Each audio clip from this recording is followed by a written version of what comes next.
nothing wrong with your television set. Do not attempt to adjust the picture. We are controlling transmission. If we wish to make it louder, we will bring up the volume. If we wish to make it softer, we will tune it to a whisper. We will control the horizontal. We will control the vertical. We can roll the image, make it flutter. We can change the focus to a soft blur, or sharpen it to crystal clarity. For the next hour, sit quietly and we will control all that you see and hear. We repeat, there is nothing wrong with your television set. You are about to participate in a great adventure. You are about to experience the awe and mystery which reaches from the inner mind to 420.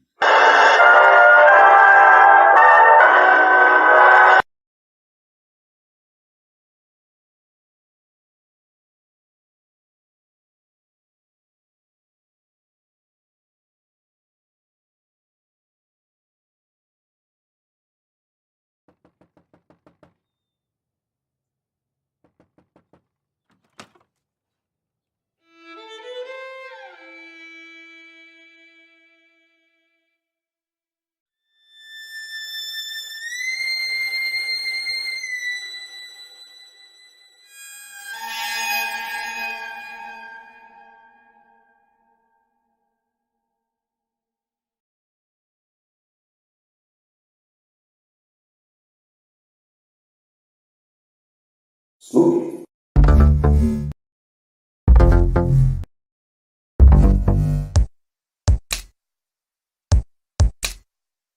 Wanna get high?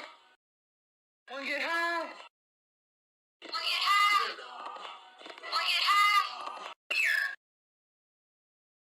Was that a party or?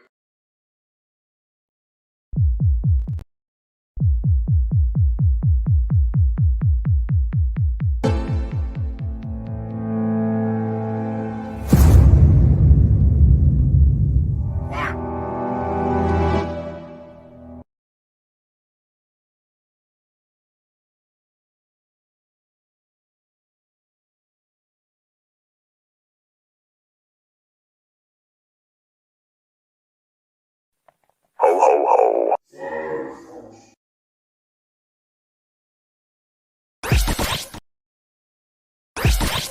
The world is flat.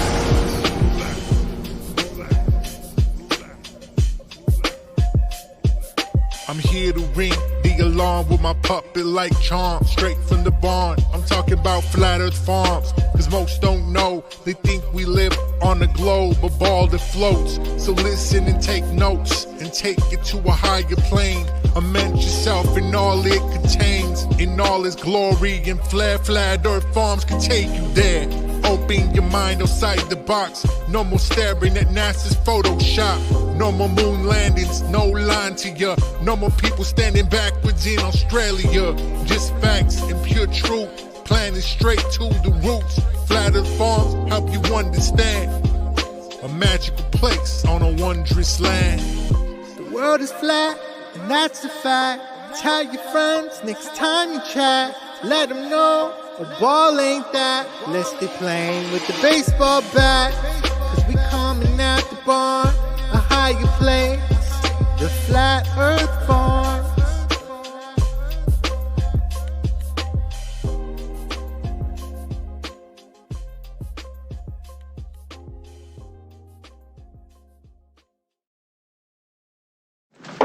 This could be it, Harry. Pass the word along. Tell the men it's time to shoot the moon.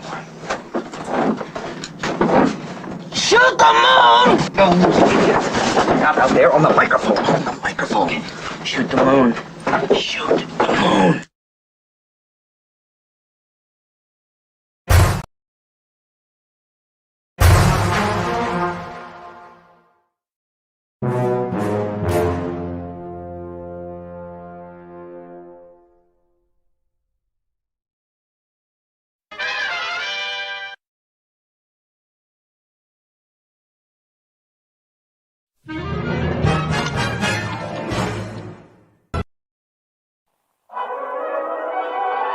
are we gonna do tonight, Singe Man? The same thing we do every night, Boston Ray. Try to take over the world.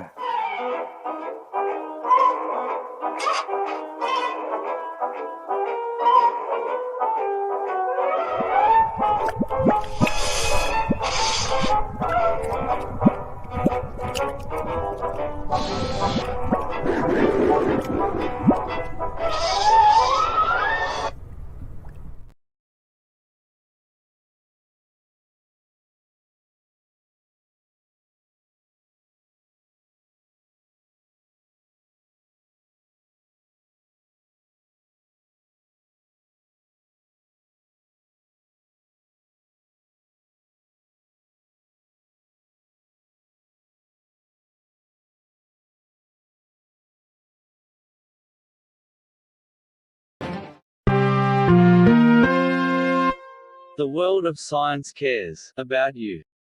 Eureka! We found it. With the tools of science, we have invented, yes, hand sanitizer. But not just any hand sanitizer. This hand sanitizer was developed and approved by the Dark One himself. Here are a few of the things our product can bring you.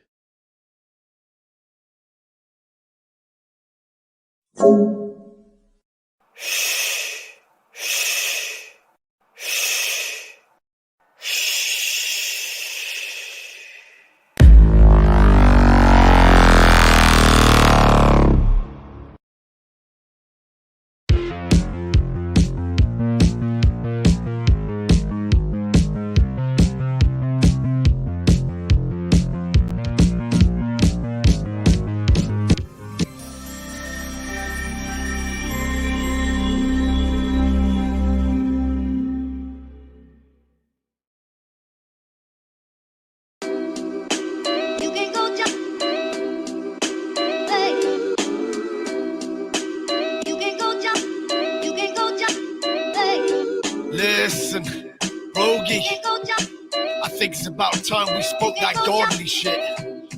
Maybe interest some folk, or maybe not. Listen, command the room when I'm stepping in. A giant over next to kin is a Nephilim, or the Nephilim, something you've never seen. Like Adam and Eve, no leaves, Harold pressing jeans. What? I represent the bread and beans, still building halfway up on the mezzanine. Dare to dream, cry Pablo running Medellin. Shave also from my product, my air to fiends. Yeah, with that I came cause I'm more than able to Jesus tread on the water when my thoughts enabled. And when I'm talking my rhymes, divine course through my spine. Miracles occur, turn the water to wine. I flock the sheep, receive messages like Moses did at a precipice. And now until I exit this, I'll bless with rhetoric, give light like God in Genesis, removing pain and pestilence. Nostalgia make your reminisce. I walk through the valley of the shadow with death. The devil's trying to break me down. I walk through the valley of the shadow with death. To right my wrong. I walk through the valley of the shadow with death. When my feet get weary, I walk through the valley of the shadow. With death is magnificent space dweller. Pinpoint the vital nerve. White lotus, guillotine blade. I smoke island herb. Drop a brick on your fitted and tilt your whole way of living. Victorious vision, undetected hypnotism, $1,000 Alps, mountain jumpsuit, all terrain, glaciers and altitude. This is how you jump through. Legend on the pop up. Don't get shot, cause you know the guy got nuts to open your top.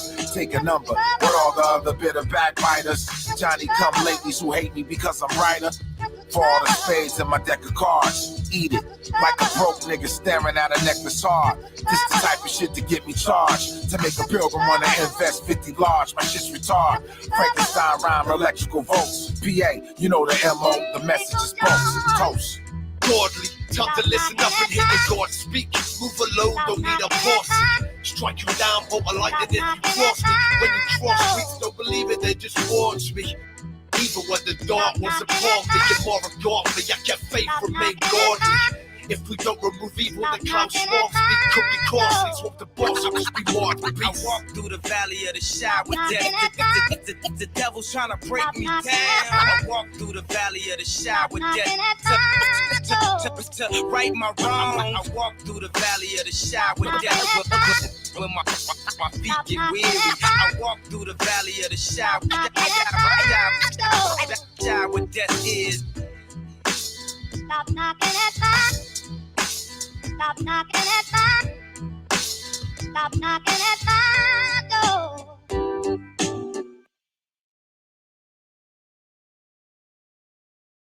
Recordings just got better. Hey, it's Dana from StreamYard. I'm so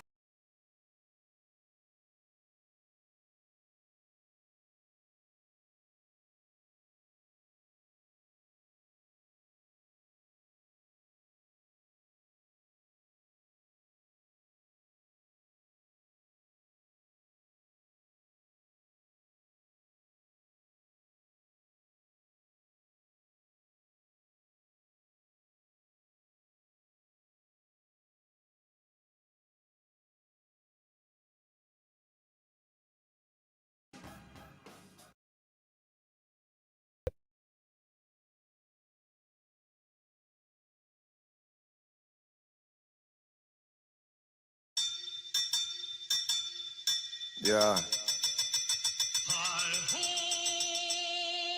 Phil House. Let's go. They don't call it work for nothing. You see that shit and wanna be it, but couldn't cook up the mustard. Stupid little fucker. Everybody wanna rap now, but jump shit when they get bad, then they fall back to the bag round.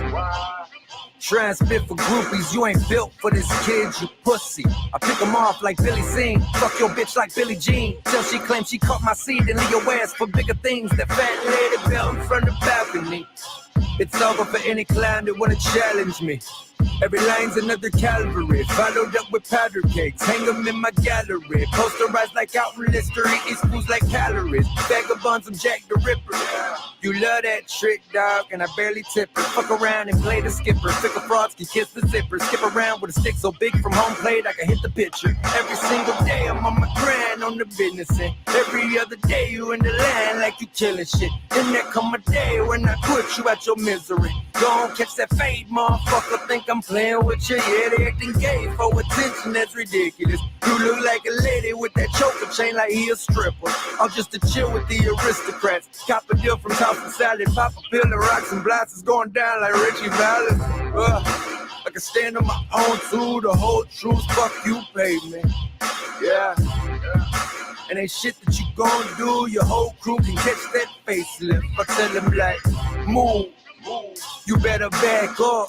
Bitch, we some inglorious bastards. The faculty charged up an assault and battery with battering rams strapped to cannons that'll reach North Korea.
Here we go again. Check it out. Yo, these mean streets is ice cold and callous. Where malice is blind, it lays waste to talented minds. I used to switch the cap off a bottle of Valentine and take another swig for every fallen pal of mine. Till my 40s was backwash and bottles was broken. Sniffing 40s and sacks off the side of a token. Now you boys better back off, don't try to provoke them. I put holes in your jacket, oh fuck the side of it soaking. Might of a sultan, it's a sight of a fighter revolting. The vibes of the rebel, look into the eyes of the devil, incite and insult them. You go see the sides of the metal, the hole you falling in, the dirt spilling from the side of the shovel. In summation, I done run around the nation now, all the way to Russia. Now they wanna rush him and try to take him down. I move mountains to make it happen. You feel the shaking ground. You ain't understood it, so I guess I better break it down. These dudes try taking my spine. They wanna come and take what I got. I ain't getting beat up or shot. These dudes try taking my spine. They wanna come and take what I got. I ain't getting beat up or shot. It ain't happening now. It ain't happening. I'm in the crib tripping and rolling, sniffing and smoking. Outside the pigs are patrolling, so picture this moment. Got a loaded gun, holding funds. Bunch of stolen ones, a brick stack of Benjamins, Molly, Bacardi, Coke and rum. Headphones on, a hot beat, the drop heat. Grab my notebook, then I proceed to rock geek. This is my chance. Got a pistol in hand, shit on your mans, dissing them scrams. Keep listening, fam, ripping the jam. So easy the kids understand. I'm the illest, so damn real. Make you piss in your pants. I'm the yard boy, got the whole world at my front door. I want more money, that's what I come for. Run yours, arms acrobatic in action. Monster madman, mathematics, I'm mashing. Earthly heat and disturbed. 30 heat in my word. Early chief in the herb degrees, 33 in the third. These fools wanna fall like they hard. They wanna take mines and get large. Wanna step foot in my yard. These fools wanna fall like they hard. They wanna take mines and get large. Wanna step foot in my yard. Niggas disco rapping like Gloria Gaynor while I splash the ink like a Renaissance painter. It's insane paragraphs stuck in my brain. I stretch out the canvas and staple a frame and pass it like a no-look. The gallery's my notebook where every single rhyme is tainted. This lead in the paint, ain't it? Amazing what I do with big pens. Van Gogh, Starry Night painted again. I spit 16s in the chapel. Michelangelo painted the apple that Eve bit. This is real shit, so slide with me like the serpent in the garden. Beg your pardon, I watch how the human heart hardens. I drop the bargains, dollar in the dream. Still tote max strapped with infrared beams. Real as it seems, most niggas is fake. And them niggas that you talking to could be the fucking Jake. So these fools wanna fall like they hard. They wanna take mines and get large. Wanna step foot in my yard. These fools wanna fall like they hard. They wanna take mines and get large. Wanna step foot in my yard.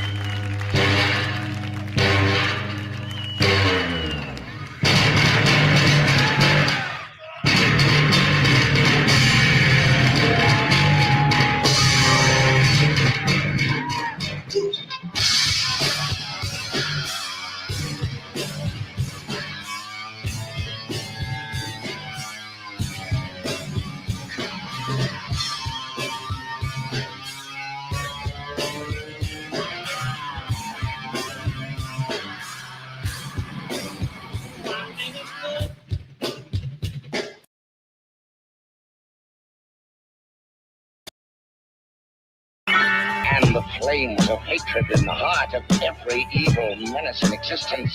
My mind is trapped in the prison of acid vicious massacres, witches, apparitions, smack addictions, maggots coagulated black syringes, black magic wizards with Mac-11 pistols surpass actual physics, sharper than glass, shattered splinters, tested to burn in hell, eternally to dash a cinder, or to forever dance in the savage avalanche of winter. Off with this fuck.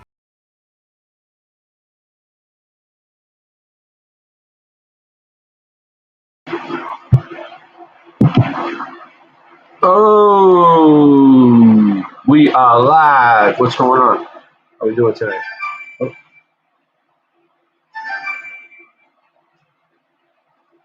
I'm live.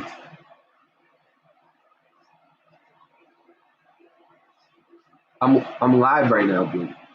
That's adorable. Yeah. You're live. How adorable. Yeah. You know what's adorable? Yeah. I'm live. Yeah, so it's quaint, it's majestic, it's colorful. So they moved you over to the cute. They moved you over to the cutest room in the back over there at the agency. Yeah, they made me come to work. They're like, dude, okay, We know you can work through your computer, but you have to come into the office at least once or twice a month. So At least they got you out of that dark dungeon you were in for a while. Why am I talking on the microphone? You can hear me down the hallway over there. I can hear you fine. Nancy, make sure you send him over the envelope I left in your third drawer. Thank you. You'll be getting an envelope. You'll be getting an envelope soon. I brought my equipment with me. Cool. I'm glad you remembered to bring my equipment. Bag and all that. So. Oh, cool. Well, at least you remembered to bring all your equipment. Yes. So I guess we're ready to go now. Oh, I know. I got to work on. Yeah. Well, I have to pull off some assignments. What are the deadlines that I've been pushing back? So. Yeah. Those deadlines that they put on us. I mean, to make it, to make it a goal instead of a dream. You know what I mean? All that malarkey. You know what I mean? I don't know. I mean, it seems like it. Well, I got to do a couple ciphers. It works sometimes. Yeah. What's up? I got to work on a couple ciphers for the Black Op operation they got going on, and some anti-surveillance assets that you might have to come with me to contact at lunchtime. At lunchtime, but is that lunchtime like my lunchtime or lunchtime? The lunchtime. Not today. The lunchtime. Lunchtime tomorrow. No, we're not going to the soup aisle. Don't worry.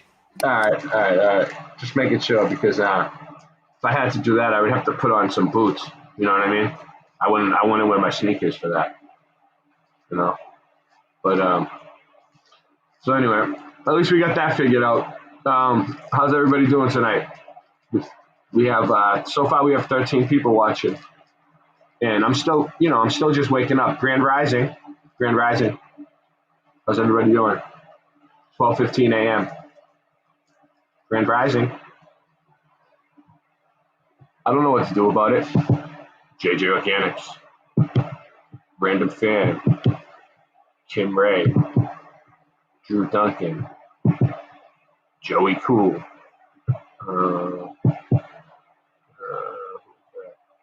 Andrew Haverding. I don't know. Am I saying it right? JMC. Daniel Becker.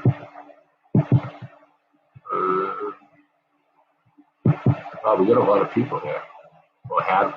People are probably in and out, but we still had a lot of people there. Kim Ray, did I say Kim Ray? Probably already. I say people twice. Oh, Michael Joshua Lewis. Can't forget about you. All right, so give me a second. We gotta use this thing like it's 4:20. All right, let's do this.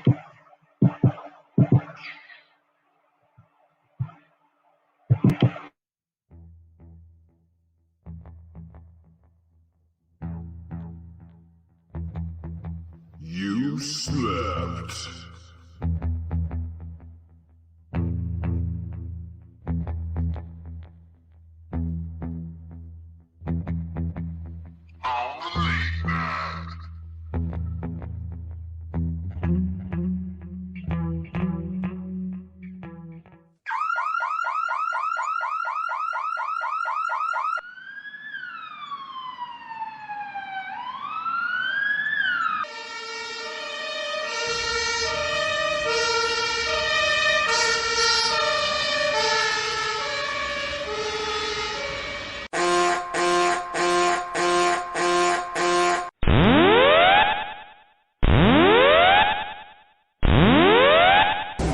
Warning, the self-destruct system has been activated.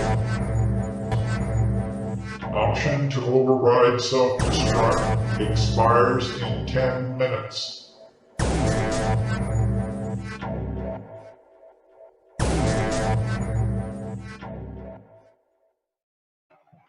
All right, well, I got something kind of cool here that I found that I've never seen it before. You guys are all more astute than me, so you guys probably have. But, all right, Beyond the Ice Wall. 1912 Captain Robert Scott expedition to Antarctica. Check this out.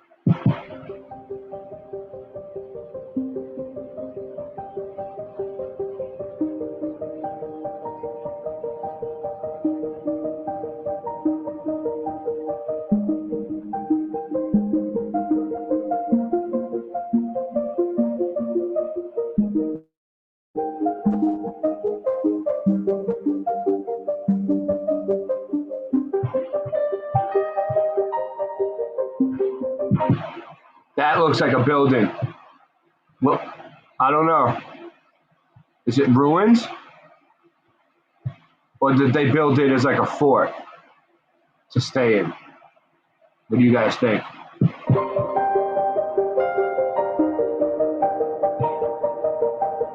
Ruins. Ruins. Those are ruins. Now, I'm not sure how real this is, but this is supposed to be in Antarctica. And this is what I was looking for the other day. Pictures of ruins in Antarctica. And I found it.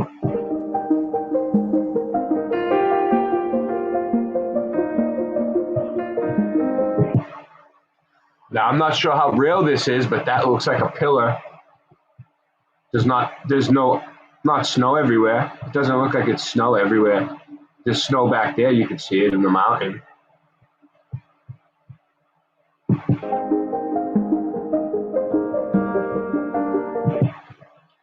Just look at it for a minute. There's a penguin statue, which is kind of awkward. I mean, I know they have a lot of penguins there, but why would that already be there? You know, that looks like something we put there. Maybe it was photoshopped in. Who knows? That looks like the piece of a building or something that was once there.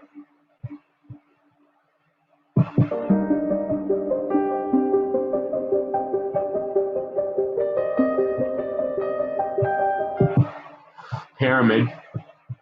I guess there's a pyramid there. I don't know.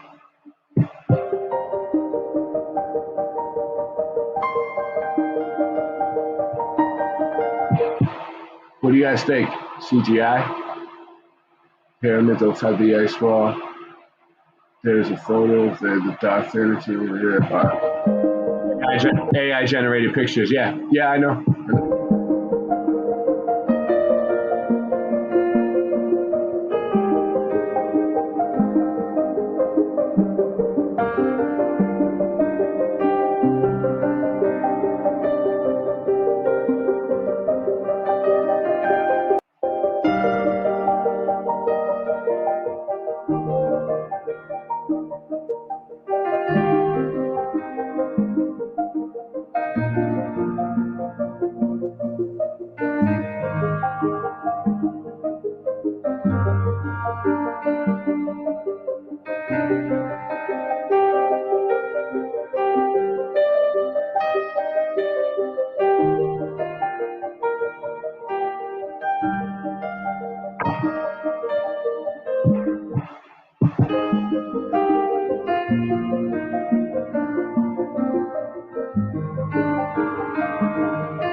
Daniel Becker said these are real photos of things outside the ice wall about 200 miles or so.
Ice Head.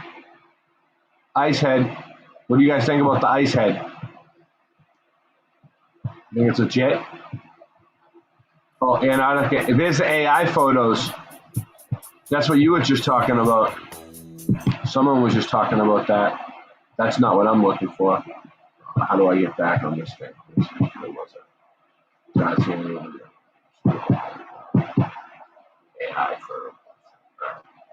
I got a whole bunch of shit. I have. It's wonderful. Absolutely wonderful. You like it? You like it? Oh, look, it finally made it. It made it. Add to playlists. Civil rights audits done. All right. So let me see. Let's see what kind of videos we got here. Who am I following on this thing? Nobody's watching me on Odyssey. Are you serious? Zero. You see that? We're live on Odyssey. Zero. Hello. Someone go over to Odyssey and make some comments, please, and give it some thumbs up. We're trying to move over to that platform if possible. Because look at all the cool stuff they show on Odyssey that we don't get to show on YouTube. Let's see.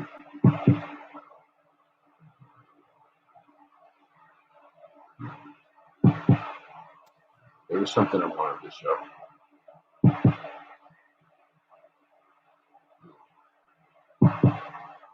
It might pop up again. I lost it. I can go back and find it if I really want. I know where it is. I'm just looking. I'm looking at my options here on Odyssey. You know, this is what's going on Odyssey for you people who aren't on Odyssey. You don't know.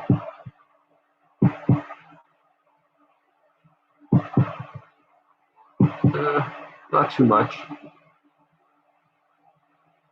And you got to be careful too, because it's like some of these things you can get away with on Odyssey, you can't get away with. So I can't just go all willy-nilly. You know him? What level does he work on? No, let's check. This one looks like it might be good. What's? Good evening, everyone. Willy-nilly. Special video for you. Where does he work? You guys today, Which department is he in? This video is going to show you how they hide the ice wall from the tourists who actually take a tour to supposedly Antarctica. And there's only 2 tour routes from 2 different countries, and you're going to be amazed. Once I went to the original flat Earth map from 1892. It was easy to figure out how they do it. I'm going to show you guys. Enjoy the video.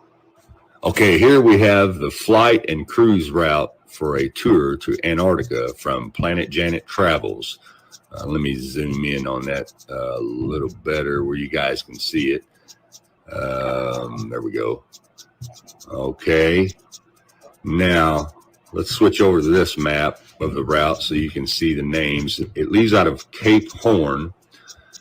Goes past the South Shetland Islands along the Antarctic tail and then back up. Now this right here would be the South Shetland Islands on Google Maps.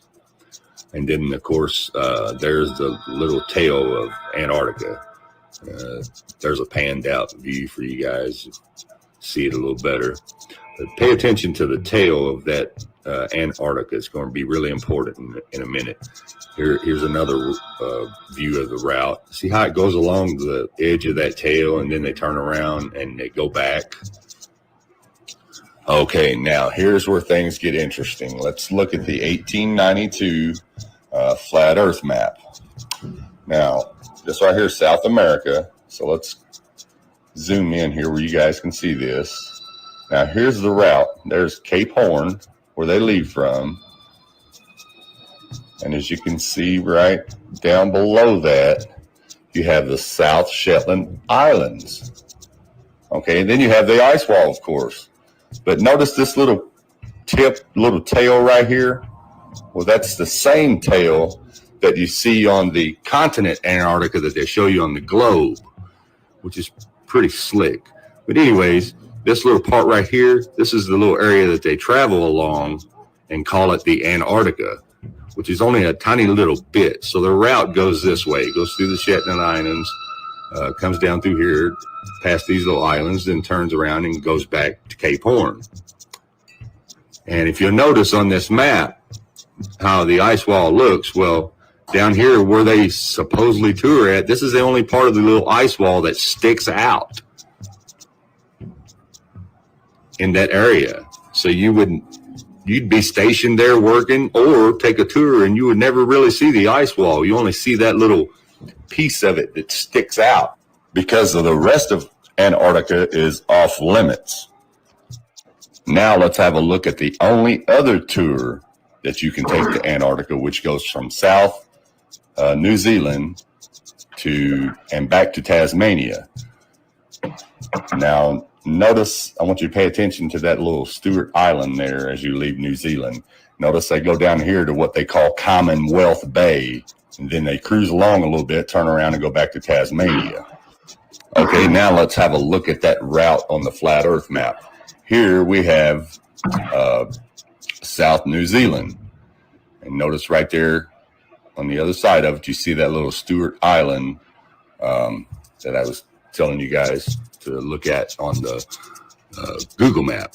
Okay, so the route leaves here, goes down here, which on this flat Earth map, it says Disappointment Bay. Remember on the Google Earth map, it says Commonwealth Bay, and then they go back, return to Tasmania. So, anyways, like I said, they leave here, go along this little bitty tiny bulge that sticks out from the ice wall called Commonwealth Bay, Disappointment Bay, whatever. Notice it's the only part in the ice wall except for the other part that I showed you that bulges out away from the ice wall. So anyways, they go down through here, cruise along a little bit, and then return back to Tasmania. That way you never see the ice wall. You only see that little bulge of it that's sticking out there out of this whole map. Most of this wall is cut out perfectly all the way around except for those two little spots. And they both bulge out, and then they're at the exact same spot at the bottom of both of those countries, just like it shows you on Google Maps. Now, as you can see, it's really, really simple how they pull it off, making you believe that Antarctica is a continent when it's not. That's why it's called the Antarctic Circle, because it's an ice wall, a circled ice wall all the way around the whole world.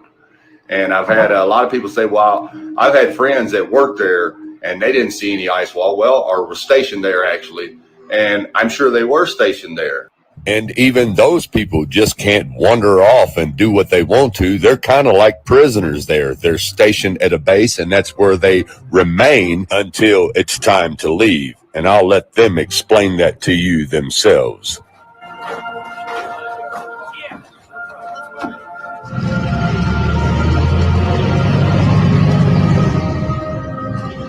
I just showed you last night how remote those bases are. And wanted to go hiking there and snowboard down it, and I was quickly told no, and then I was off to work. Yeah.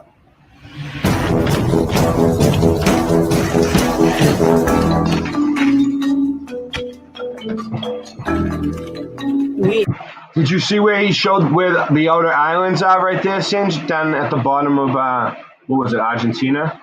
Like the outer rim, like where the. Are you there? I'll wait till you come back. You had been thinking, oh, we're going to Antarctica, and then when you get here, it's like, oh yeah, I've got to work, and you don't want to watch it again. Your first time, you're so excited about coming. Saying, you think you can Google Earth that spot where he was showing, and we can look at those islands with the bases? Oh yeah, I'll watch it again. Yeah. Or if you know exactly where it is, you can leave me there. I'll go back, but let's just see what else they say. Oh. Down. That you forget that you're coming down here for a reason. They hurried us off the plane so we couldn't take a look around, and pretty much it was just here, and the next thing we knew we were in town. So the first thing we really saw of Antarctica was McMurdo, and that's always kind of disappointing sometimes.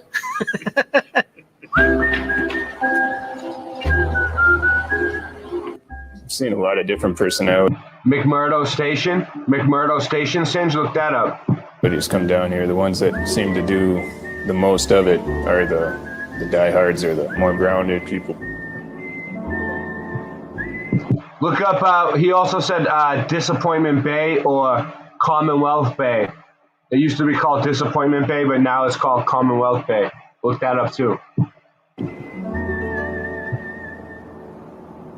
McMurdo Station sits beside the sea on Ross Island. It's dwarfed by Mount Erebus, the southernmost active volcano in the world. 3 kilometres away, on the other side of the peninsula, is the small New Zealand outpost, Scott Base.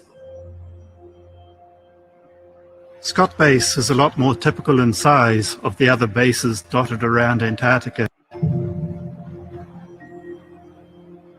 And its proximity to McMurdo is unusual.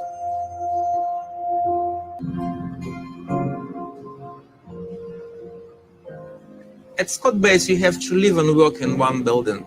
Our accommodation is a very small room. It's like a cell, if you like, or a cupboard.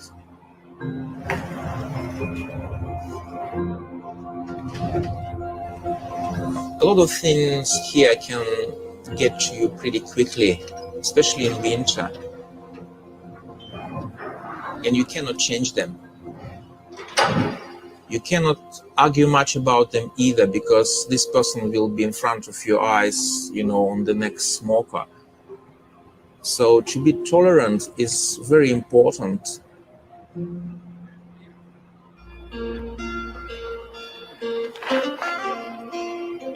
I could live indefinitely here if I could, on occasion, get out. Like I haven't. I've literally gone nowhere since August. You will get to see some fun stuff, but the main thing you're down here for is to work. And I hate to sound cold when it comes to that, but I think a lot of people lose that focus. And when they come down here and all they get to see is a dish room or get to stare at a computer the whole time, I think they might be a little disillusioned.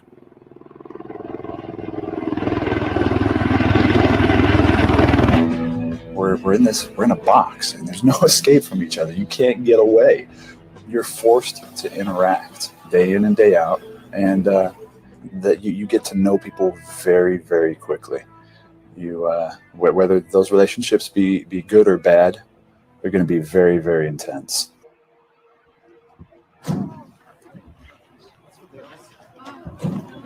But most people are thinking about heading home.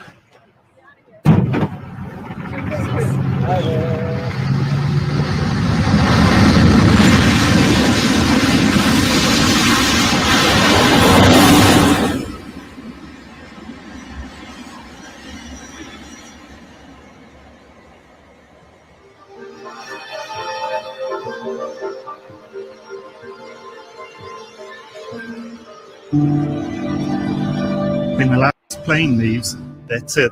You're stuck here for the next 6 months. No way out.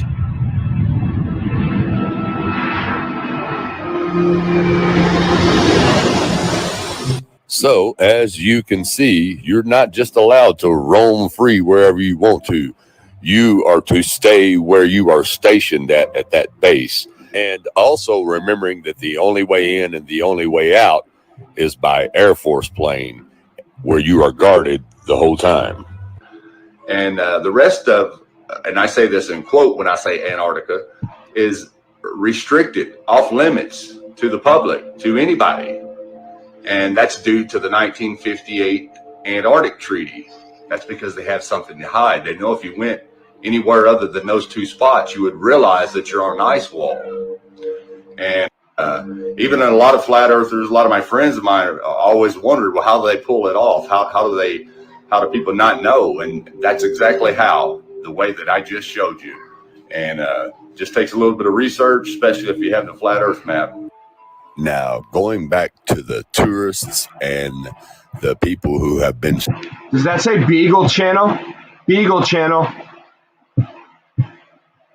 Stationed there, I have a lot of people say, oh, well, those people would be able to see that ice wall if they were there. Well, if you were to say that, then you definitely have no concept of the reality around you. And what I mean by that is you cannot see the other side of town from your side of town, even in a small town. It does though, right? I mean, whatever. Now, let's take Cape Horn, for example. Measuring only 5 miles in length, it is small in size but large in reputation. Okay, so Cape Horn is 5 miles in size. So if you're driving down the road from the human perspective, you can only see about 3 miles to the horizon. You can't see anything past that. And that's a proven fact. Yeah. So let's go over here to the flat earth map and look at Cape Horn, which is right here. Okay, now let's put a little red dot on Cape Horn. I know Cape. It is as big as 5 miles. Okay, now let's take that same little red dot and put over here on the tip of the ice wall, or the so-called Antarctica. Remembering that human perspective, you can only see about 3 miles ahead of you and all the way around you. So there's no way that you would ever know that you're on an ice wall. You would just think you were at the edge of a continent like you were told. Now, if you can't comprehend that, I don't know what to tell you. You need to go back to school and start over with the crayons, because it's really, really simple. Anyways, hope that helped you guys out. Thanks for watching. It was very helpful. And you're welcome that we watched it. You're so very welcome. All right, what else we got here? Oh, I got 2 channels, look. On Odyssey, I have 578 uploads on this channel, and I have 91 uploads on that channel. So, but I only have 32 followers on one channel. You could be the 33rd follower. That is reserved for someone in the outer ponds right now, just for you, watching this Grand Truman Show. Oh, yes. Because, they really like us because they already have their walking smartphones. They don't need any more walking smartphones. They like things that are different, and we are that. So there is a group out there that likes us, a hidden hand that protects the agency. I'm looking for something. Besides God, of course. God is there too. But there's a hidden hand. They're awesome.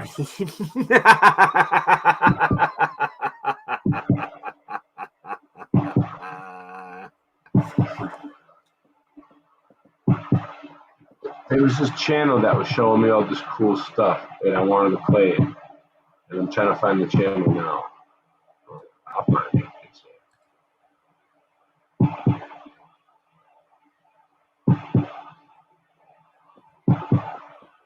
What's this one? There's a lot of good channels. Cool Farm. Oh, we might as well put this. Thank you. Go ahead.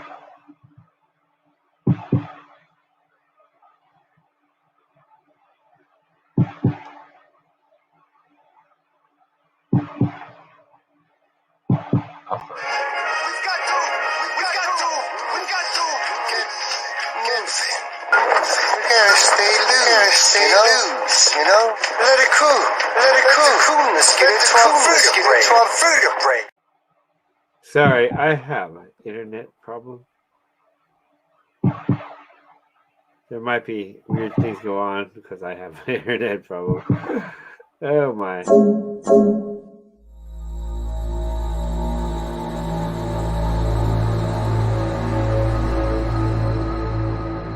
Wait.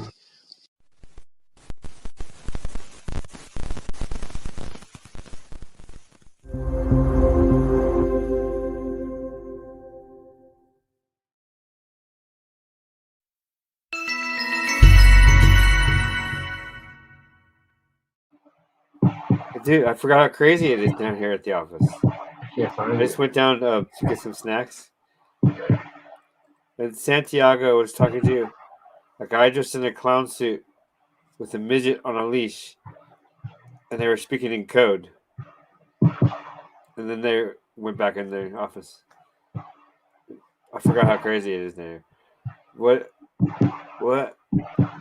Maybe not. No. Santiago is crazy. I wonder who that guy is. Wait, I wonder who the midget is. It's still early night where I am, says Dr. What time is it? What time is it?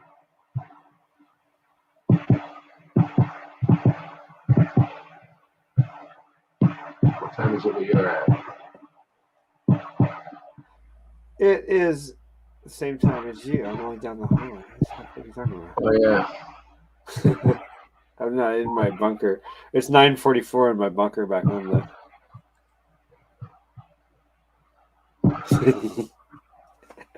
I love staying in character to the tilt. Yeah.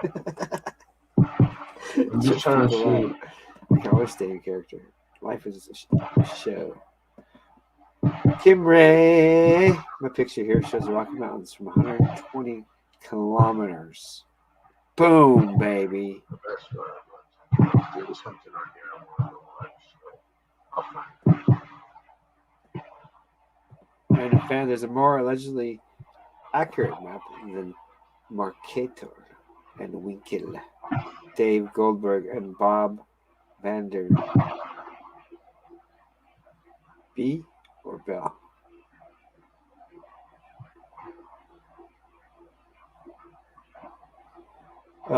So let's do some artwork. Just gonna draw some hands and fingers to get. Those are some of the harder things to draw. So yeah, let's draw those.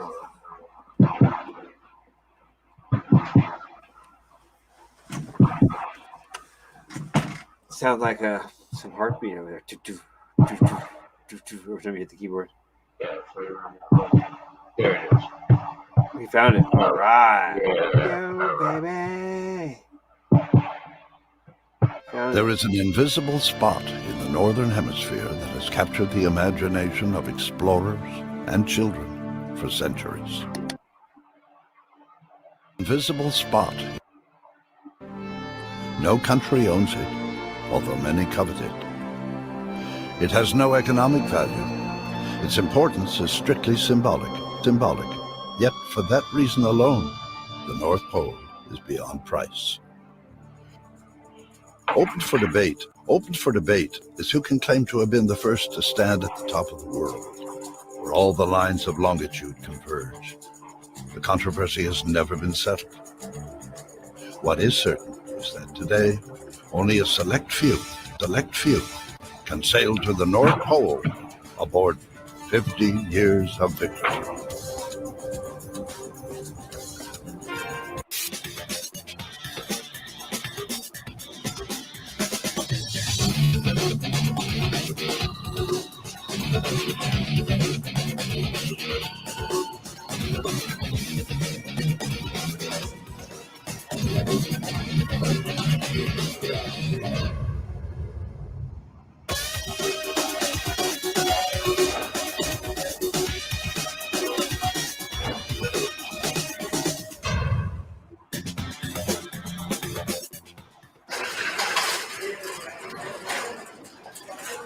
Almost there, then, mate. Yeah, well, not to the pole yet.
when he got his MBE from the Queen, being the first British person ever to walk that long distance of 70 days, you won't believe the degrees he went to. Alan, tell us a story about when you were, tell us the one about the shoelaces. I love that story.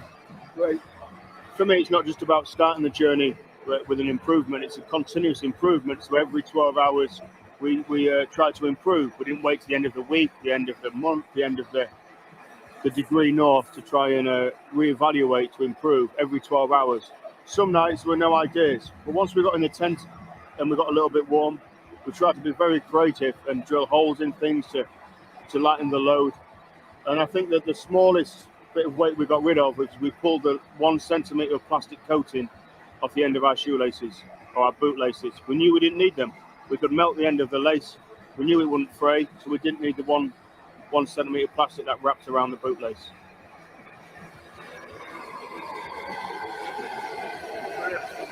Great story, that. 1 centimetre of plastic coating off the end of our shoelaces.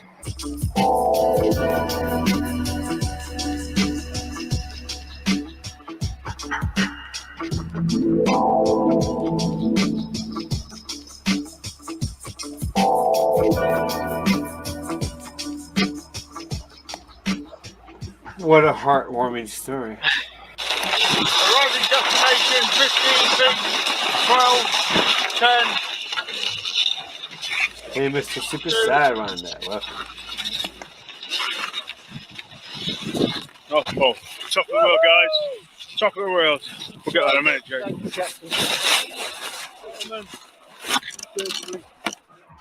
Don't you know I loved you?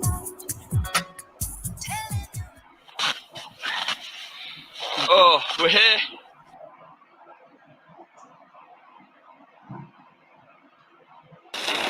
Arriving destination 15 feet, 12, 10, 2.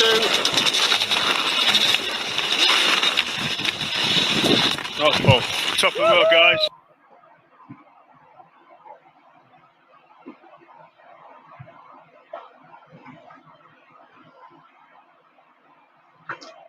Top of the world. Well, bottom of the world. We'll get that in a minute, Jake. They We'll get that might in a be minute, on Jake. there. We'll get that in a minute, Jake. We'll get that in a minute, Jake. Don't you know I loved you?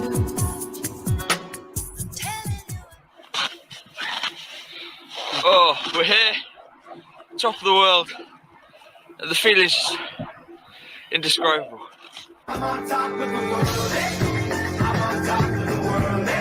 Absolutely indescribable. Symbolic. Absolutely indescribable. Select few. Absolutely indescribable. We'll get that in a minute, Jake. We'll get that in a minute, Jake. Unbelievable feeling. My name is Jay Reister, Senior Mapping and Tech Support with Siler Instrument. In this video, I will show how to unlock mock locations on an Android device. We'll get that in a minute, Jake. There's nobody higher than you on the top of the planet. I mean, 7 billion people below you now, Jake. Unbelievable feeling. Very difficult to put into words how it feels. Make a great story. Unbelievable feeling. I'd be like, I'm on top of the fucking world! Centimetre of plastic coating off the end of our shoelaces. We've walked to the top of the planet, the last degree up to the Yeah, North Pole. exactly, Dr. 6 Bass. days of pulling our sledges weighing over 60 kilo. 6 days. Nobody 60 believes you. kilo. Nobody believes that guy.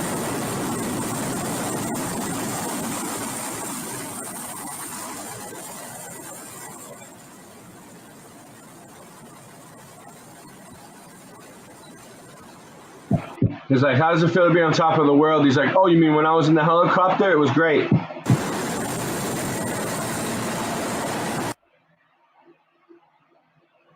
That was it. Our expedition was over. We'd walked for a week in temperatures between -30 and -35 degrees to the North Pole. An incredible adventure, stunning scenery, great leadership from Alan, and just a wonderful experience. We'll get that in a minute, Jake.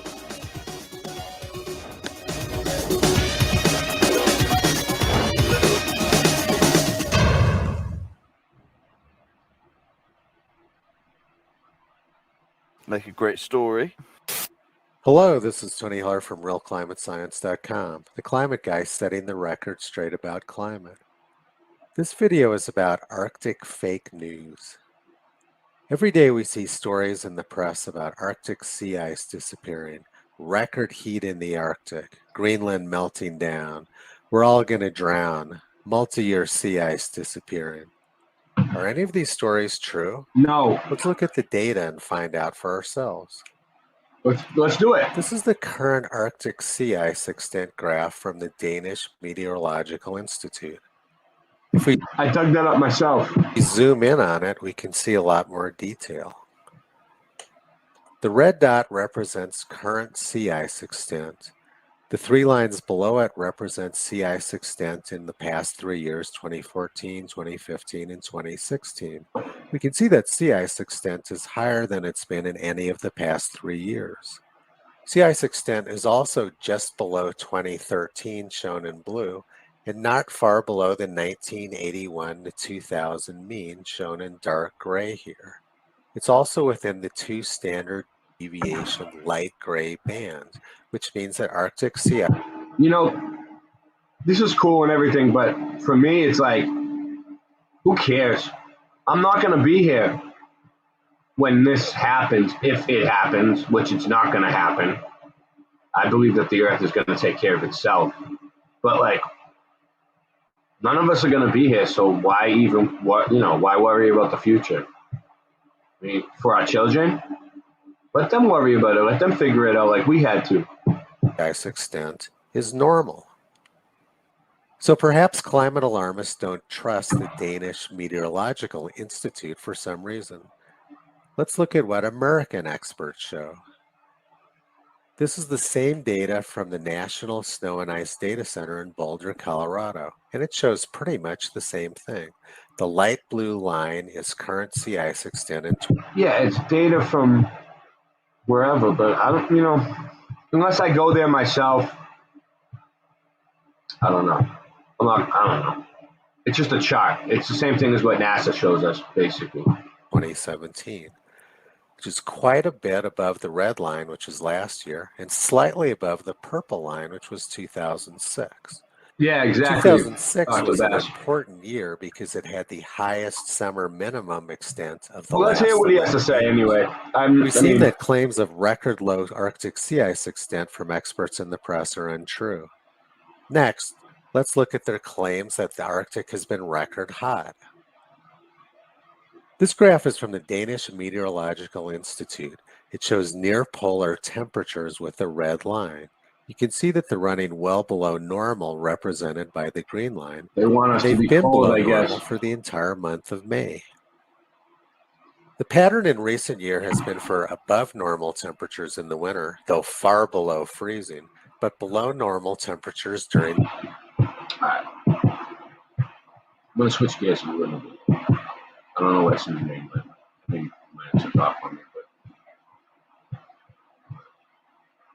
But... Cool. And,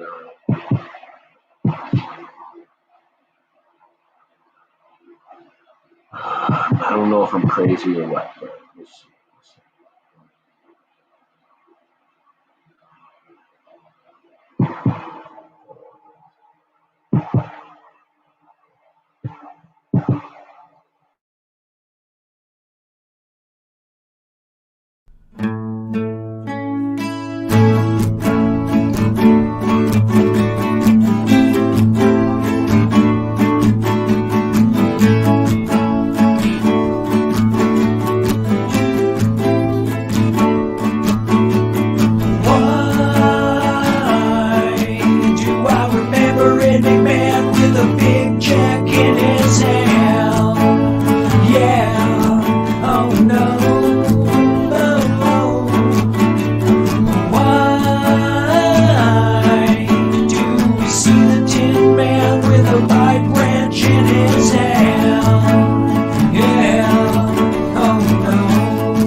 Oh, you're breath. Hold your breath. Trust yourself.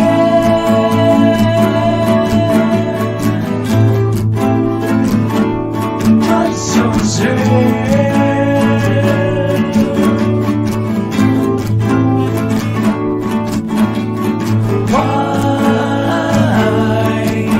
Recollections not in line, things are changing overnight.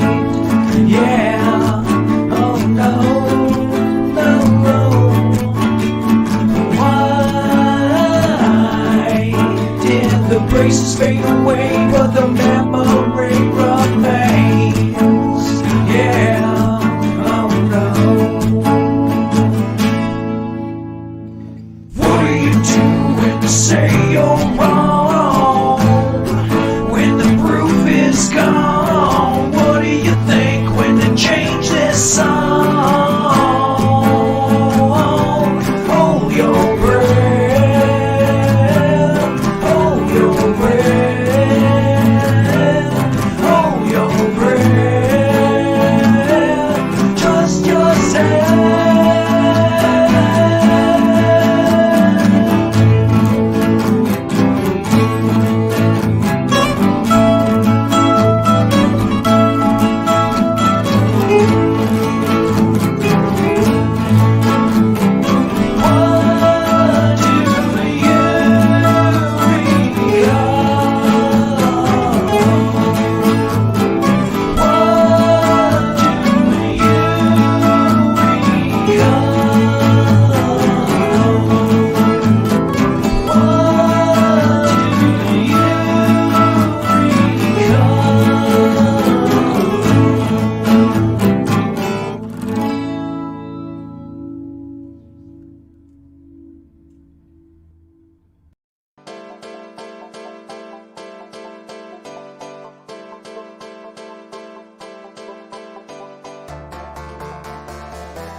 All right, so I noticed that like there's a lot of me and even Rasta Bear said like all the junk food and crap food is changing, like the spellings and stuff. Like a lot of Mandela effects are like junk food Mandela effect. So for Valentine's Day, someone brought my kids these things, right? And I used to eat them a long time ago. How do you spell it? How do you spell it? You guys know what this is. How do you spell it? Put it in the chat. What are these called? Am I crazy? Am I crazy? What is it called? I'm putting myself out there. All right. It's starting to come in. Hold on. All right, up. Snowballs. SNOWB. Yep. Daniel Becker said it first. Snowballs. Yep. SNO dash balls. Okay. So we have people who remember snowballs like that, like me. That's how I remember it. We have someone who remembers snow, SNO dash balls with a dash in there. Dr. Bash remembers hairy balls. Jenny remembers snowballs like me. Snow.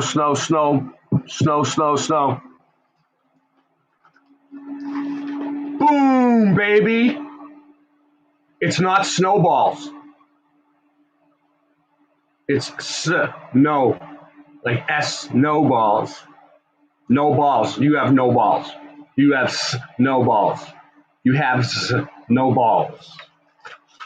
Boom, baby. Do you think I'm crazy or what? You think it's a Mandela? I don't know. Let's look it up.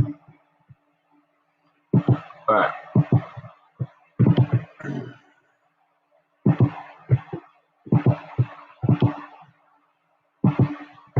All right. Hostess snowballs. Images. Let's see. Snowballs. I don't see anyone with a dash either, but I'm not saying you're wrong. It might have had a dash at one point. I haven't seen these things in a while. but they all say snowballs. Let's see if we can find anything that says snowball with the W. This is how you do Mandela effect research, just in case you didn't know. No. Okay. Oh, here's an old one. This looks like an old one. Look at that. That looks like an old one. I don't know why. Whoa, it just says Tess. Does that even say hostess? I don't know. Maybe it's a wannabe. All right. We'll let that one pass. We'll let that one slide, even though it's a weird one. Here we go. Now look at this. This is weird. They got Snowballs Tasty Cake spelled the way we remember, by Tasty Cake, next to the Hostess ones that say Snowballs. What do you guys think about them apples? Oh, and he remembers Hostess with Ho-S-Tess. Yeah, I remember that one too, Mr. Steinminder.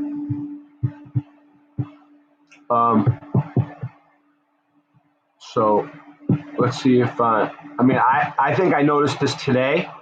So mark the date down. The Snowball Mandela effect. I'm not trying to muddy the waters. I really remember it spelled the other way.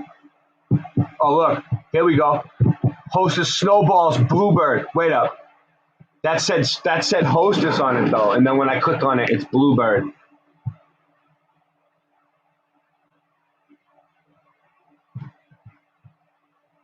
So disappointing. But look, Hostess Snowballs. You see right there? Hostess Snowballs Blue.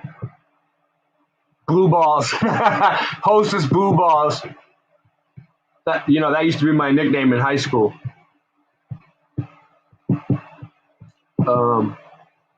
They used to call me the Hostess Blue Balls in high school.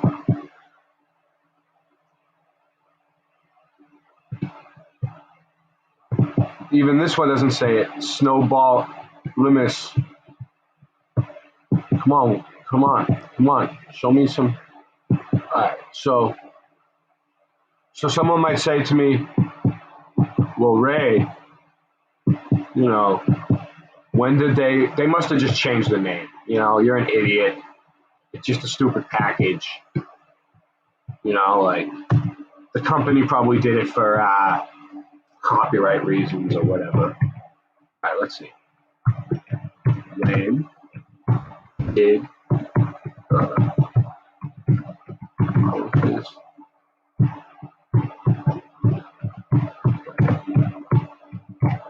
change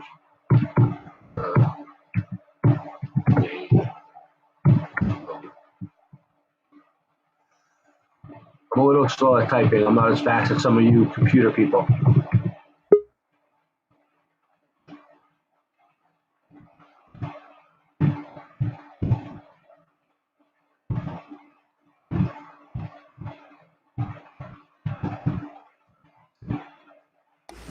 Have you ever done this? Do you remember snowballs? Do you remember snowballs or snowballs? Look, snowballs versus Tasty Cake. Oh, maybe that's what it is. Hold on one second. Tasty Cake. Yes. Hold on. Mm-hmm. Pampers. So look. Happy St. Patrick's Day. We are up to some shamrocks and shenanigans. I got an idea. Outhouse of Pain. Cue the intro. You hear me? Yeah. 20 on Tasty Cake right now. Yeah. Tasty Cake. But Yes, what you Tasty Cake. remember snowballs are always being Tasty Cake, so Hostess was never snowballs at all? Snowballs? Snowballs. No, Tasty Yes. Cake, not snowballs. Tasty Cake. That's someone else talking. Ignore them. Tasty Cake. 20 on Tasty Cake. Got it. I'm not saying that. I'm saying snowballs spelled S-N-O or S-N-O. Oh, I was talking to my broker. Oh, the broker. Oh, all right. I'm talking to my broker. Have you ever? Oh, dude, you gotta check this out. It's great. All right, hold on. I'll pause this. What is up, everyone? It is. No. What's up? What? What's up? I didn't do nothing. I wasn't using company time to invest in stocks. What do you mean? I wasn't using company time to invest in stocks, dude. Don't even tell me that. Yeah, well, I'm just saying, like, you know, you're kind of like the Wolf of Wall Street, you know, like yeah, like. Hey, do you know? Check it out.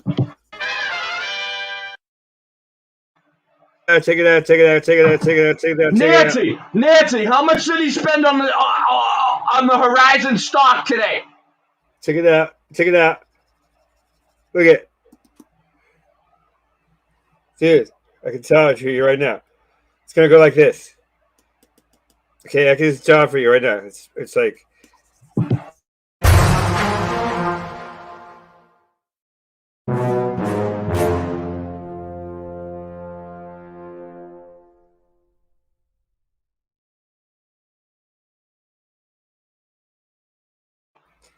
All right. Oh, I just went. It did. I just got it, dude. Yes. How much did you win? 20. It's just doing this. It's just doing this. It's going up. You can't see it. Oh yeah, you can see that. Yeah. I'm having trouble with my screen right now. Yeah. I don't want you to see it. The agency is blocking it. How do you get all your work done at the agency while you're in the stock market all day? What? I got my broker doing this for me. He says that you have a good broker. I should reinvest my winnings. He just said I should reinvest my winnings right now. Okay, I'm gonna reinvest my winnings. Hold on, I'll be right back. All right, we'll get back to the snowballs. Maybe it's just a tasty cake thing. I don't know. I'm not gonna say I know either way. Is everyone out there? The green tasty cake snowball. We are going to do a little versus action today on St. Patrick's Day. Now, I am not Irish, but on St. Patrick's Day. Yeah! Leprechaun. Did you ever see it? Leprechaun. I'm just skimming. But it's 3.5 ounces. You can tell right there. Snowballs. The green outer layer. All right. Well, so one of them. So Tasty Cake says snowballs. Now, right off the bat, I don't remember Tasty Cake. I always remember it being Hostess, but whatever. I'm done. I don't know. You want me to keep going? You want me to keep going? I'll keep going. All right. You guys want me to keep going? Fine. I'll keep digging for this. You guys want me to keep hacking at this snowball thing? Sure. Okay. Let me try one more thing.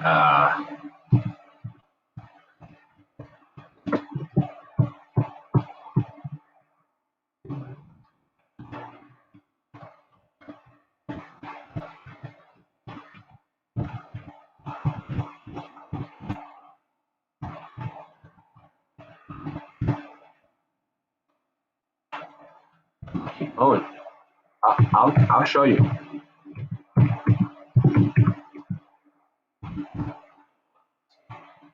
Here we go. Boom, baby. So I found some vintage stuff. Let's see if we can see. If there's anything that says. We're doing a little Mandela effect research tonight on snowballs. Real serious stuff here. Hostess snowballs. All right. I remember it being spelled snow. Why would they spell it S-N-O? Look, there's those snowballs with the dash, dude. Dude, there it is. Look. He was right.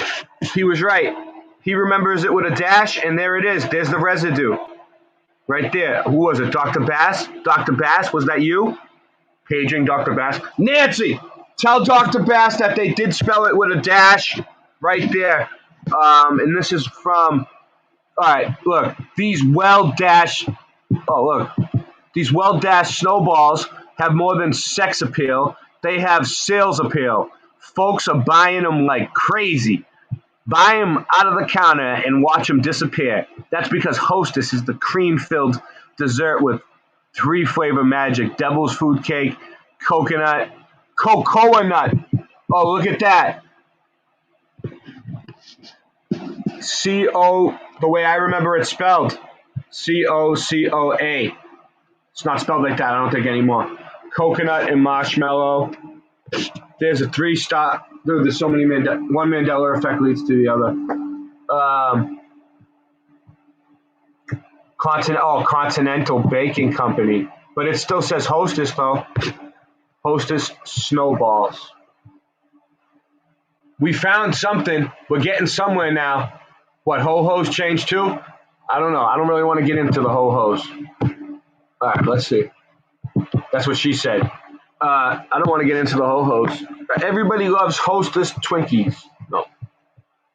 Oh, Snowballs. Look. Snow. Oh. So at least we can prove that it lost the dash at this point, right? Like, look. You know? Like, there's no dash. I mean, I got the package right there. There's no dash. So at least we got that much going for us.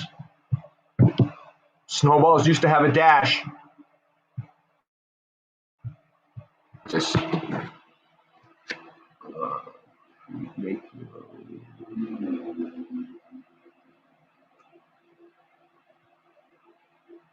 most praised cupcakes. Does it say Snowballs anywhere? Because that would be residue, because that means this person remembers the way it was spelled. I don't know. I'm not gonna really dig into that one too much. All right, let's see.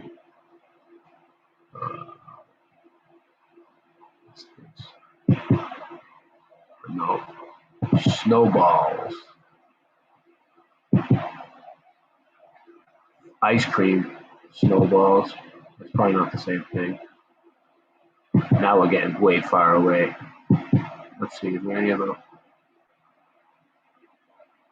There it is without the dash. No, Twinkies. Snowball cupcakes, look. Someone else remembers it like that, with this that way. You know what I'm saying? This is like, what is this? Oh, that's what it's called. That's the other one I was just showing. So yeah, they remember it. All right.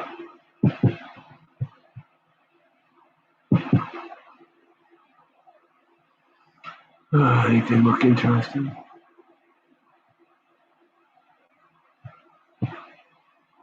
Look at this. This is old. Let's see what this says. Hawkins and the Hostess. I don't think this has anything to do with it, but now it made me download it. Get out of here. I hate when they click on it and it automatically download it.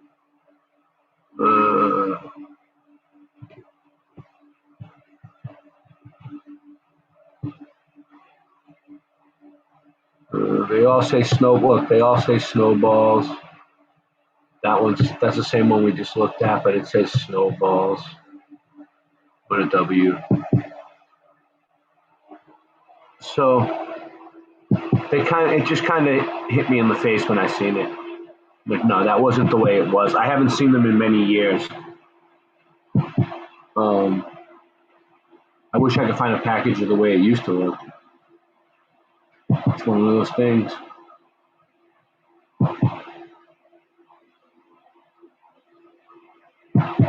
Crocodiles.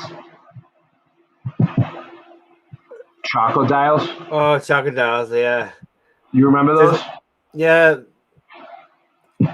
There's other ones that are from Mexico that are pretty good too. They have just the right amount of lead content. And it hit me like an uppercut to the nuts. So let me just see something. One more thing. Just to double check. This is what we love them because they have ducks.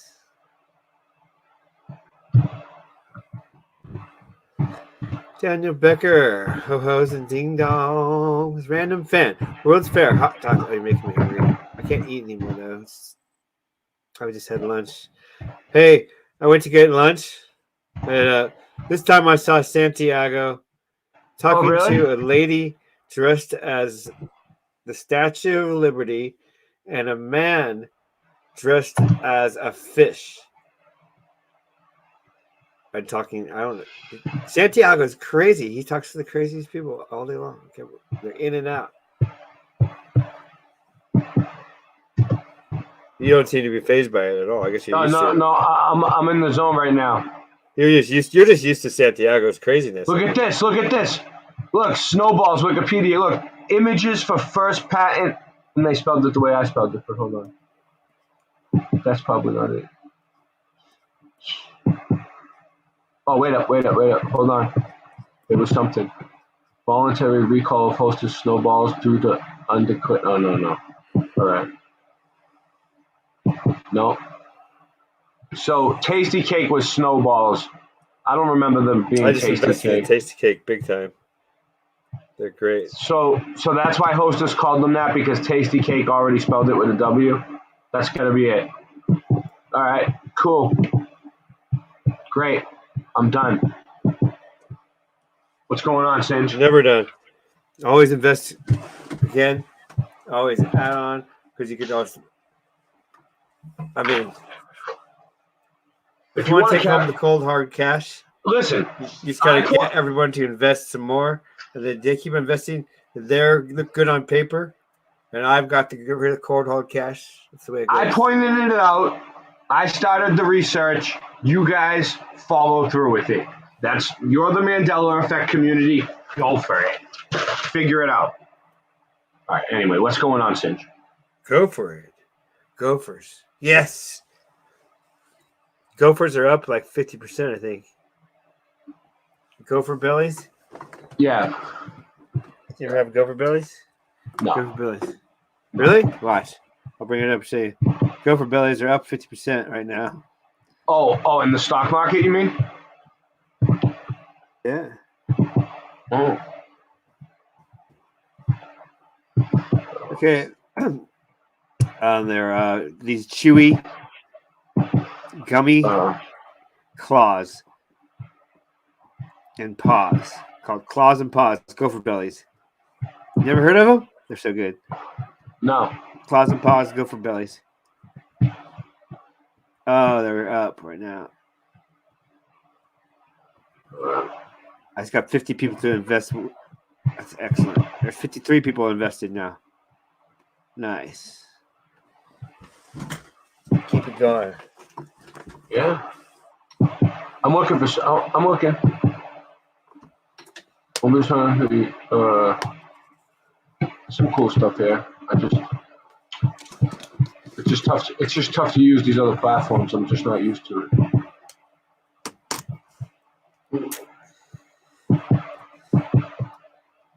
Oops. Just lost it. Oh, damn. Oh, well. Let's try again. I got enough to back it up. What do you got? The Google Earth? No, this is a bad investment.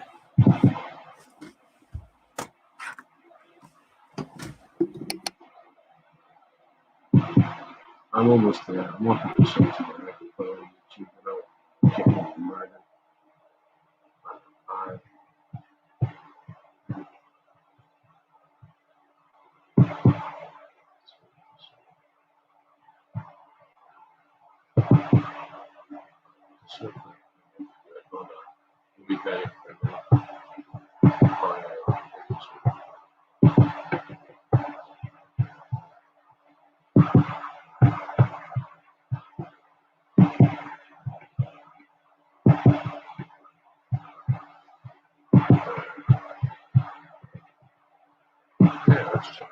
Let's give it a shot. It's not very long. All right. Jenny. Okay. This looks kind of cool. Bill Miller, Flip. Oh, what's up, Bill? How you doing? Kim Ray. Welcome back, Bill.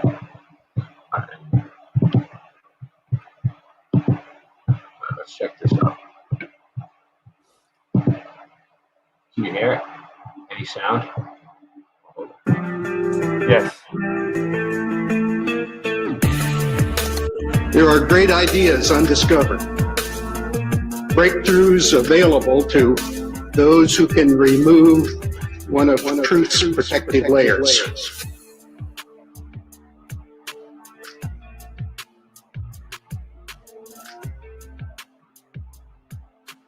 If you've got this gut-wrenching feeling that something big is about to happen, there's a reason. And it has everything to do with what is now being disclosed to the general public. Bombshell UFO report is expected in June from the U.S. government.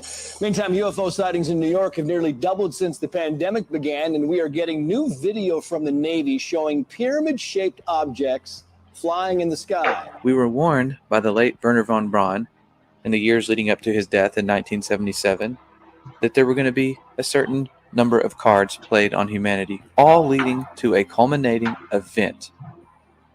Now, everything Wernher von Braun warned us about has come true, except for what he called the final card that they were going to play on us, and it has everything to do with UFOs. The strategy that Wernher von Braun taught me was that first the Russians are going to be considered to be the enemy. In fact, when I met him in '74, they were the enemy. Then terrorists would be identified, and that was soon to follow.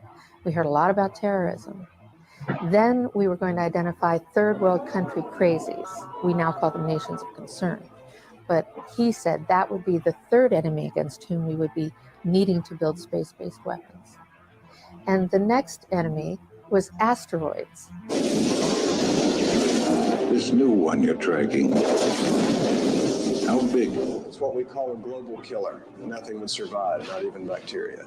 An asteroid some scientists call a city killer came closer to Earth than the moon this week. The scary thing is that scientists had no idea it was coming. Now, at this point, he kind of chuckled the first time he said it. Asteroids, against asteroids, we're going to build space-based weapons. So it was funny then. And the funniest one of all was against what he called aliens, extraterrestrials. That would be the This is like that ancient aliens bullshit. over and over and over during the 4 years that I knew him and was giving his speeches for him. He would bring up that last card, and remember, Carol, the last card. She sounds pretty convincing. Build space-based weapons. Oh, this ain't the same lady. Her aura speaks like she believes it. I don't know if it is. There was no doubt in my mind that he knew something that he was too afraid to talk about. Can you tell us, have unidentified flying objects been seen? Well, sure. We have lots of reports about what we call unidentified aerial phenomenon. Just a few days ago, the Pentagon confirmed that a 2019 video of a UFO sighting is actually real. It was a UFO. Very importantly, I'm hereby directing the Department of Defense and Pentagon to immediately begin the process necessary to establish a Space Force as the sixth branch of the armed forces. That's a big statement. Perhaps we need some outside universal threat to make us recognize this common bound. I occasionally think how quickly our differences worldwide would vanish if we were facing an alien threat from outside this world. They've done a great job systematically programming each one of us into believing that this alien threat is very real and very near. But what they don't want us to realize is what ancient accounts actually say about these beings. Now, the idea that ancient aliens encountered mankind is very popular today. We've all seen these accounts of aliens bringing us great technologies and sharing all these secrets with us. But what they want you to forget is the actual origin of these ancient alien stories. They were never considered to be from outer space. They were considered to be fallen angels. Could we reinterpret the story of fallen angels as beings not from heaven, but from Mars? Accounts dating back thousands of years depict an angelic race of people coming down and sharing their technology and their ideas with mankind, even producing offspring. But they want us to forget that and replace it with this idea of ancient aliens from space. And they have to, because that's the only way this deception is going to work, is if we don't understand what's going on. Now, if we look back at the origin of the modern alien abduction era, we'll see that it has a very demonic undertone. And look at this character right here, Aleister Crowley. He's out there in January through March of 1918 doing a series of magical experiments called the Amelantra Workings, in which he is said to have opened a portal to another dimension, allowing an entity, I believe a demon, named Lamb to enter through it. Now, this is the drawing that he made in 1918 of this character that he apparently had some interaction with. You know, if you look at this picture, it's curiously similar to something we might call an alien gray today in pop culture. So it doesn't take a whole lot of research on this character to realize he was into some really, really dark stuff. So why did I bring this up? This is, 1918 time frame. Well, you have this character who's very much a part of the early space program, Jack Parsons, who was basically a disciple, practically an heir apparent to Crowley and all of his activities. Well, supposedly Crowley's portal was further enlarged by Jet Propulsion Laboratory founder and rocket fuel scientist Jack Parsons. Okay, this is the guy who's one of the founding members of JPL, who was a big part of NASA and the space program. And he's out there with Scientology and Dianetics founder L. Ron Hubbard in March of 1946 at a location that later became known as Area 51. They're doing all kinds of ceremonial sex magic. And they called it the Babylon working, and it's very similar to the Amelantra working, based on ceremonial sex magic. But unlike Crowley, however, they were not as adept at opening and closing portals, and theirs apparently stayed open. And the modern UFO era began 1 year later, in 1947, the same year Crowley died. So, this is all going on about the same time. You've got Admiral Byrd going down there for Operation High Jump. And a decade later, we got the founding of NASA, and these are the characters, okay? Freemasons, Nazis, and occultists creating the space program. What we're thinking of as aliens are they're extra-dimensional beings that an earlier precursor of the space program made contact with. They are not what they claim to be. They have infiltrated a lot of aspects of the military establishment, particularly the Area 51. I remember the conversation very well. This is a person I respected tremendously, very, very senior person. He's told me, he said, "Lou, I want you to stop doing this." I said, "Okay, sir, I certainly can, but may I ask why?" And he says, "Well, we already know what it is." Now, at that moment, I honestly thought maybe it was our own technology. I was running up against some super secret sap, and they were telling me to stop. And I said, "Okay, sir, so it's ours?" And he said, "No, that's not what I'm saying." And he said, he asked me point blank, "Have you read your Bible lately?" And I wasn't quite sure where he was going with that. I said, "Well, sir, I think I know what it says. Where are you going with this?" And he said, "Well, then you would know that these things are demonic, and we should not be pursuing them." Yeah, and he wasn't kidding me. That's exactly how he felt. So this is a Pentagon. This is a Department of Defense official saying, "Stop looking at UFOs because they're demonic." Correct. Before we can actually fully appreciate just how big this deception is going to be, we have to uncover the underlying deception, the one that puts this whole thing to rest. We all grew up believing the story that we were told, that Earth is just a speck of dust in an infinite universe, that there are other Earth-like galaxies out there and planets far, far away, and aliens could come visit us one day. But think back to the origin of that reality. It was told to us by people that we know and trust. Our teachers, our parents, everything we saw on television supported this narrative. But what if we were actually at the center of the universe in a very unique place? And that brings us back to what every ancient cosmology understood about the skies that they were seeing above. They were not told what to believe. They were going out and they were mapping out the skies. And every one of them came to the conclusion that these stars that were rotating above our heads were making their own orbits in a fixed way. They believed that the heavens above were unchanging. Now, they also believed the Earth wasn't spinning or moving. They believed it to be perfectly still. And if we go back to the Genesis accounts, we start to see that they had this idea that there was a vast solid covering known as the firmament. It was the second day of creation. That's when it was made. The entire second day was spent making this solid covering, and that's where the stars were said to be placed.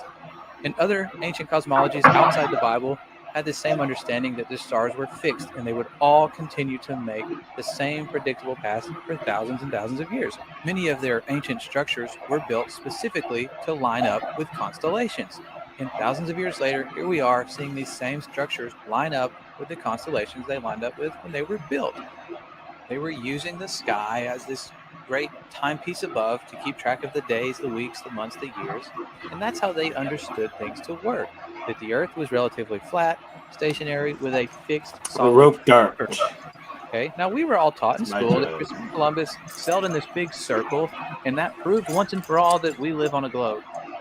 But ancient maps, even after Columbus sailed his big circle, still showed that the Earth was flat and stationary, with Antarctica being the edge. And what we all considered as settled science, that hundreds of years we've just known that the Earth was a ball in infinite space, it was a highly debated issue until very recent history. And they were actually teaching the Earth was flat in schools as recently as the 1920s. We were just talking, and I asked you what shape the Earth is, and what did you say? What were you taught in school when in elementary? School that the Earth was flat. And the first person to ever venture far enough up to see what the Earth looked like was a guy named Auguste Piccard. Most of us have never heard of this person because when he made it to the stratosphere, he said he saw what appeared to be a flat disk with an upturned edge. Now, after Auguste Piccard ventured to the stratosphere, we have the U.S. Air Force showing us the stars from space for the very first time. Oh yeah, look at And when you look this. at what This looks like a light bright. what they actually saw, you begin to understand why the moon landing never had stars in the background. More like It's a not black showing piece of paper stars with pinholes put in it. Yeah. With a flashlight behind it. The sky They showed it on TV. deep black. People believed it. Stars. Oh yeah. You know, and pretty much all the time you can see the stars. The sky, of course, was black. The heavens are 10 times as bright, stars 10 times as numerous. And we cannot see stars. The thing about Carl Sagan, billions of billions of stars, there really are billions and billions of stars, and you can see them. It's an unfathomable blackness, with a texture you feel like you could stick your hand into.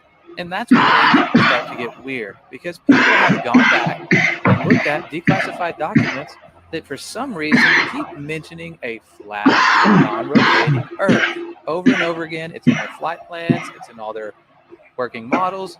This flat, stationary Earth repetitively keeps showing up. If it doesn't exist, there'd be absolutely no reason to base all of your science on it. Something else shows up. What? Yeah, he's.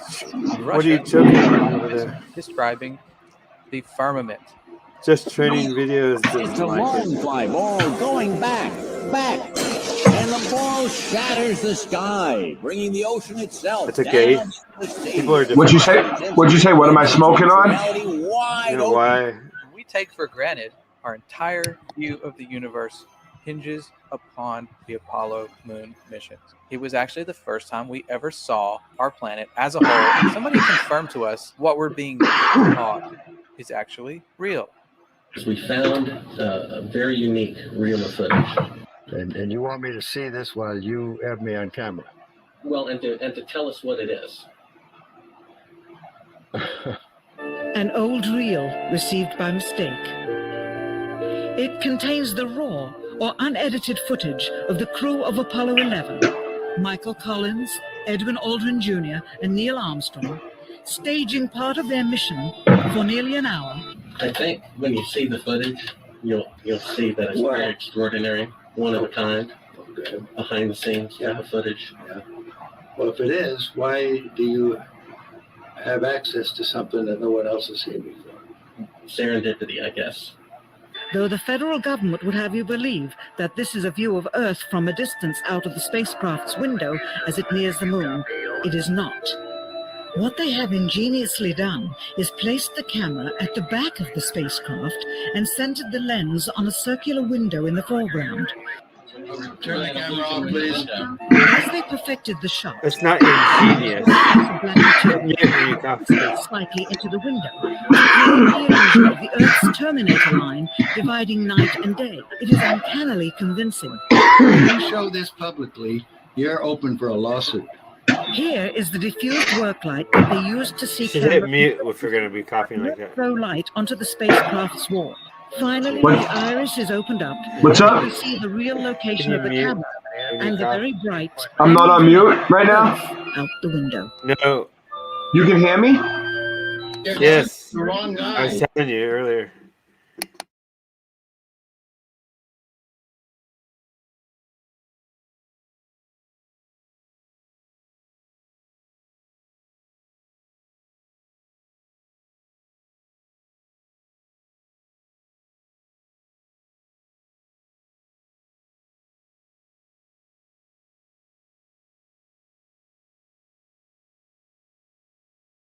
Now you can hear me, right? All right. I don't know. That. I can barely hear you now.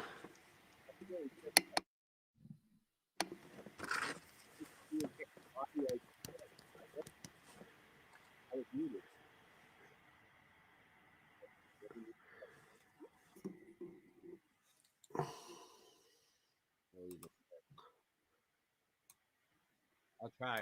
I'll try my hardest. Hey, what up? Just training videos.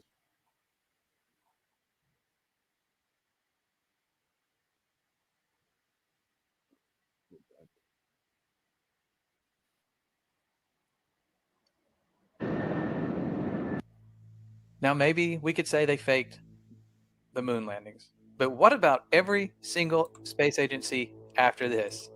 We're putting our trust in people to be I just honest discovered and show us why exactly. the pen is awesome because the Now, pressure Toby, makes it so you can have live thin and thick space, lines. Space station. It's like That's real when things ink. start to get even weirder because we're catching them making big mistakes. They're having CGI glitches. Oh, my mic.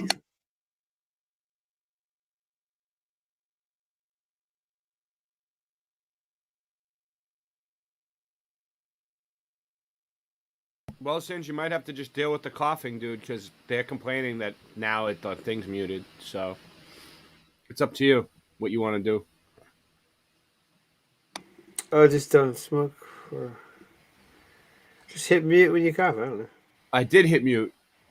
It wasn't muted. I don't It know. wasn't bothering me. It was fine. Their wire harnesses are not It'll bother working the correctly. audience. If you do enough searching, you will find clip after clip of NASA fails. These people messing up in the middle of what's supposed to be a live feed because even with the best technology, things screw up.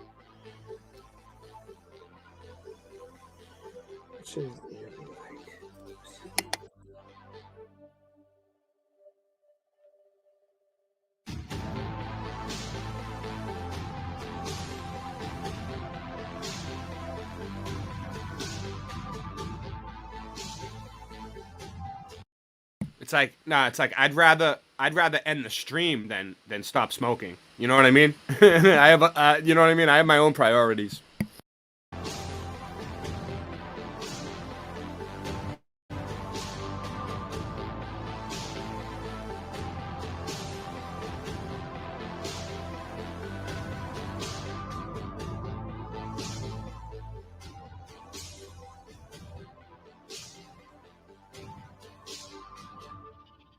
So many times during spacewalks outside the International Space Station, we can see air bubbles rising up. Can you touch on how there are air bubbles in space? Can you be more specific? Air bubbles? So yeah, like a lot of times during the footage, the NASA footage, you can see bubbles coming up out of the helmets or kind of from underneath you. How do you explain bubbles in space? Yeah, I'm not sure exactly what you're talking about. Now sometimes you get water in the helmet, and it comes. It's either from sweat or from the cooling garments. And in some of my spacewalks, I had like water in the helmet, not like I was going to drown in the helmet, but just little bits of water probably came from sweat. Often on the outside of the space station, you'll liberate little pieces of, it's a really harsh environment out there, and the outside of the space station gets beat up pretty good. And sometimes, you'll see just those flecks of paint or something that you might have disrupted floating away from the suit. And, That's generally what that is. I've never seen any kind of air bubble anywhere. Yeah. Could it be that you're filming in an underwater pool and you're not really out there?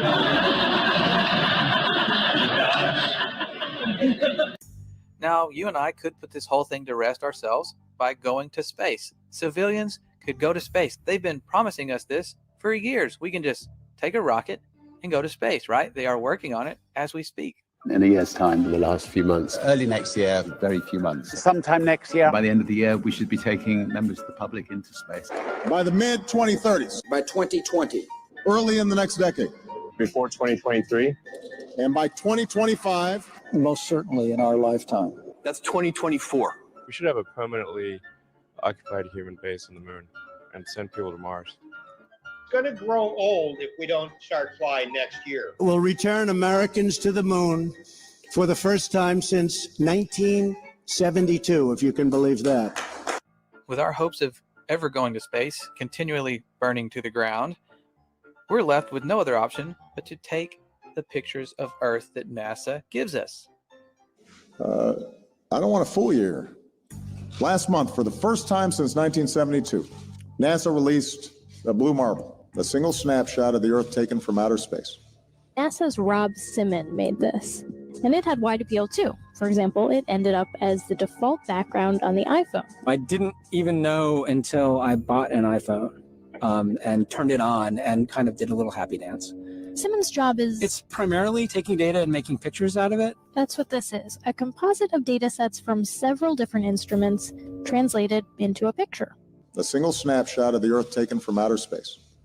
To us, the really cool thing was the data set. Up until that point, there was no realistic color map of the globe anywhere. There's artistry to creating the world.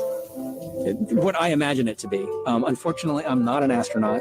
I've never been to space, but I've looked at these images over and over again, trying to sort of get the essence of it. It is photoshopped, but it has to be.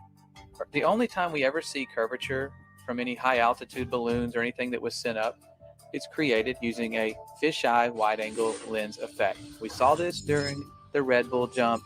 Anytime they send up something on television, you're going to see this curved horizon, but it's the result of this wide angle lens.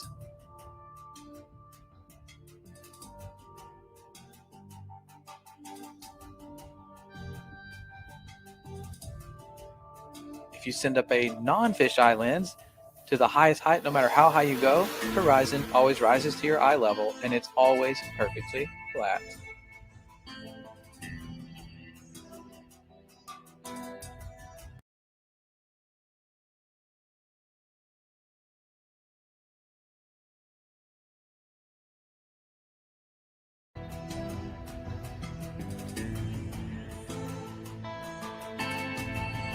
We could also go to satellite footage. After all, aren't there thousands of satellites orbiting the Earth right now? One would think. And yes, there are in fact satellites being sent up year after year. There have been for decades. The only problem is these satellites are launched on balloons, and they have been falling down all over the world. For a Michigan couple when a satellite crash landed in their backyard, and their reaction? Priceless. Never know what's going to happen. This baby fell out of the sky and landed in our yard. Hey, we had a problem here. Forget it, Bart. It's so bright out you can't see anything in the sky except the Fox satellite.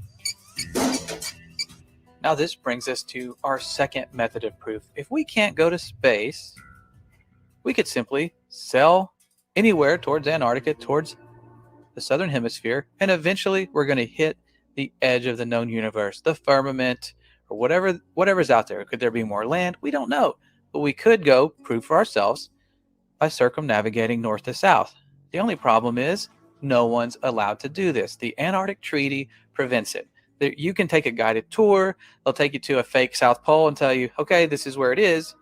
But independent exploration is prohibited. It's guarded heavily by the military. You can't just go to Antarctica and check it out for yourself. Antarctica has effectively been off limits since December of 1959, and this was signed into law and agreed upon by over 50 countries. That should raise a little bit of concern. Why would a icy continent be off limits? Well, that's something we may never find out. Admiral Richard Byrd, one of the first people to really explore Antarctica, came back making bizarre claims of resources and in a time when Antarctica would be highly sought after by other nations. He also talked about unexplored land beyond the South Pole. Admiral Byrd, you've been to both the North Pole and the South Pole. Is there any unexplored land left on this Earth that might appeal to adventurous young Americans? Yes, there is. And not up around the North Pole, because it's getting crowded up there now, because they find out it's really usable, not only to live in, but militarily. But strangely enough, there's left in the world today an area as big as the United States that's never been seen by a human being. And that's beyond the pole on the other side of the South Pole from Middle America. And I think it's quite astonishing that there should be an area as big as that unexplored. This is a tremendous So challenge. there's a lot of adventure left down at the bottom of the world. Admiral, do you hope to see that? I do. Okay, so we can't personally go high enough to see this planet or sail far enough away to see if there is an end to this Earth or some land beyond Antarctica, but we do have a chance to watch rockets launch. They go up all the time. You can watch these rocket launches that seem to be happening more and more, but you have to wonder why they're taking this curved path and they're not going straight up. Now, the official answer is they're taking some curve with gravity, and there always will be some cover story for why Parabolic they can't curve, go that's what straight they up. tell you. But the big question is, why are we now stuck in low Earth orbit? We seem to get past it multiple times during the Apollo missions. The moon is well beyond low Earth orbit, but now we're stuck, and NASA will tell you for themselves. Right now, we only can fly in Earth orbit. That's the farthest that we can go. As we get further away from Earth, we'll pass through the Van Allen belts, an area of dangerous radiation. We must solve these challenges before we send people through this region of space. Any ill effects from the Van Allen radiation belts? No. No, now I'm not sure we went far enough out to encounter the Van Allen radiation. Yeah, belt. you did. Maybe we did. The belts are 1,000 miles to 25,000 miles above the Earth. Then we went right out through them. No effects on your cells? Didn't even know it. I don't think anybody, well, maybe somebody said you went through the radiation belt, but we didn't feel it inside. I'd go to the moon in a nanosecond. He didn't know about it until that guy told him. Dude. We destroyed that technology. First of all, that astronaut didn't even know what the Van Allen radiation belts were, how high they were. The camera guy had to tell him exactly like where they were located. You know what I mean? So, like, it's a bunch of bullshit. And The camera guy told the astronaut his Yeah. business. Next generation spacecraft will enable America to The astronaut can't tell him how to use his camera. I really want your generation to embrace is that the Earth is a closed system. We cannot leave the Earth. So what about the proofs we were actually given for this Earth being a globe, other than pictures and NASA? One of those, the first that I recall, is boats going over the curvature. As ships sail away, they don't disappear all at once. First, the bottom will disappear. See, the bottom of the ship is gone. Now we can see midway up, and then the whole thing disappears. Now, ships came back. They didn't fall off the table. So people realized that the world is curved. I mean, it's a big curve, but it's curved. So, the process of testing claims, the world is flat, the world is round, is what we call science. Now, if you have a claim that can't be tested, that's what we call pseudoscience. The difference between pseudoscience and regular science is whether or not you can test it. The flat Earth, well, that didn't stand up to tests. The round Earth did. Extraordinary claims require extraordinary proof. The world is round. Now It didn't this prove seems shit. legit. Boats do appear to disappear bottom up and go over a curvature at a pretty relatively short distance, which would make sense if the Earth is indeed a ball. The only problem with this theory is when you take a high zoom camera, a telescope, or something with high zoom capabilities, you can bring back a boat that has appeared to vanish. right? We have optical limits to how far we can see certain objects. Not to mention atmospheric lensing. Your atmosphere will act like a lens. And you can test and repeat this on a very flat surface with a camera yourself. You will see objects appear optically to disappear bottom up, just like they're going over a curvature, but you can demonstrate this on a flat surface. It's testable and it's repeatable. Science. Another big proof we were given was our sun, which it does appear to be going over the curve of the earth, and we're told that's It's because testicle and it's repeatable. Rotation as we orbit the sun. It's a repeatable But once you testicle. realize the sun is a local light, it's the It's exact repeater. our moon above.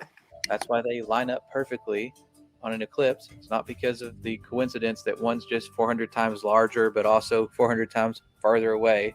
It's a much closer light and it's much smaller. Now, you would think because of all the false models we're given of this flat earth theory that it would just always be daylight or you should always be able to see the sun. But it's much closer and much smaller. So when it moves away from your line of sight, it follows the known laws of perspective. And it has to follow these laws because as objects that are, even if they're high up, as they get further away, they appear lower and lower. And eventually you're going to see it vanish due to perspective and the fact that our atmosphere isn't transparent. It might be clear for certain distances, but eventually everything's going to fade out. You can find time-lapse footage of the sun doing just this. You can see it, and then all of a sudden it fades out and appears to vanish. That's because it is traveling through an atmosphere that is not transparent 100%, and it is taking its local light with it.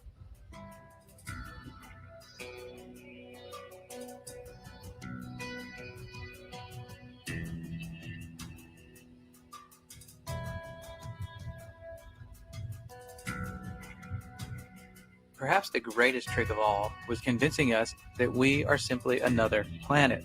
We all learned the planets in school, we had songs, we built solar system models, and when we looked up and saw these lights in the sky, we assumed that we were simply a light in someone else's sky. It was a really good trick because that is the one that most people go to. How are we not round if other planets are round and we are assuming these lights to be other planets? But when they send us these images of other planets, you have to read the fine print and wonder why they rely so heavily on CGI.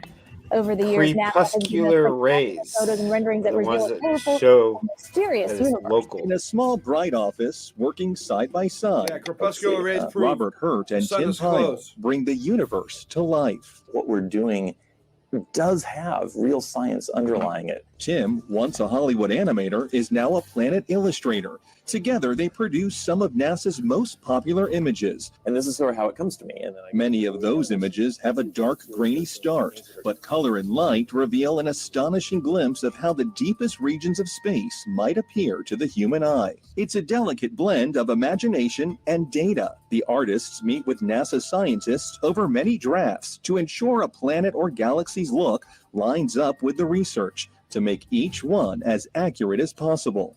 I love the challenge. It's kind of like a puzzle to me of trying to create something that looks really cool within the restrictions that were given by the scientists. It can take days, even weeks, to produce just a single image. The dazzling final results, enough to keep us all dreaming of the final frontier for years to come. And while NASA struggles to get consistent photos or videos of our planet, they have no problem sending us HD images from Mars. We're expected to just believe these are legitimate.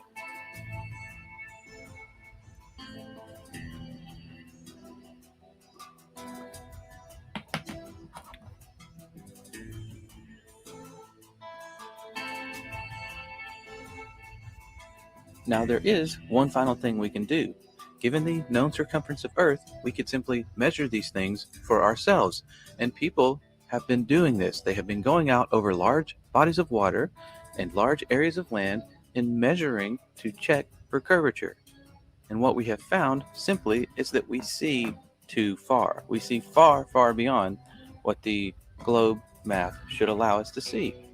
The current record holder for the longest line of sight photograph captured mountain ranges that were 275 miles away. They should have been at the given height and distance nearly 4,000 feet below the line of sight. This is from Joshua Nowicki, and what you're seeing here is a mirage. We typically would not be able to see this from the Lake Michigan shore. We talked about this last night. Conditions are right on the lake. I think he might be a mirage. Seeing a mirage. As we find ourselves on an Earth much different than we ever imagined, it brings us back to this upcoming deception, this final card, and what it's truly all about. We are dealing with a huge, probably the most important deception on humanity. What I'm telling you is there's a cover-up about this information, and has been, by the top researchers that you people rely on to hear the truth from.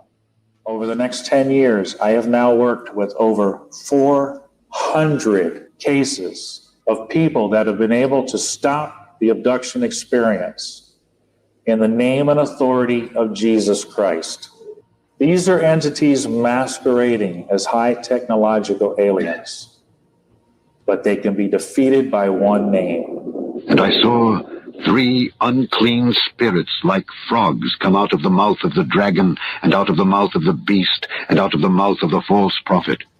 For they are the spirits of devils, working miracles, which go forth unto the kings of the earth and of the whole world, to gather them to the battle of that great day of God Almighty. A new world order.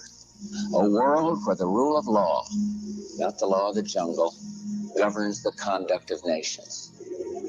When we are successful, and we will be, we have a real chance at this new world order. The new world order. A new world order. A new world order. There's no way for us to know exactly where this alien deception is heading, but one thing is for sure, we are witnessing the fulfillment of prophecies in Scripture that told us we were going to eventually head to a one world government. A great deception is coming. We can count on it, and we have to return to the power of the one who put us here, the one who is going to have the final say.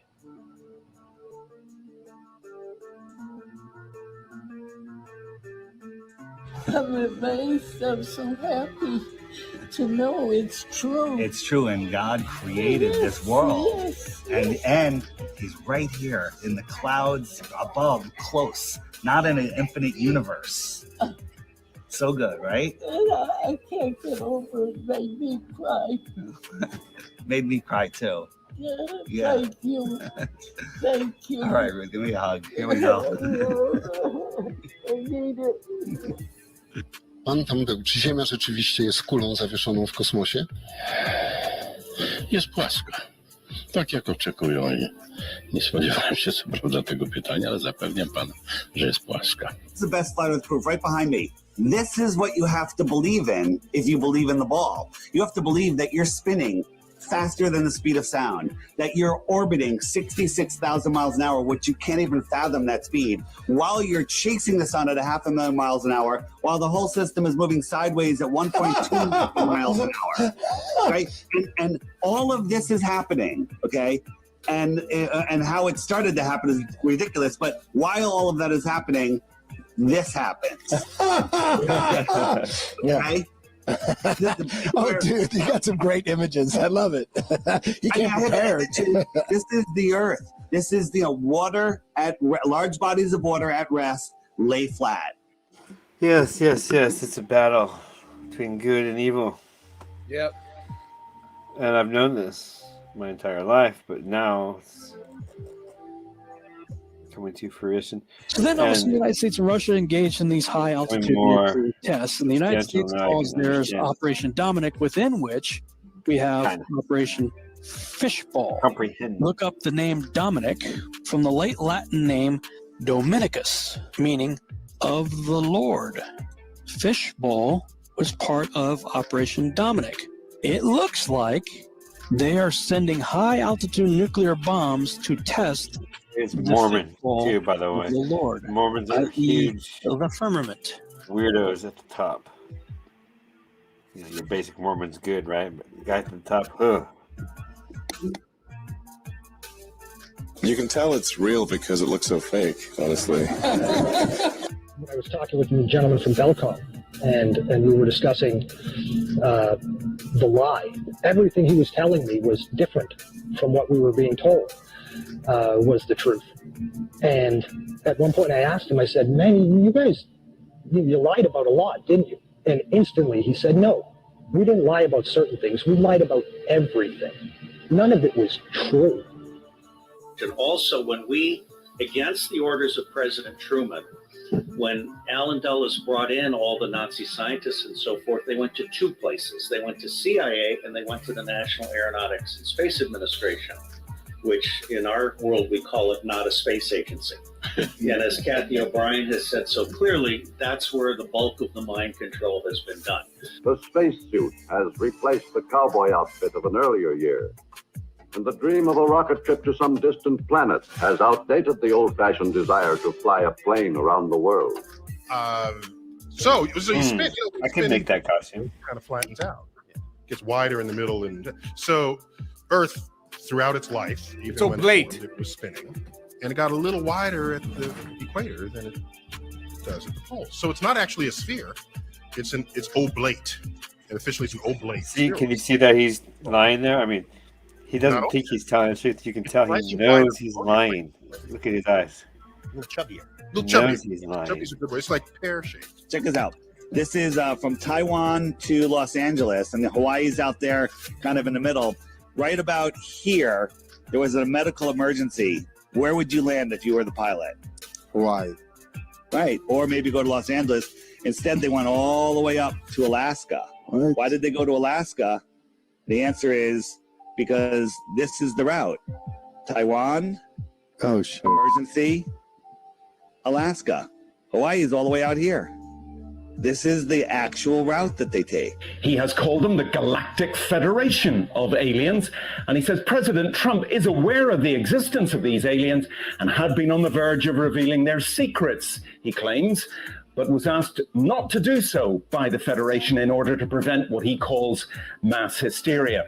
Well, the retired general says the US and Israel have kept it from the public because, quotes, humanity isn't ready and the aliens don't want to reveal themselves until humanity can evolve, he says, and understand what space really is. Because space is the world's newest warfighting domain. Space is a warfighting domain. The next warfighting domain. Space is a warfighting domain.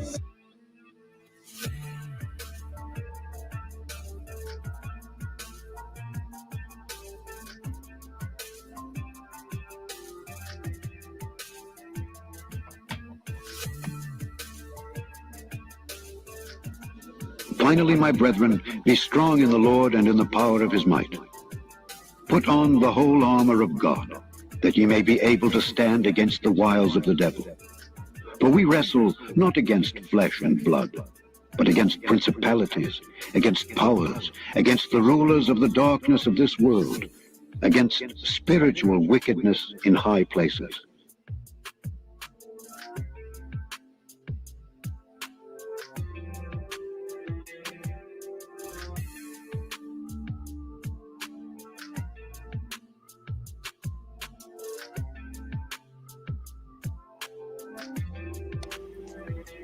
Quantum levitation. Freeze it. Very, very cold. Boom.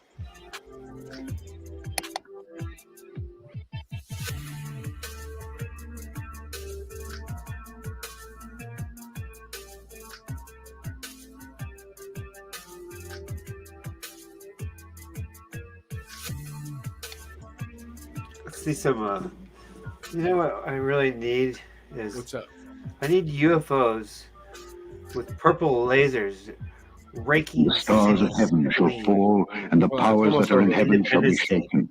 I think that And then shall they see the Son of Man coming in the clouds with great power and glory. And then shall he send his angels, and shall gather together his elect from the four winds, from the uttermost part of the earth to the uttermost part of heaven.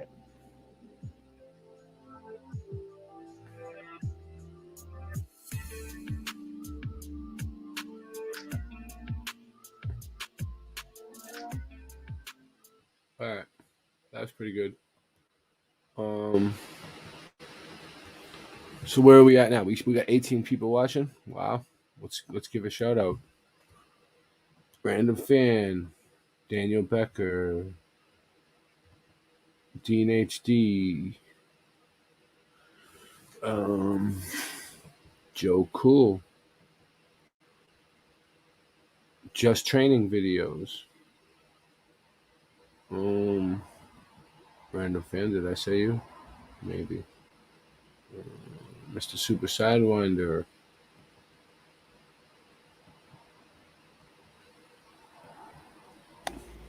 Drew Duncan. Voynick. Kim Ray. Voynick. All right. Jenny T.I. Murphy.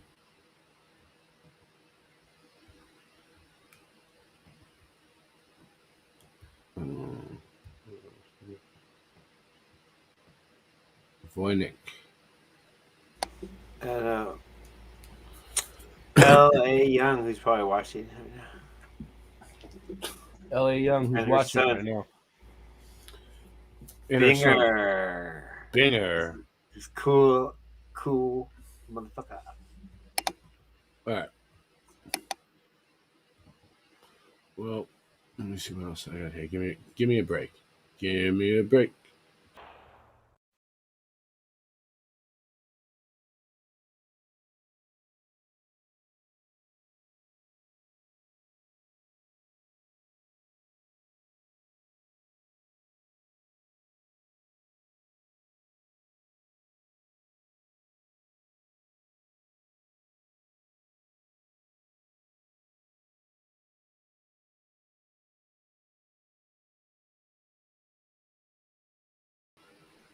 So in the news today, we're this close. China. Chill. Don't forget that this has been going on for a couple of years now. Absolutely every place. Not just in the United States, but this is how they're doing it. This is a fifth dimensional war, fifth dimensional warfare. We learned about this at the beginning of the COVID pandemic from military soldiers that explained what a fifth dimensional war is. These guys are kicking our asses every place. It's insane to me how many chemical plants have caught on fire just in 2022. And because this is the new world order, not just the takedown of the United States, this is absolutely everywhere.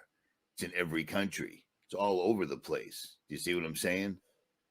This is getting crazy. There you go. Pay attention because this is the war. This is how they're doing it. There's I a see so meteor many right people talking about the train derailment at East Palestine, Ohio. And all I'm going to ask is that if you do this, you get your facts right. I literally grew up right down the road from East Palestine. My old childhood best friend lives in the fucking town. My current best friend literally lives right next to the town. It is so much worse than what the media is telling any of us. I'm getting reports from people that are down there right now that they're literally seeing schools of fish floating down streams, rivers, fucking dead. I got a video from my friend, okay? And she's like walking, dude. It's all fucking dead. All fucking dead. And on the top of the water is a really pretty chemical rainbow sheen. The chemicals are in the fucking water and they're lying to the rest of the country saying they're not. The water's been contaminated. The soil's been contaminated. The fucking air is contaminated.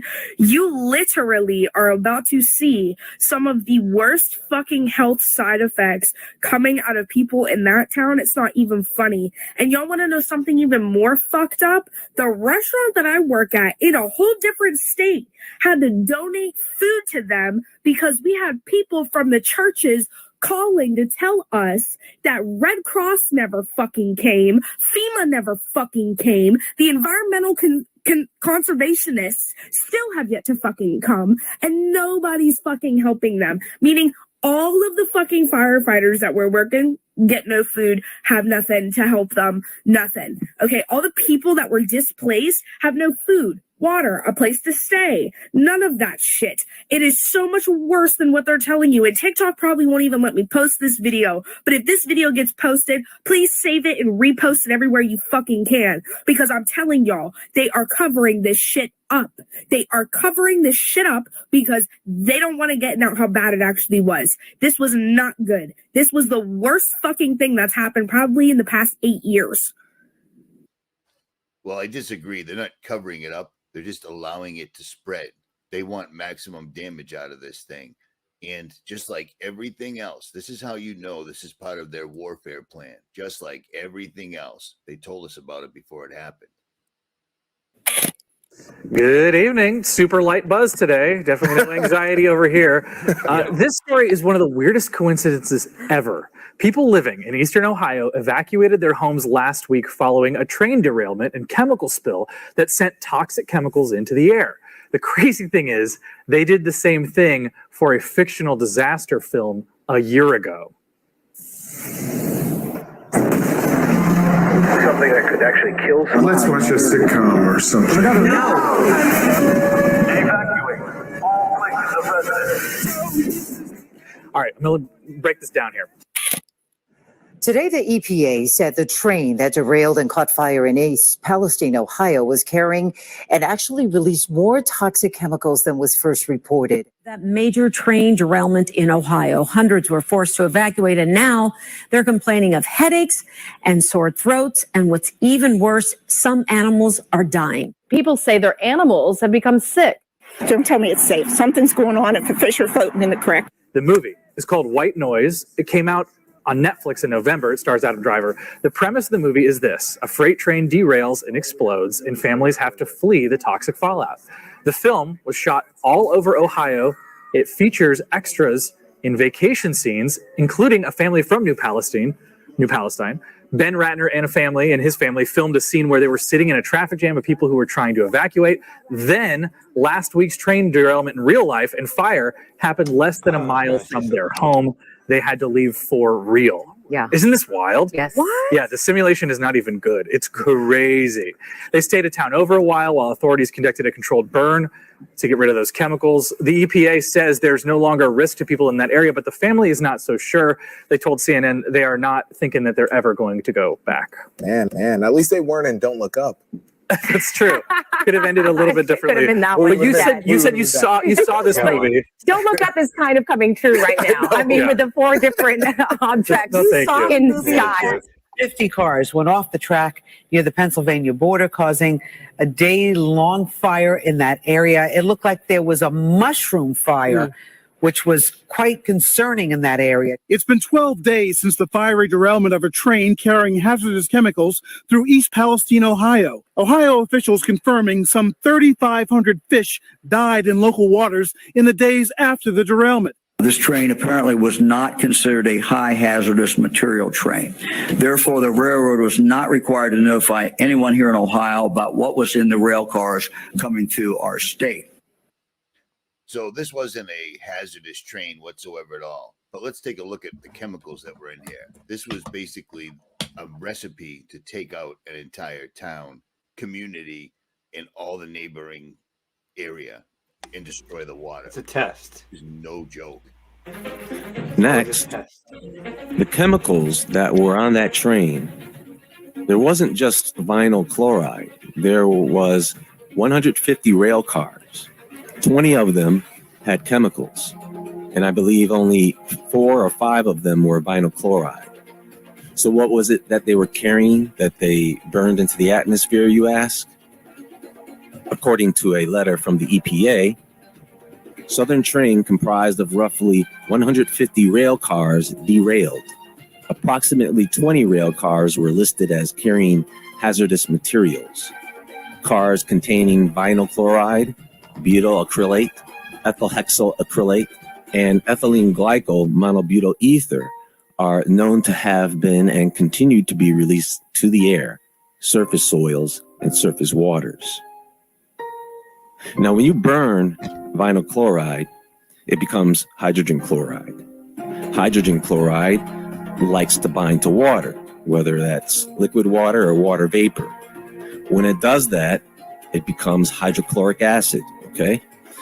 Butyl acrylate is another toxic flammable chemical that they use to make paint, coatings, caulks, sealants, adhesives.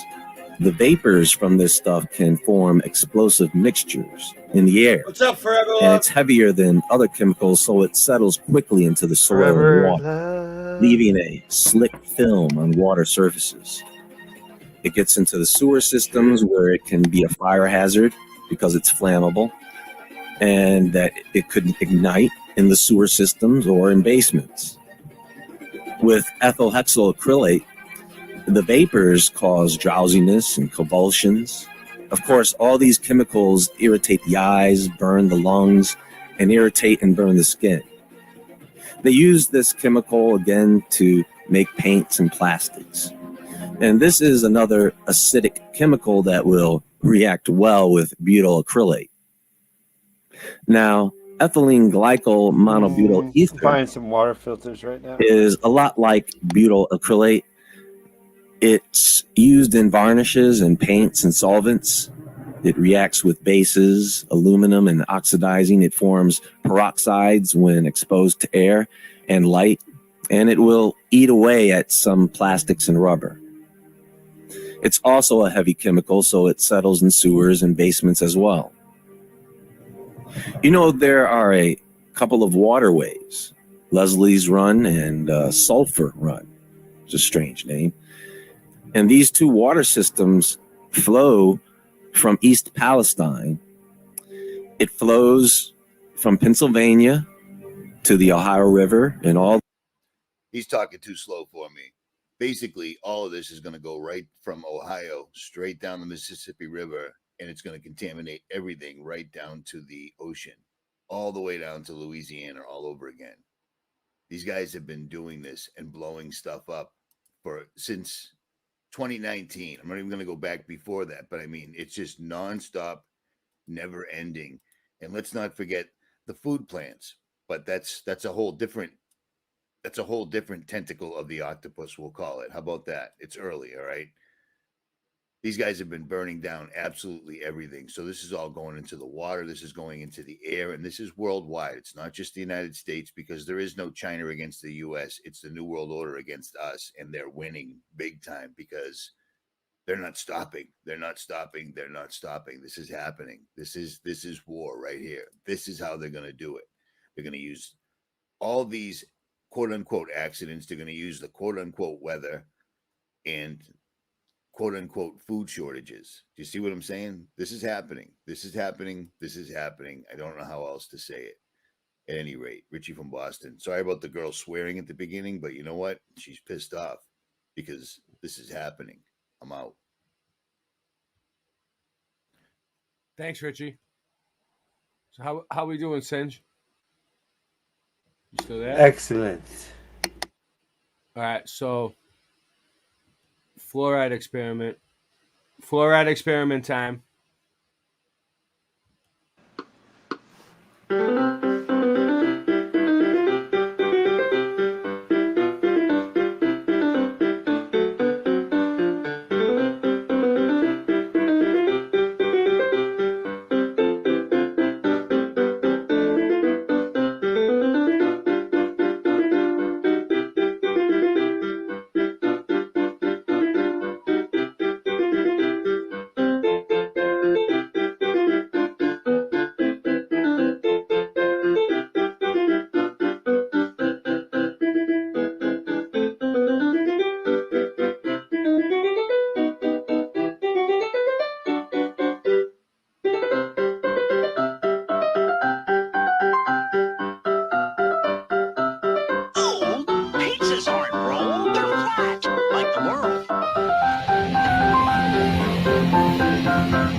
Okay, not bad.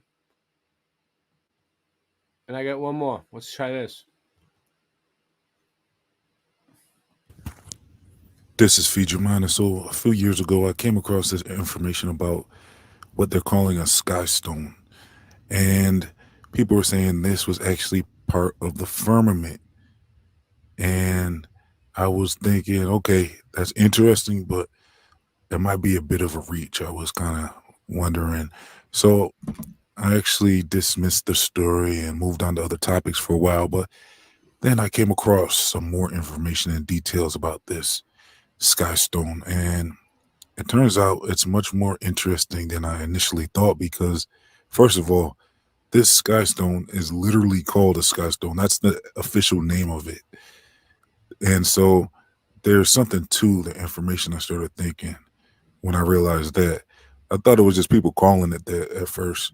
Then I looked more into it and realized, okay, so there's actual data on this stone, and they're saying this stone is made up of 77% oxygen and a few other known elements. But then there's other researchers saying that there's actually parts of the stone that scientists have not been able to determine the origins of. They're saying that some of the elements are actually, they're thinking, not from Earth. So these elements are unknown to the science community. And that's pretty interesting. And so new ride? Yep, we're cruising in style with Verizon Home. When I looked more into this sky stone, I looked into the history of it. And first of all, this stone was discovered in Sierra Leone, where a lot of precious gems and stones are found. And it turns out the ancients have said that the reason why there's so many diamonds and there's so much precious metals and stones around that area is because they're saying they have tales of the fallen ones getting kicked out from the heavens and falling down to earth. And they even made a bunch of statues in that area where people have found reptilian-like looking creatures that they have said were the fallen ones who came down from heaven. And they're saying that on their way down, they were trying to grab onto stuff and parts of the stars were falling with them, and they were literally thrown through the firmament is what I'm taking from this information because of the sky stone now. So it looks like the ancients have strange tales about why there's so many precious metals there. And plus, if you remember, they said in Ezekiel that the heavens were made of precious metals like emeralds and crystals and rubies and stuff. And even Satan himself was said to have been dressed in all types of precious metals and precious gemstones and stuff. So that's pretty interesting how they're linking the fallen ones with these precious metals, and plus with the stars, like as if the stars are literally diamonds in the sky. Even in Rihanna's song, she speaks of the stars being diamonds in the sky. So is there something to this sky stone? Well, upon further research on the sky stone, which is a bright blue stone unlike any other stone known to man, and there was this researcher that goes by the name of Angelo Patani, and so he started researching on the sky stone because he was one of the first ones to discover this stone in Africa. And upon his research, he started realizing more and more about this stone was unique and unlike any other stone. And he started documenting his research through the scientific community. And it turns out as he started releasing more and more information, he out of nowhere just disappeared, never to be heard of again. So it's not clear whatever happened to this guy. But yeah, he might have been silenced because he was uncovering a lot of mysteries about this sky stone. And then maybe a year later or so, this guy, well, this collector that goes by the name I've of heard it Jared called Hines, Sky Ice. he was trying to obtain some precious metals and precious stones, and he went to a gemstone dealer in Hong Kong, and that's where he came across this sky stone for the first time. And he was looking at it and asking the dealer a lot of questions. The dealer was explaining what this was and what he knew about it, and That's beautiful. he was intrigued, and he ended up wanting to purchase the stone, but the dealer refused to sell it Pretty to him. interesting, yeah. And so he found that strange. He I would even like asked to buy maybe it. could he just buy a fragment of it, but the dealer refused. So $100, he $200. this piqued his Couple interest hundred, even more. So he started Get a couple going on a Benjis. mission to find a way to obtain this stone if there's any more. And he ended up finding another piece of this stone in a museum in Switzerland and tried to obtain one from them, and they refused as well. So he didn't give up. He was out of desperation. He went back to this Hong Kong gemstone dealer, and eventually he was able to get him to sell him a small fragment of this sky stone. So what came with it was this paperwork, and when he looked at this paperwork, he was able to determine where this sky stone came from. Where did this gemstone dealer get this stone from? And it turns out that it was traced back to Angelo Platoni, the same guy who disappeared from doing research after doing a bunch of research on the stone. So Collins started doing much more research on this sky stone, and he even hired a scientist to inspect it. And the scientist never saw anything like it before. He was completely amazed by this stone and couldn't quite figure out a few elements in the stone. And it was just a stone unlike anything anyone's ever seen before. So it was one of the rarest stones in the world, basically. And it's a big mystery as to where it came from and what it actually is. So it sounds like the scientists concluded. I want to doesn't say seem to have sapphire came from first Earth. off, right? So is it possible that this sky stone is a literal piece of the firmament? And if so, how do you suppose this sky stone found its way onto Earth? Like, what is your take on how could a piece of the firmament fell to Earth? And so this brings a whole new meaning to that story. I think it was Chicken Little who was warning everyone the sky was falling and no one believed him. And also, like, with this sky stone being made of 77% oxygen, I mean, isn't that something? I mean, first of all, the number 77, and then also with it being made of mostly oxygen. So is that maybe another form of water, like when the Bible says the waters were separated from the waters below and the waters above? And scientists know of 3 forms of water, which is liquid, solid, and vapor. But could this be maybe related somehow? Maybe this oxygen stone, where it's maybe another form of water that's in this form.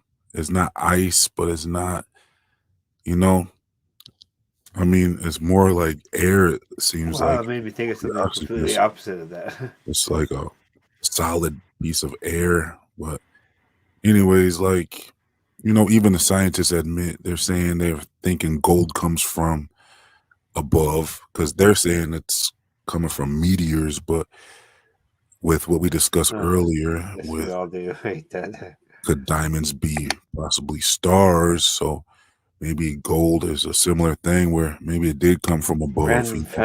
These pieces of the stars or something like that. Rodriguez. Anyways, we covered a lot in this video, so let me know what you think about it all in the comment section. I might leave a link so you can check out this sky stone being demonstrated and presented by someone who actually has one. So be on the lookout in the comment section for that link. I'll also leave it in the description box. I'll also leave a link to maybe my firmament videos where we cover more detail about what the firmament could be made Sky of. Ice videos. I'll leave links to my social media, my other channels, my Feed Your Mind store, my free email newsletter so I can send videos directly to you, and much more. I'm also going to leave I a got link the if link you right like here. for this channel. You can donate as little as $1 to help keep Feed Your Mind online. I also have YouTube membership and PayPal. Your support's going to also help me get much more documentary style videos out instead of just these podcast style videos. So thanks for tuning in. Please like, comment, share, and subscribe. This has been Feed Your Mind signing off. Easy Wheels started as my college project, and we now sell our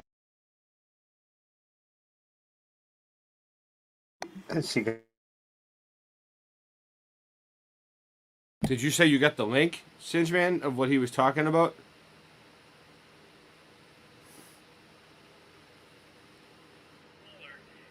It's just not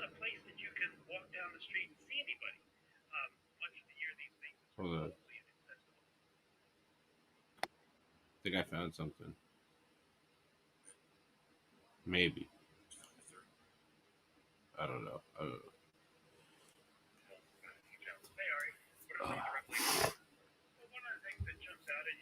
No.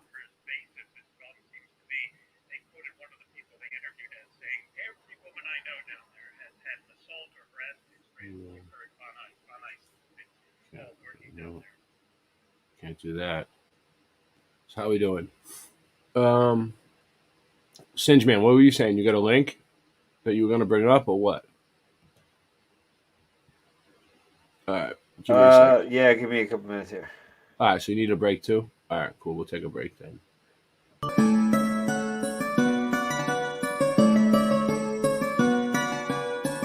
Well, I'm not going to leave you alone. I want you to get mad. I don't want you to protest. I don't want you to riot. I don't want you to write to your congressman because I wouldn't know what to tell you to write. I don't know what to do about the depression and the inflation and the Russians and the crime in the street. All I know is that first, you've got to get mad. You've got to say, I'm a human being. God damn it. My life has value. Start the uprising. Let's start the uprising. It's time to uprise. It's time to uprise. Yeah. Listen, people, they got us believing we nothing but heathens, scheming, hating each other for nothing but breathing, hating each other for color and creed. When me and you, we one and the same, under the blade get cut and we bleed, and they think we dumb and naive, but we wasn't conceived yesterday. We know the days they made up the disease, and they tease us with money and greed to make us hunger and feed off each other like some blood-sucking freaks. And the most ignorant begins to publish his dream. Nothing but whores and infidelity is up on the screen. Real chance of love with else in the creep. A lover that cheats. These dumb broads should be running the streets. If you think that letting your daughters watch Charm School won't harm you or her in the long run, you're a darn fool. It's so blatant how they're in our minds in plain sight, taking our rights and dignity. It ain't right. Start the uprising. It's time to cut ties with these people. Guys is feeding us nothing but lies. Time to uprise. Sometimes up, cause when the trust dies, love dies like government spies. Start the uprising. It's time to cut ties with these people. Guys is feeding us nothing but lies. Time to uprise. Sometimes up, cause when the trust dies, love dies like government spies. I'll admit that Obama had me believing the hype, but after doing the knowledge, I ain't been sleeping at night. Probably the biggest deception I ever seen in my life. If y'all don't read between the lines, and y'all ain't reading it right. Yeah, Vinny Paz just a motherfucking trooper stepping. Nuclear anxiety in the code of the super weapon. Obama and Bush cousins, and that's a true connection. Seizing power and property like a ruthless henchman. I'm in a Jewish temple on Mount Zion, studying literature from the Priory of Sion.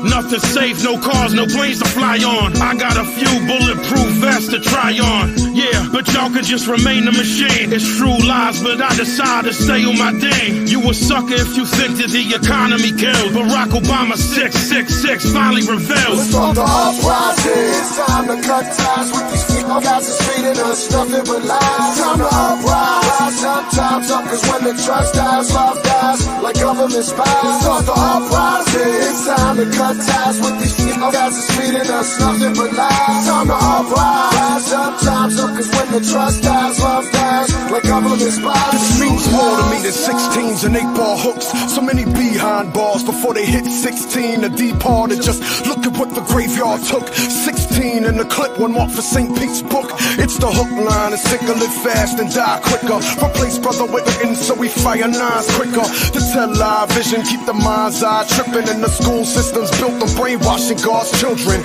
More capitalism, only mean more problems. Stock market crash, hard times and rock bottom. Huddle masses that never passed through Ellis Island. Wind up experiments, Tuskegee and Guatemalans. Obama's only sending more troops for deployment. Only folks with jobs here work for unemployment. So dig, there's a reason the Liberty Bell don't ring. It's the uprising, lift every voice and sing. Come on, the uprising. It's time to cut ties with these people. Guys is feeding us nothing but lies. Time to uprise. Sometimes up, cause when the trust dies, love dies like government spies. Start the uprising. It's time to cut ties with these people. Guys is feeding us nothing but lies. Time to uprise. Sometimes up, cause when the trust dies, love dies like government spies. True lies.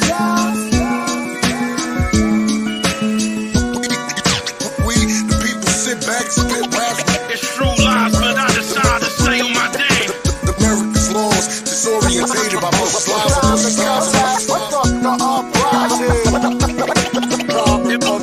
y'all don't read between the lines and y'all ain't reading it right. I'm the cut ties. Fuck the uprising. I want you to get up now. I want all of you to get up out of your chairs. I want you to get up right now and go to the window, open it, and stick your head out and yell, I'm as mad as hell, and I'm not gonna take this anymore.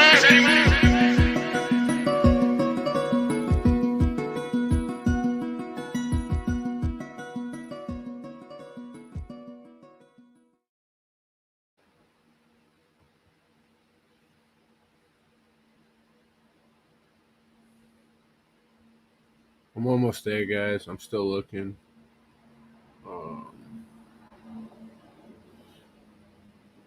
This looks like it might be alright. I think I might have already played this on here. Alright. You there? You still there, Singe, or you going? You falling asleep? I think Singe Man has left the building. Sorry, I had my headphones up. What'd you say?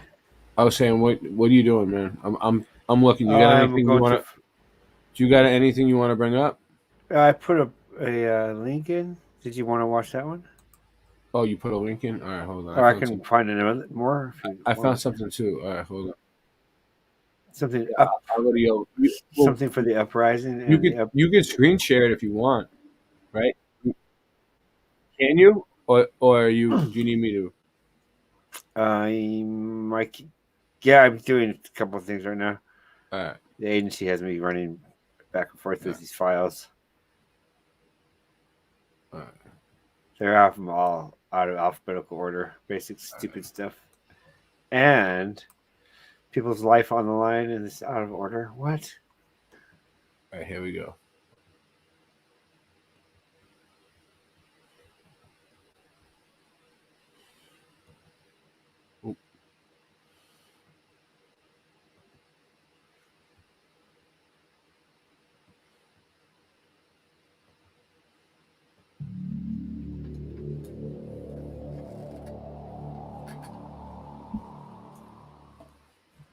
Hello, family. Welcome back. I hope you guys are doing great. I wanted to pass something along that somebody shared with me a while back, and I just haven't had a chance to share it, but it's extremely interesting. It's one of those things you just have to share, and the people I've talked to about it had never heard of it, so I figured maybe you haven't, and it's great that we share information that we come across, kind of break some of the mystery of what's going on beyond where we're allowed to explore. And this story is one of those that will blow your mind because it reveals sort of what we already assumed would be going on there. But this person that shared this with me was very kind and said, hey, this is really cool. Have you heard about this? And I haven't heard anything about it until they shared it. This channel here, Yup0123. And they said, I found this on Facebook and I think it's worth sharing with you all. I kept the original post's layout untouched to keep its originality. So they've broken it up. You'll see what I'm talking about, or what they're talking about here in just a second. And the story, I will scroll to it, starts right here. And this person reached out on one of those truther Facebook pages. There's lots of them where they were talking about the firmament. And they had a military background. And they said, I've never really believed in Jesus or done the whole church thing, but I think I've seen the stuff you guys are talking about here. I just didn't know what it was at the time. This person was in the Army from 1997 to 2000, and they said, I was sent to McMurdo Station in Antarctica. I was a helicopter mechanic and a crew chief, and they had volunteer tours open for guys to go there and work on the helicopters there. When they asked for volunteers, sorry, there's some typos here. I'll try to read it and say what I believe they were trying to say, but it says, when they asked for volunteers, a bunch of us applied, but only me and one other guy got accepted. The application process had a bunch of questionnaires that we had to fill out, and we had to sit for a bunch of one-on-one interviews, it was mostly just a bunch of questions about what our interests and beliefs were. Weird that they would ask about their beliefs. I was sent to McMurdo Research Station in August of 1998. When we weren't busy de-icing the aircraft and working on them, we had time to hang out with the scientists at the research station. The military unit attached to McMurdo was small, and we didn't have our own separate facilities. We didn't have a PX or a media center. There was no chapel or chaplain, and we didn't have our own separate mailroom. We just had to share the same facilities with the scientists and researchers. So over time, I got to be friends with a few of them. They had 2 different kinds of ice they worked on and studied. This is where it gets interesting. One kind of ice was the normal kind that we've all seen. They took cores of it out of boreholes in the ground. Just like normal ice, it was mostly clear and sometimes white, and it would melt into liquid water if it got warm. The whole area of Antarctica is covered in this kind of ice. But that wasn't their main kind of ice. The only time I ever saw them actually studying normal ice was when a film crew from National Geographic came by. The rest of the time, which was most of the time, the scientists were studying something they called sky ice. This stuff was totally different. We were never allowed to go into the laboratory areas of the station because the labs had to be kept super clean. Thanks, Daniel Becker. They said it would mess up their work if they risked letting too many people in the lab. But one time, one of the researchers that I was friends with showed me a piece of sky ice. You couldn't touch the stuff with your bare hands because it was so cold. And it wasn't clear or white like normal ice. I appreciate it, Daniel solid Becker. blue. I'm just making a coffee. That's why they call it sky ice, because it was the exact same color as the sky. We had to wear a thick, heavy going outside gloves to handle it. The stuff was so cold, it would instantly freeze your skin if you touched it. I don't remember what the temperature he said it was, but it was something like hundreds of degrees below zero, way colder than the normal ice that was outside. He had to carry it in a metal bottle that was kind of like a thermos. He let me play with the piece of it for a while. It felt lighter than a piece of normal ice of the same size, like it wasn't very heavy at all. It almost felt like you could throw it up in the air and it would just float back down. But I didn't try that. And it was also a little flexible when I tried to bend it. It didn't break like normal ice would. And even for a small piece, you could see through it. It was solid blue right from the surface. And here's the really weird part. It didn't melt into water. When it got warm, because we had it inside, it just started to shrink. It got smaller and smaller, but my glove never got wet.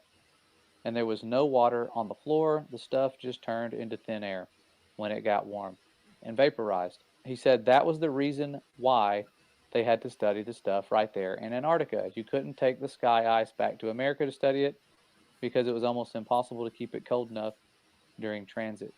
And then they shared a verse right here where it says, "And above the firmament that was over their heads was the likeness of a throne, as the appearance of a sapphire stone. And upon the likeness of the throne was the likeness as the appearance of a man above upon it." And then we continue off where it says, "It would always vaporize into air, and you'd have nothing left when you got back to the U.S., he said. Russian scientists had discovered the same problem when they tried to take the ice back to Russia. So that was why they all had research stations in Antarctica. After maybe 15 minutes of handling the But piece, Santiago, he's it right was there. almost completely gone. Oh, yeah. Just like I just was a sitting tiny at that little table bit last week. left, I had a and my coffee there. glove was dry the whole time. I'd never seen anything like it before or since, and that's unusual because I've always had an interest in scientific things. I think that's even why I got selected to go to Antarctica, because a big part of the interview was about science and what I believed about things. So I really thought it was cool to see something I'd never heard of before. The whole time I was at McMurdo, I heard people talking about the wall, like that was a special place. It's pretty common to find ice walls and ice cliffs all over Antarctica. The whole place is ice, but it's all just normal white or clear ice.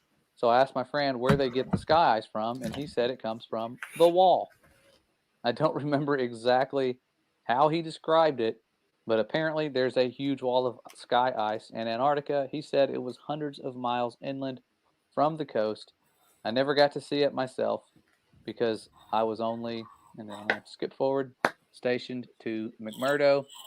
I didn't get to go out on expeditions. He said it was the biggest natural structure in the world. Imagine that. He said that in the 1960s, the U.S. Army had a plan to bore a tunnel into the wall, but they didn't have a boring machine that could handle the super cold temperatures. So they had a whole testing project in Greenland where they developed ice tunnels and invented new boring machines that could operate in super cold temperatures. So this was back when they were going into forming NASA and all the other things that were kind of strange, the Antarctic Treaty, around that time, pretty close to it. And he says, like they did this whole big thing in Greenland for just practice. So it was like they were practicing to bore into the sky ice.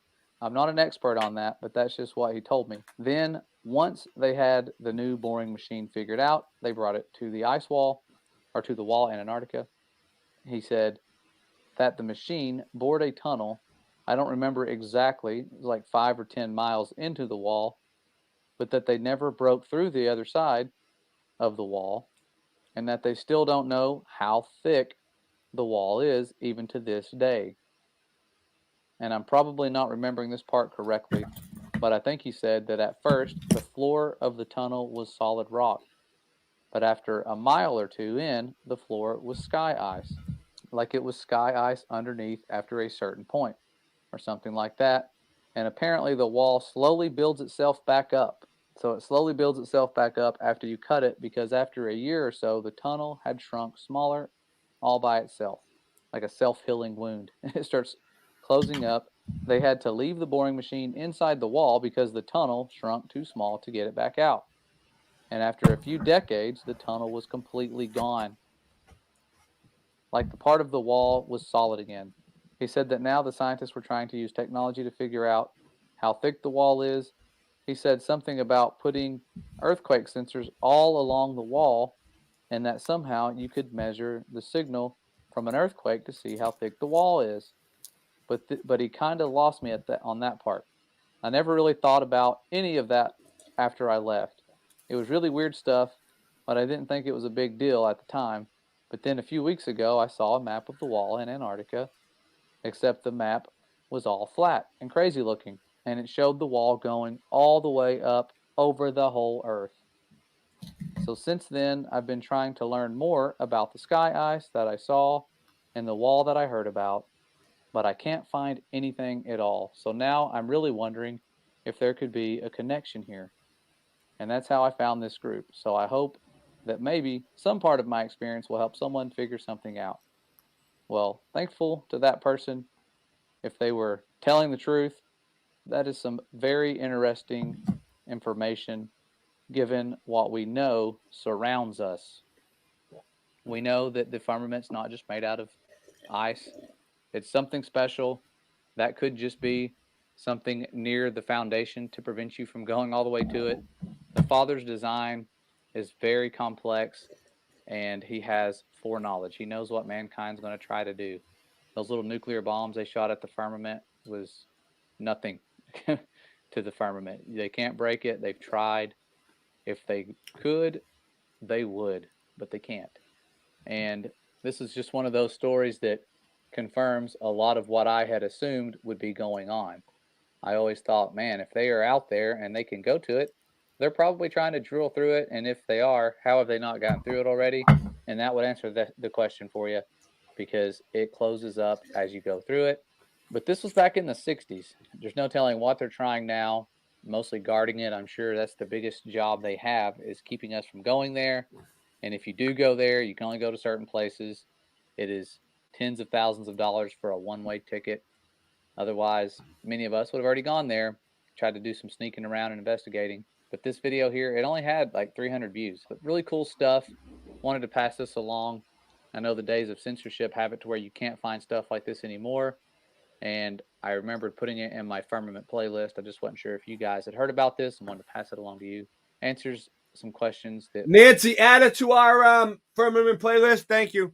most of you, if you're like me, had about what's going on out there and what are some of the properties near the foundation of the firmament, if they're even close. Can you to it. create a new album, Like that, please, I mean, Nancy, to put in you know, separate? We'll find out for soon me? someday. The firmament Thank you. itself will go away like a scroll, but that second day of creation where he put this expanse for signs and for seasons and letting us know that he will return very soon. And it's one of those things that we're sensing is right around the corner due to the way things are going in the world and what they're trying to prepare us for and all the division. But they're preparing for a war. I'll go over that in a little while in another video, what they're preparing for and how you can be prepared yourself to not fall for the deceptions to come. But see you guys around soon. I know that this is a random video and I'm just trying to put this stuff out there and stop procrastinating and share the information that I have while we still can. I'll see you guys really soon. Stay This safe. is 2020.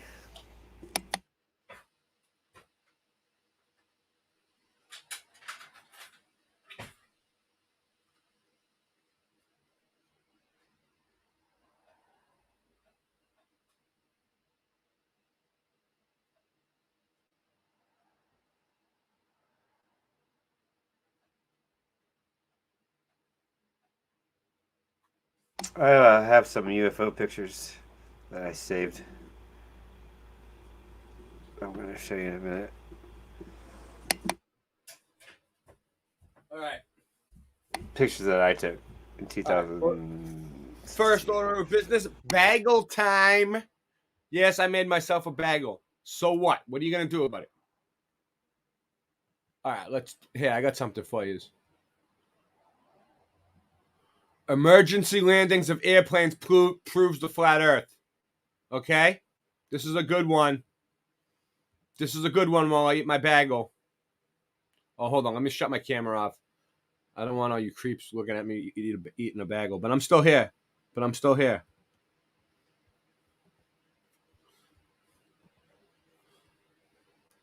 Fucking 4 in the morning and watch me eat a bagel.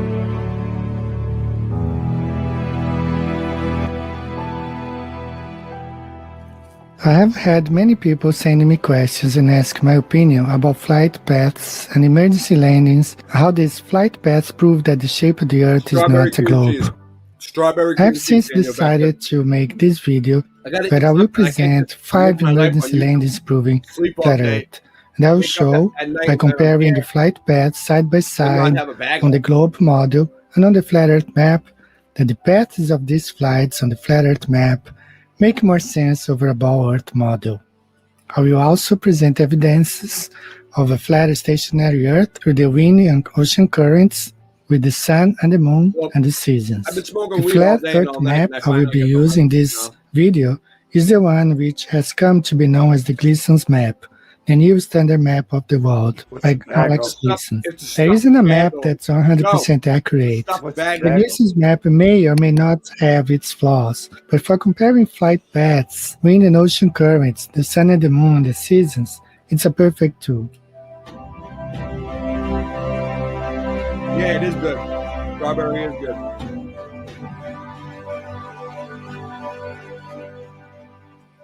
At the end of this video, you will find a link where you can download and print a free high-resolution flat Earth map. I hope you enjoyed this video, and where I will be comparing side-by-side globe and flat Earth, and I will demonstrate once and for all that our Earth is flat and stationary. There is no movement at all, and there has never been recorded in history any spin of the Earth. It'll work. Trust me.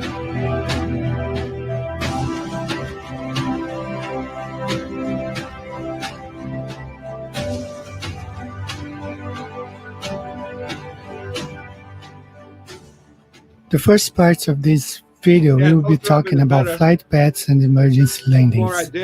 Flights number 1 and 2, I have already made videos about them. In this video, we will talk about flights number 3, 4, and 5. I have never talked about these 3 flights before, although you can find them in my book. Hope you guys enjoy it. Let's go ahead and find out more information about our flat and stationary Earth.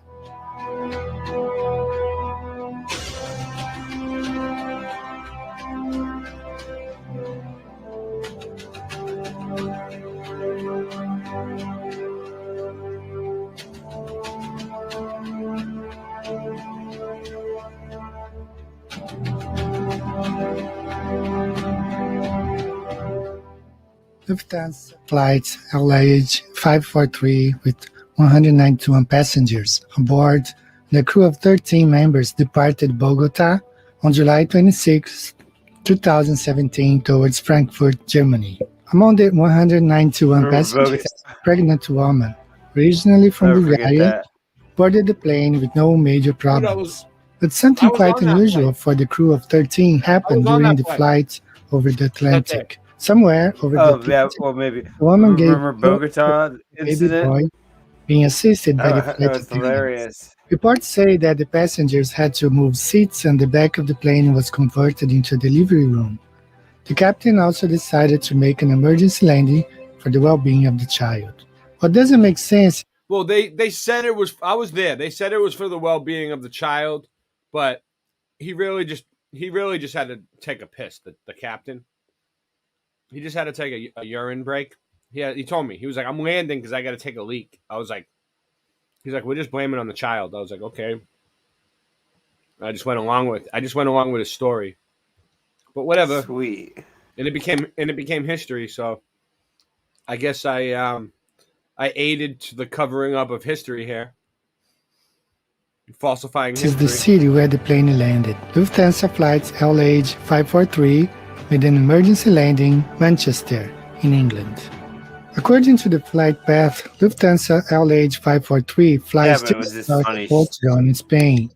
It flies just south of Paris, south of Brussels, and above Luxembourg before reaching Frankfurt. Even if the plane had to fly a little. Hey, Singeman, have you ever been above Luxembourg and you got you know that feeling that you get when you're up there, when you're right directly above Luxembourg like that? That feeling that you get? Did you get that feeling that I got when I was above Luxembourg? Nah, it's usually I'm sleeping, but yeah, I know what you're talking about. A bit north of its flight path on the globe, stopover in London could be somewhat acceptable. But the plane landed in Manchester, 200 miles north of London. This makes absolutely no sense at all on the globe Earth model. Manchester is located 700 miles northwest of Frankfurt. The flight is coming from South America, just north of the equator. There is no explanation on a globe, Earth, why Lufthansa LH543 was flying 700 miles northwest of its destination, 200 miles north of the city of London. When looking at the flight path on the flat Earth map, everything becomes clear. Everything makes sense. When comparing Lufthansa LH543 flight path on the globe Earth model and on the flat Earth, you can see for yourself how everything makes more sense on the Gleason's flat Earth map.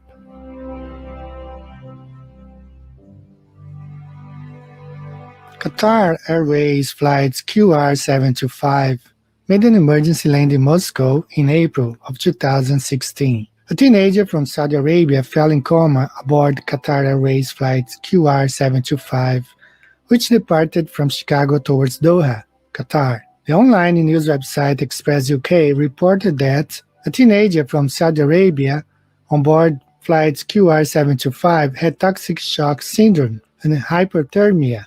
After the teenager fell into a coma, the captain decided to make an emergency landing. Where the plane landed is where the argument Flat Earth versus Globe Earth started. The plane landed in Moscow. It doesn't really make any sense at all. However, when plotted on the Flat Earth map, this flight makes perfect sense, as the Flat Earth map shows that Moscow is located directly between Chicago and Doha. Looking at the playback video from the site Flight Radar 24, we see QR725 flying from Chicago to Doha. We can track the flight path. The airplane was flying directly over Slovakia. There were many options for the pilot, stopping in Austria, Germany, or France, and Italy, but instead, the pilot decides to stop in Moscow, which is located 1,600 kilometers, as we show here on the globe, and we calculate here on Google. This equals to 1,000 miles away from where the plane was flying. Now, remember, this is an emergency landing. The boy had been to a coma.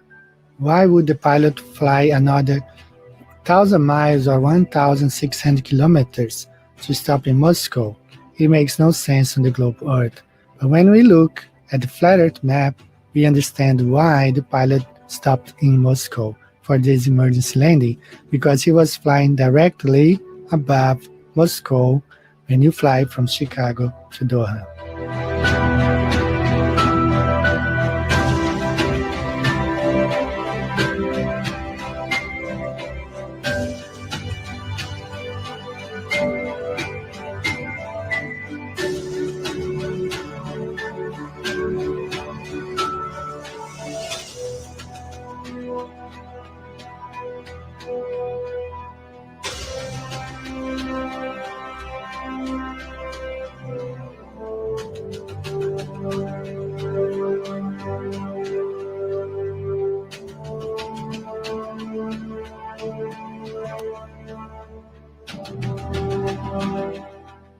On January 24th, 2019, everything seems to be okay for Hawaiian Airlines AJ50, which departed from Honolulu at 4:13 p.m. local time with predicted landing at JFK at 6:55 Eastern Standard Time. The duration of this flight is 9 hours and 35 minutes. The aircraft type is an Airbus A330. The aircraft was carrying 253 passengers and had 12 crew members on board. Veteran crew member Emil Griffith doesn't feel well during the flight. Griffith had been working for Hawaiian Airlines for over 30 years, and he's loved and respected by his colleagues. After being flying for almost 3 hours, Griffith doesn't feel better. The captain decides to make an emergency landing at San Francisco International Airport at around 11 p.m. local time. Although crew members and medical personnel worked hard to save Griffith's life, he dies of a heart attack. He was 60 years old. For the purpose of our research, let's focus on the path of this flight. Hawaii stands at 19 degrees north, 155 degrees west, while New York stands at 40 degrees north, latitude north, 74 west. San Francisco stands at 37 latitude north, 122 longitude west. It's a pretty steep climb to go from 19 degrees north, 155 west to 37 degrees north, 122 west, which is where San Francisco is located, and then remain for almost 5 hours in the same latitude until we reach New York at 40 degrees north, 74 west. Something is not quite right here. Why would a flight that's coming from the southwest not fly towards San Diego or Los Angeles, but fly northwest towards San Francisco and then fly to New York at basically the same latitude? Flat Earth map not only explains why this plane landed in San Francisco, but also gives a better explanation why this plane keeps on flying at the same latitude line for 5 hours. And it makes more sense on the Flat Earth map.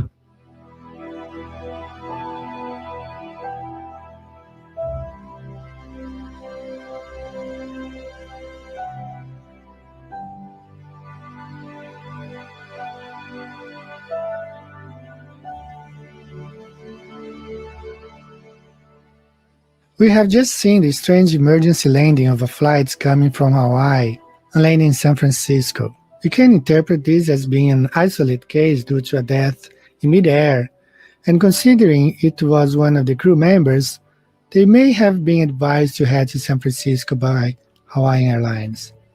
But what to say about a flight which departed from San Diego in Southern California towards Hawaii, but flies to Oakland, California for an emergency landing? This is exactly what happened on October 23, 2018, when Hawaiian Airlines flight AJ37 bound towards Hawaii, Maui, had an issue mid-air when a cockpit light illuminated shortly after takeoff, indicating a possible issue with one of the two engines of the Airbus 321N. According to MercuryNews.com, the plane departed San Diego at 8:25 a.m. and landed in Oakland, California at 10:51 a.m. Still according to the website MercuryNews.com, the airport only received initial reports that the plane would have to divert at 9:30 a.m. That means the plane was already 1 hour into the flight towards Hawaii, heading southwest over the Pacific Ocean when it notified Oakland Airport. The airplane landed in Oakland 1 hour and 21 minutes after notifying Oakland Airport. How could a plane that was 1 hour into a 5 hours and 50 minutes long flight towards the opposite direction of Oakland, California, be able to go back towards the northwest and land the plane in just 1 hour and 21 minutes after notifying Oakland Airport? A direct flight from San Diego to Oakland takes 1 hour and 30 minutes if the flight departs San Diego and fly directly to Oakland. How can a flight that was already 1 hour long towards the opposite direction land in Oakland in just 1 hour and 21 minutes after notifying the airport? This emergency landing does not really make any sense at all when you look at the globe model. Clearly, San Diego would have been the best option for an emergency landing if the plane was already 1 hour away over the Pacific Ocean towards Hawaii. But what if Hawaiian Airlines Flight AJ37 wasn't flying in that direction? What if Hawaiian Airlines Flight AJ37 was already flying towards the northwest? Well, it couldn't be, could it? Isn't Hawaii located southwest of San Diego? Everything starts to make sense when we look at the Gleason's Flat Earth map and compare with the globe model. As we compare the path of Hawaiian Airlines Flight AJ37 on both the globe model and on the Gleason's Flat Earth map, it becomes clear why this plane landed in Oakland, California. The flight was already 1 hour into the flight, heading northwest on the coast of California. The pilot notified Oakland Airport, turned the plane to that direction, headed towards Oakland. As we have seen with Hawaiian Airlines Flight AJ50, with an emergency landing in San Francisco, and with this flight, Hawaiian Airlines Flight AJ37 landing in Oakland, which is just 31 miles apart from each other. These two flights were heading to and coming from the same path as demonstrated on the Gleason's Flat Earth map. The Earth is flat, and flight paths and emergency landings prove this fact.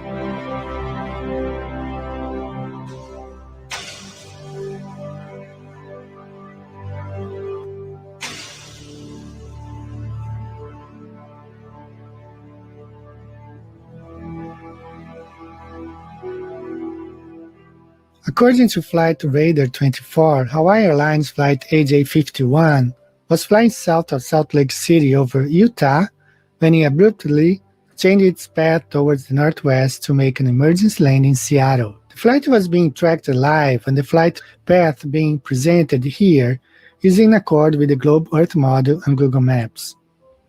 All of a sudden, the plane made a 90 degrees turn to its right and headed towards Seattle for an emergency landing. How could that even be possible?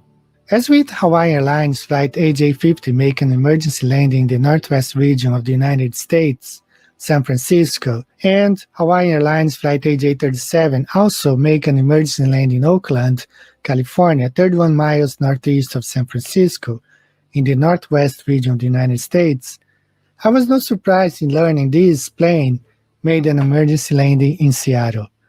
Most likely, this airplane wasn't even at the place where the tracking software was showing it to be. Not much can be found about this flight or why it went from south of Utah to Seattle for an emergency landing.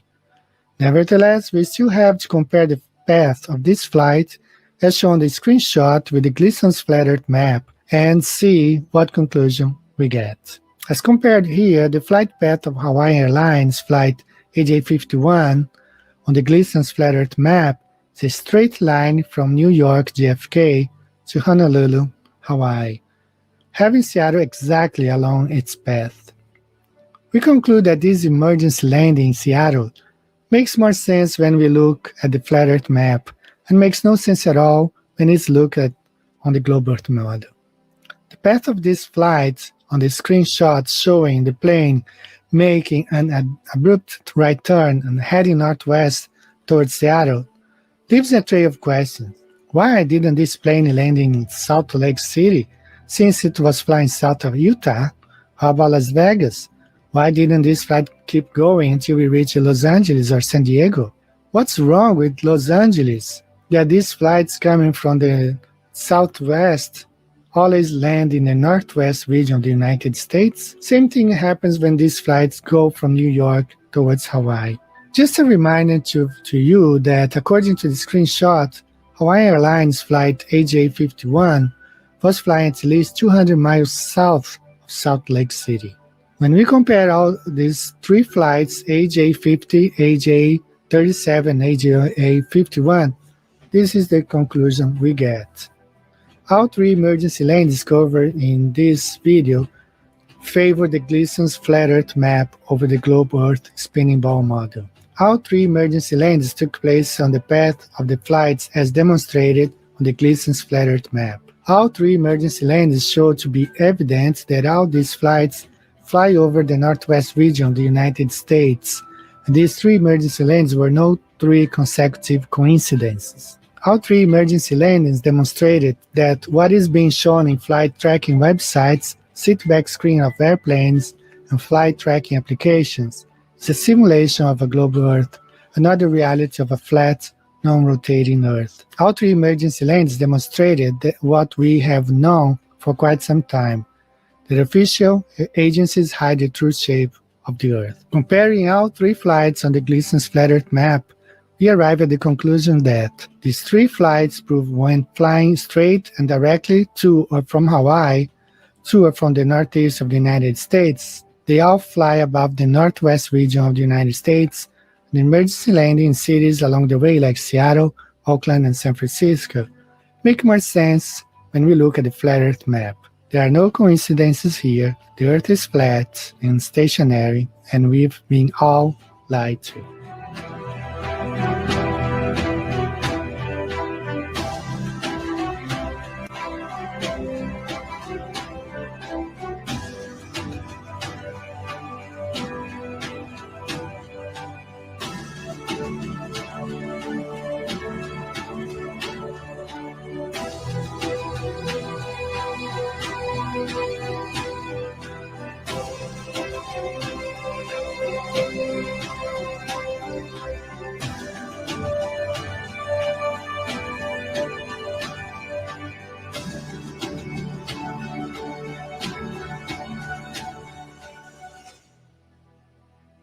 Not many people know that there are jet streams circling around the Earth with speeds that reach up to 250 miles per hour or 400 kilometers per hour. There are polar jet streams and subtropical jet streams. Pilots know about them and they fly on these jet streams. They add to the speed of the aircraft without causing any damage to the fuselage. In fact, these jet streams are very similar to those moving walkways found in airports, malls, and even some cities all around the Earth. Here we have a lady on a moving walkway. If someone steps on it and just stands on it, the person will move forward at the regular speed of any person walking. But if the person decides to step on and walk forward on it, that person will increase his or her speed exponentially without making any extra effort. Now that you have a picture in mind, imagine that these jet streams as being conveyor belts or moving walkways above from 7 to 15 miles up, circulating all over the flat Earth. There are maps and software available to pilots where they can locate jet streams and fly on them. This animation shows some jet streams represented by the green and red arrows going both directions, flowing all around the flat Earth. So with a 260 mile per hour westerly in the jet stream, you had a tailwind that was pushing the airplane at a ground speed. And this is a record, as I understand it, of 865 miles per hour. People in the plane wouldn't have known any different. But from New York to London, that particular KLM flight only took 4 hours and 56 minutes. With a speed of around 400 kilometers or 250 miles an hour. The aircraft thus attained a speed approaching 1,200 kilometers or 745 miles an hour, close to that of the sound barrier. There was no danger, however, concerning air friction on the fuselage, since the plane was flying with the wind, not against it. When you compare jet streams on the globe, it makes absolutely no sense.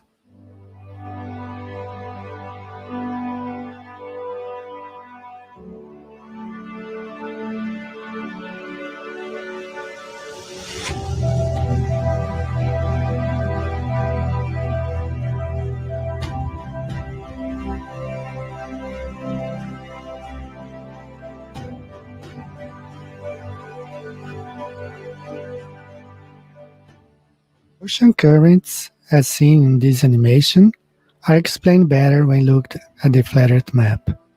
The sun's electromagnetic energy moves from the Tropic of Cancer outwards towards the Tropic of Capricorn, and then back again throughout the year, pushing the water away from its path, and it makes its journey creating the two directions in water current flow.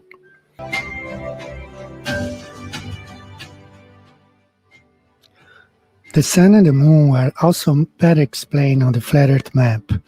The Sun and the Moon are much closer, much smaller than it's thought in the heliocentric model. The Sun circles the flat Earth in a clockwise direction, spending 3 months around the center pole, as known as the North Pole. It moves to the equator where it circles for 3 months, and then moves and circles over the Tropic of Capricorn for another 3 months before it returns to the equator. Since the equator is the midpoint between the Tropic of Cancer and the Tropic of Capricorn, it circles 2 times a year, 6 months. That's the reason why we never experience winter time on the equator.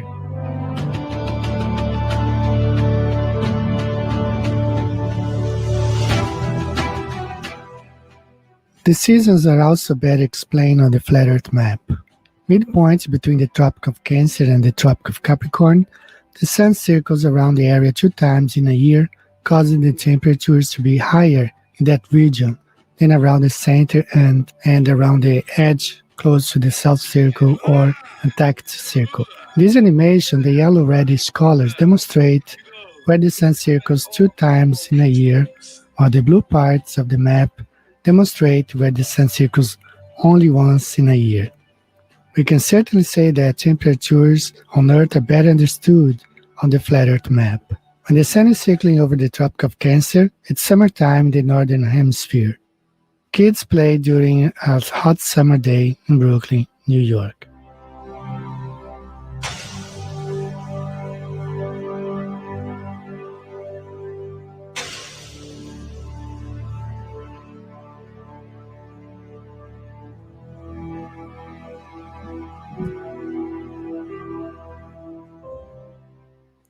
When the Sun moves away and circles over the equator, spring comes to Brazil, Australia, and South Africa. Fall comes to the northern region. Fall comes to Central Park. This stuff later.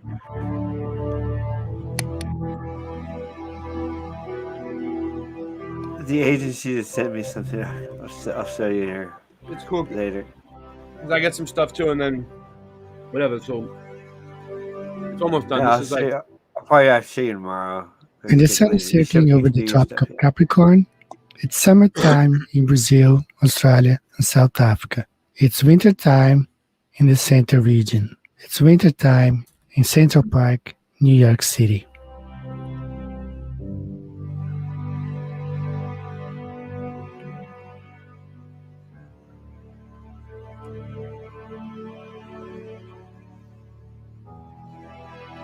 I gotta jump off in here.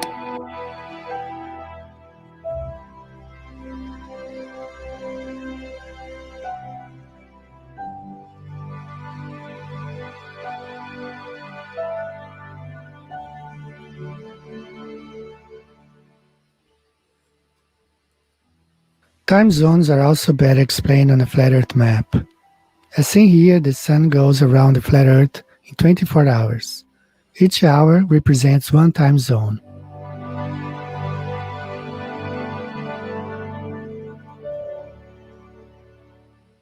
Eclipses are better explained on a flat Earth map. Consider the paths of these eclipses on both models below. It makes absolutely no sense at all the way these eclipses work in the heliocentric model by looking at the places where they were recorded: Argentina, Atlantic Ocean, Congo, Red Sea, India, South China, Hong Kong, and Caroline Island. When the same places are plotted on the Gleason's flat Earth map, it makes perfect sense. The Sun and the Moon circle over the flat Earth, the Sun circles over the flat Earth, and eclipses prove this observation.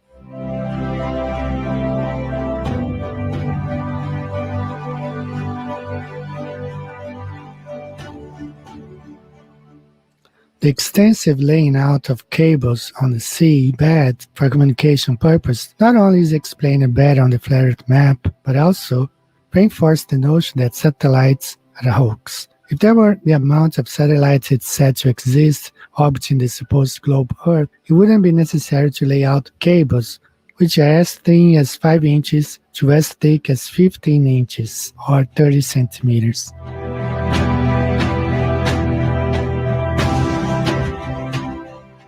In war times, no other map is used but the flat Earth map. This is the air map of the world, which is the flat Earth map showing distances in miles between cities. A picture of the flat Earth map was seen in Kennedy's Situation Room. This map was prepared for the Aluminum Company of America in 1943, and it was recently sold in one auction for an undisclosed amount of money.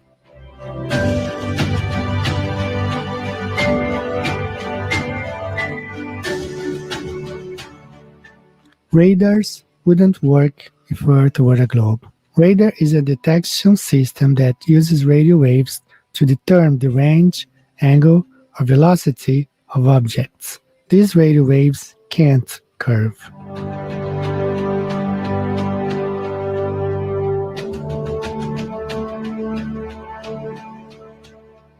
This illustration demonstrates that flight paths make absolutely no sense on a ball Earth, but when compared on the flat Earth map, they are better understood. Government agencies and private agents alike avoid using the flat Earth map in fear that it would make too much sense. As seen in this image, flight routes are perfectly explained on a flat Earth map. Flight paths and emergency landings are among the clearest evidence that the Earth is not a globe.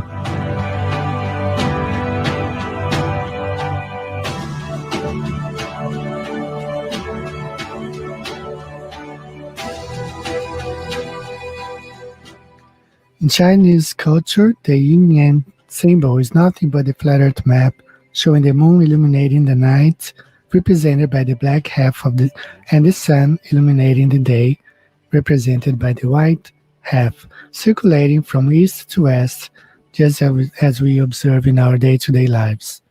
The Chinese people were one of the last people to adopt the heliocentric model, mostly forced by colonizers like the French, the English, and the Portuguese. Several ancient beliefs have been extremely important in shaping Chinese culture as well. In fact, each of China's traditional religions have themselves been deeply influenced by these ancient beliefs. Undoubtedly, one of the most basic and widespread of them is the concept of yin and yang. In the symbol of the Taoist religion seen here, the mystical Tao is represented as consisting of two balanced but opposing energies. One is called Yang, and the other is called Yin.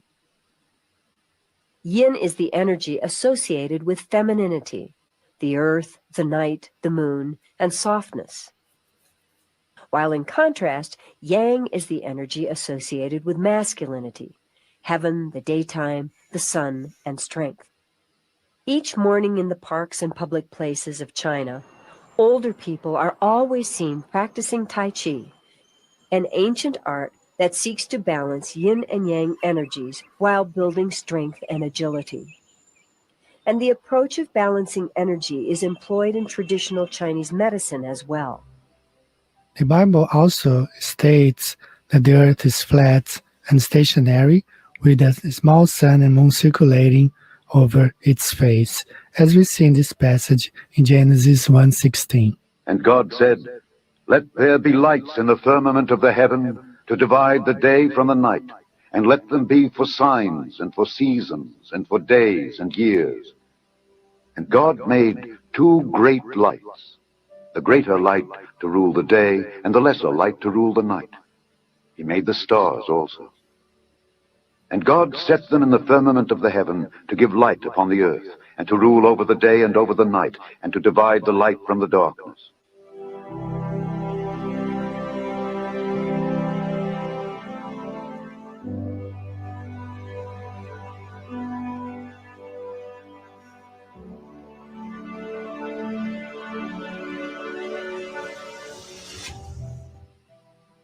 I want to thank you everyone for watching this video. May the Lord keep you safe and bless your families in this.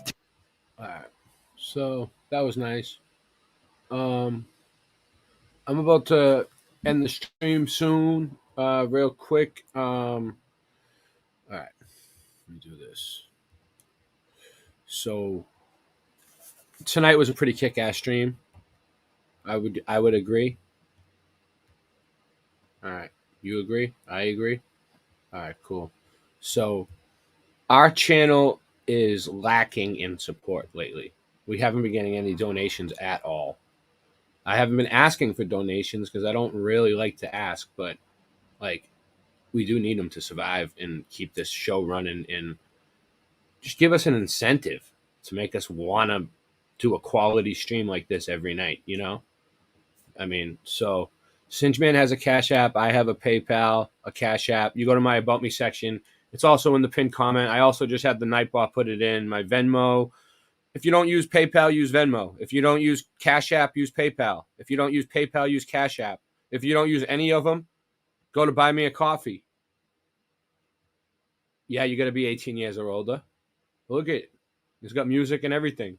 Look, No Despair Bear bought me 5 pizzas. See that? You see how easy it is? Also, I have Boston Ray merchandise.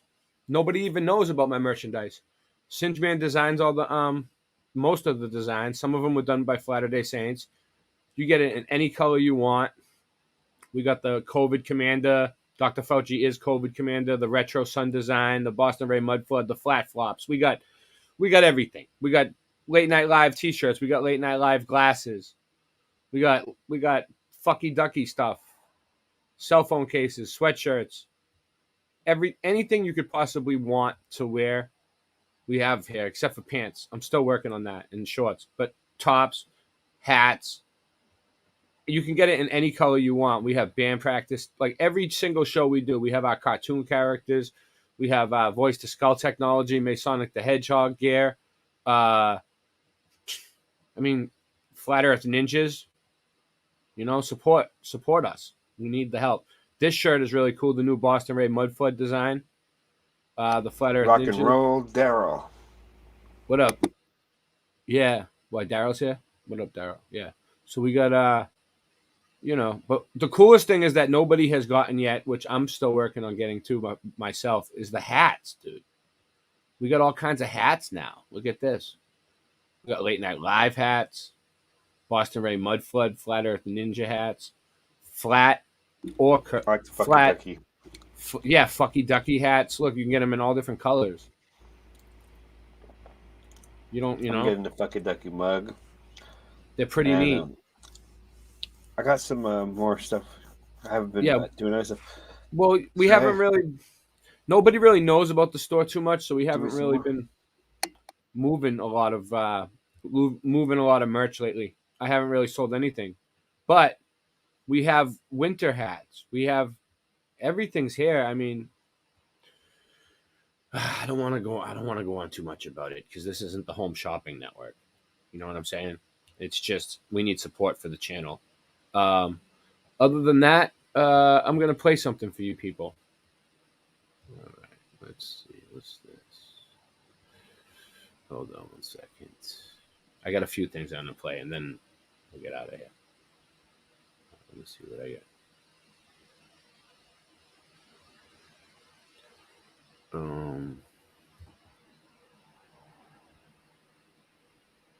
right, we'll leave that there. I need to find one more video. Hold on, guys. Sorry, I'm sorry I'm not more prepared. But I just did a long ass stream. But yeah, this is where I want to be. Uploads. Yeah. Actually, you know what? Maybe not. Maybe I should go to YouTube for this. Let me see.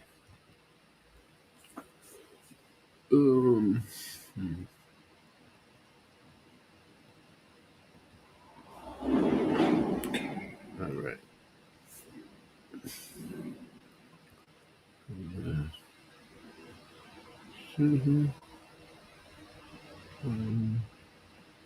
Oh no, there it was.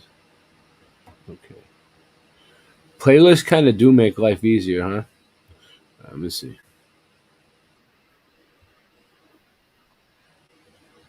All right. What's this? Yeah, here we go.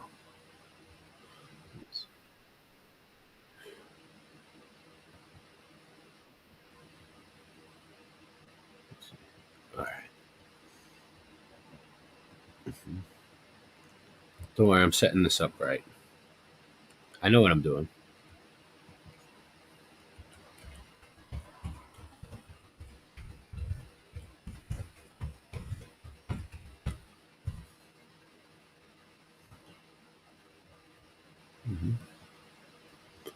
One more thing. All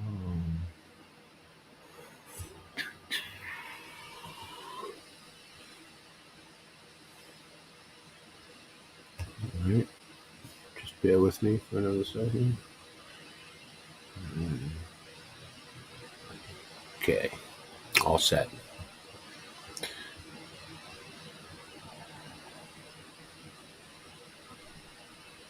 We'll see how this works out. All right.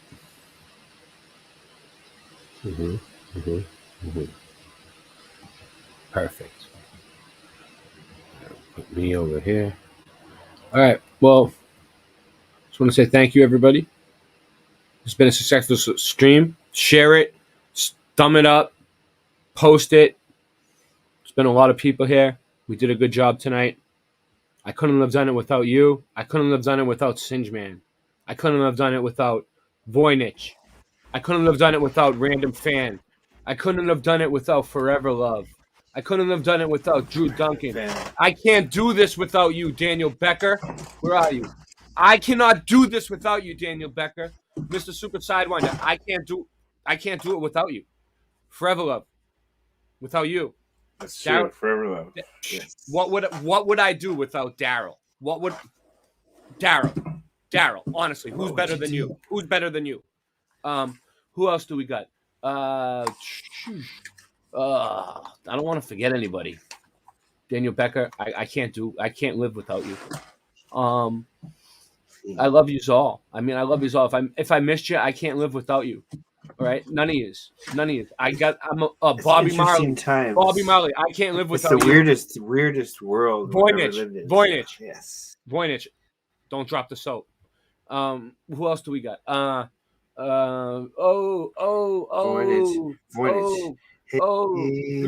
Duncan. I can't do it without him either. Puppy that you know his name is Voynich. DN. He's a little puppy. I can't do it without you either, DN. The street, little puppy. Wherever you are. Voynich, that puppy. All right. I can make a cartoon. All right. We're out of here. Singe. We're out of here. Say goodbye. You want to say goodbye to everybody? Daryl Davis. Yes. Well, we're not really leaving. I'm gonna play some music and some other shit. But for now, I might. Who knows? I might even come back. But I got a whole bunch of shit set up here. All right. Oh. Yes, they've got. You know what? It's just winter's making everything stale and slow. It'll start to pick up. Spring's coming. Things will start to pick up. All right. Let me know when you're done. Winter slows things down. I'm starting to pick up. Yeah. Things are starting to pick up. I can feel it too. I know what you're talking about. All right. Let's do this. All right. Pineal Power, nice name. Take them out, wrench.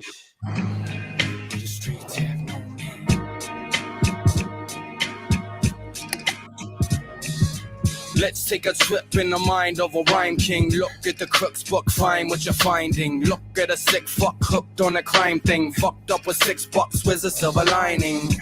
Maybe it's the writing and surviving. Maybe it's the haziness and craziness that I bring. That maybe savor this alive thing. Fuck man, I can still remember ODing and reviving. Now it seems my music is arriving. After all the juggling, the struggling and striving, I've been very lucky, I've been fortunate. I've been in the streets and seen friends lost in it. Like Joe's back in detox with dope packed in his knee socks and old-fashioned beatbox. And every night his mama keeps crying cause her hope keeps dying. Shooting dope with this rope he's tying. His soul keeps trying to escape but he can't. He's just like his daddy and his cousin and his aunt. He's bugging on the drugs and it wasn't in his plans. Plus he got a court case H planted in his pants. That's what he says. Do you believe this? Cause every time he get out he's back with these heads. I guess we don't know the reasons, but we're praying to a God that we don't believe in. Yeah, sometimes at night I take the train just to hear the clacks rumble on the tracks. Sometimes I write just to shake the pain, but I can't go back, I can't change the past. Sometimes at night I take the train just to hear the clacks rumble on the tracks. Sometimes I write just to shake the pain, but I can't go back, I can't change the past. I remember being younger, September from the summer, right before the trees had the leaves fall from them. Teens full of dreams, we were still all youngins, but it seems that the schemes and the dirt called on us. We all went our separate ways with the reference, the same cause it stays when the days to your death is. Always full of questions, never full of answers. Took chances dealing with the devil in his dances. Some of us are locked up, some of us are hopped up. Every one of us will fill our stomachs with the vodka. Some of us are criminals and running from the coppers. Some of us are plumbers, but the brunt of all the rotten things that we went through are taking its toll. Cause some of us are dead laying with snakes in a hole. It makes you wanna cry when you wasted your whole life until you wind up thinking of taking your own. That's why sometimes at night I take the train just to hear the clacks rumble on the tracks. Sometimes I write just to shake the pain, but I can't go back, I can't change the past. Sometimes at night I take the train just to hear the clacks rumble on the tracks. Sometimes I write just to shake the pain, but I can't go back, I can't change the past. No. Go. Yeah. The world turns, the train tracks rumble in the night, doors open, a drunk man stumbles with his wife. The pride of a foolish man, humble with the knife. In the reflection of the glass, you can see it wasn't right. Blurring moving lights, slurring new advice, lying to your own face. This is truly true to life, and beautifully trite. Usually a sight for sore eyes when you start seeing you could be alright. Your heart is beating right, so start a decent life. The greatest story ever told has gotta be a fight. I know that some of me is wrong, part of me is right. I write rhymes till I'm bringing a forgotten to the light. My stop is getting closer, I'm talking through the ghosts of those who were passed in this rotten evil culture. Writing on a page with the ink from the pen. Underground in the city is I think where I've been. Yeah, sometimes at night I take the train just to hear the clacks rumble on the tracks. Sometimes I write just to shake the pain, but I can't go back, I can't change the past. Sometimes at night I take the train just to hear the clacks rumble on the tracks. Sometimes I write just to shake the pain, but I can't go back, I can't change the past. You know, you don't see my kind of people. It's my kind of people, they don't come down here and beg dope. They go out and get it. If they miss, they go to jail and they kick along with nothing, some holding tank. Nobody, and I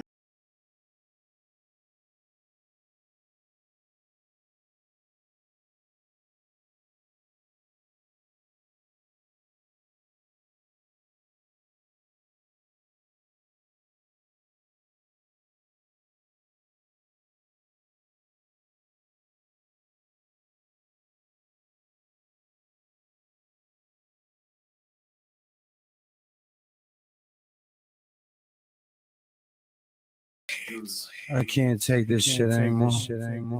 My fucking hands are shaking. I've been up for 3 days.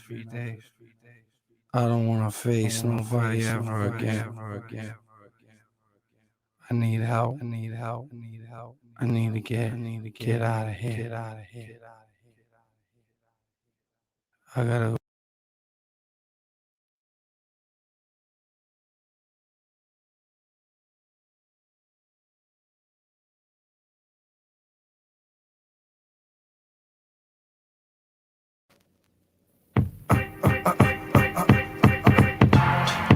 Mighty Miles up in this.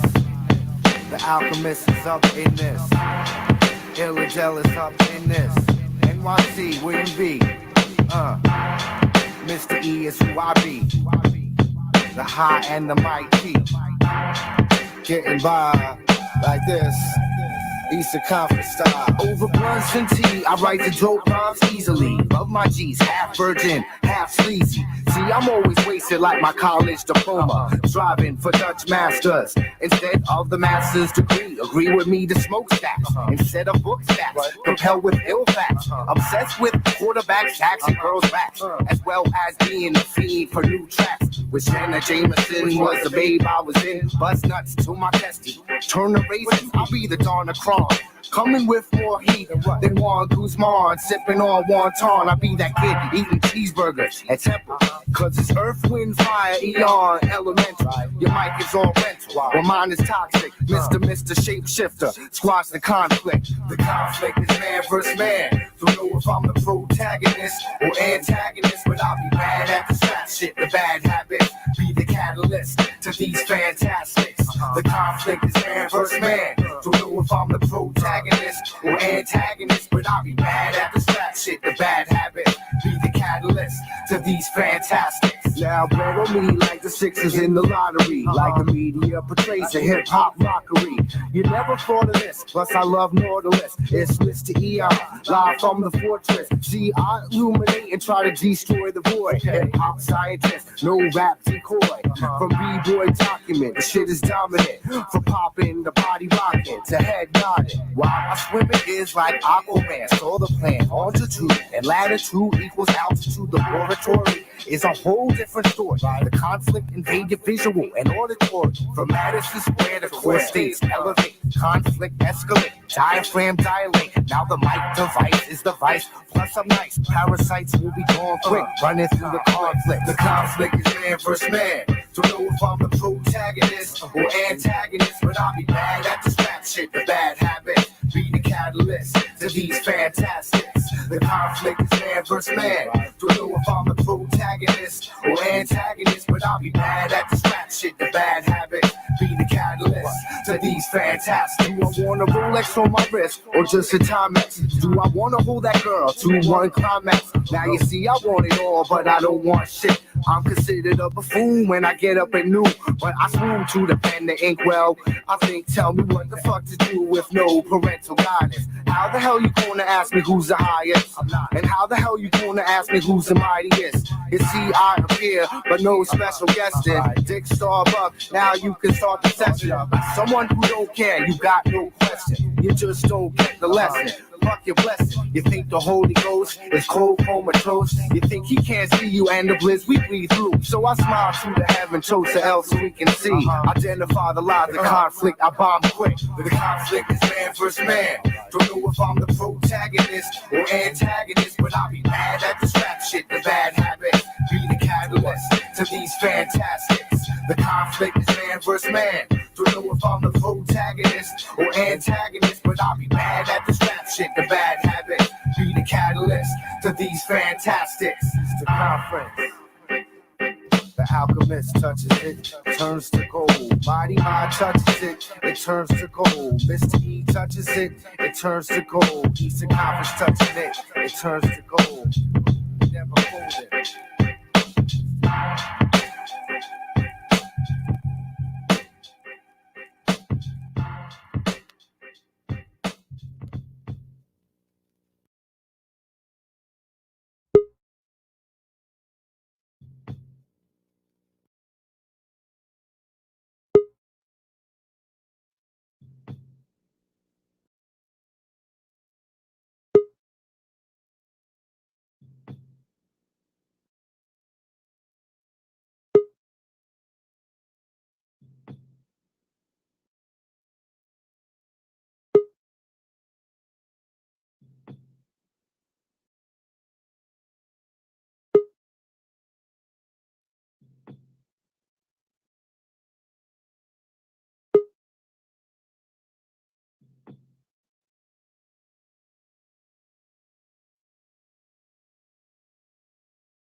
I can't hear nothing. What's going on? Why can't I hear anything? I said, Rasta, I'm ending I'm ending the stream. He's on the air. You're ending the stream? Yeah.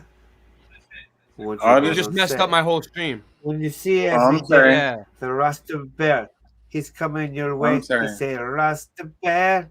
I was just saying hi. The air. All right. What are you going to Later. do about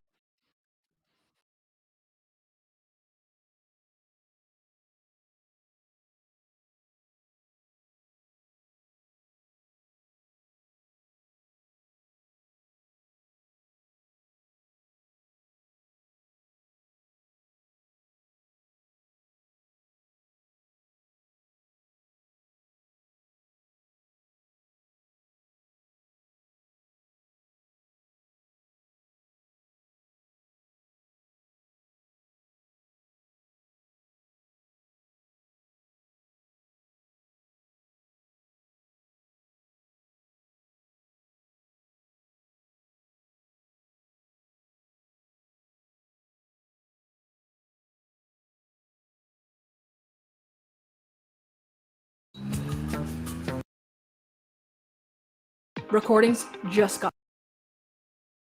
The estimated hold time is now 96.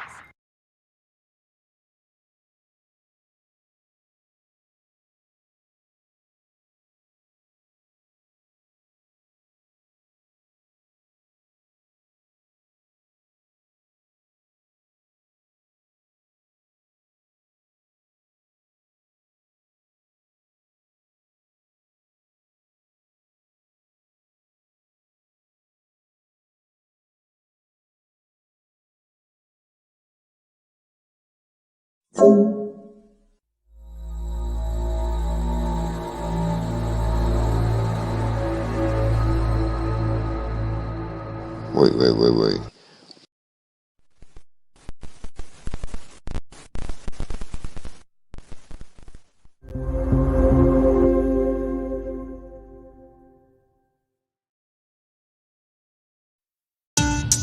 If you're going to maintain the paradigm, everything you see in the sky is an actual solar system, you're never going to be able to comprehend my data.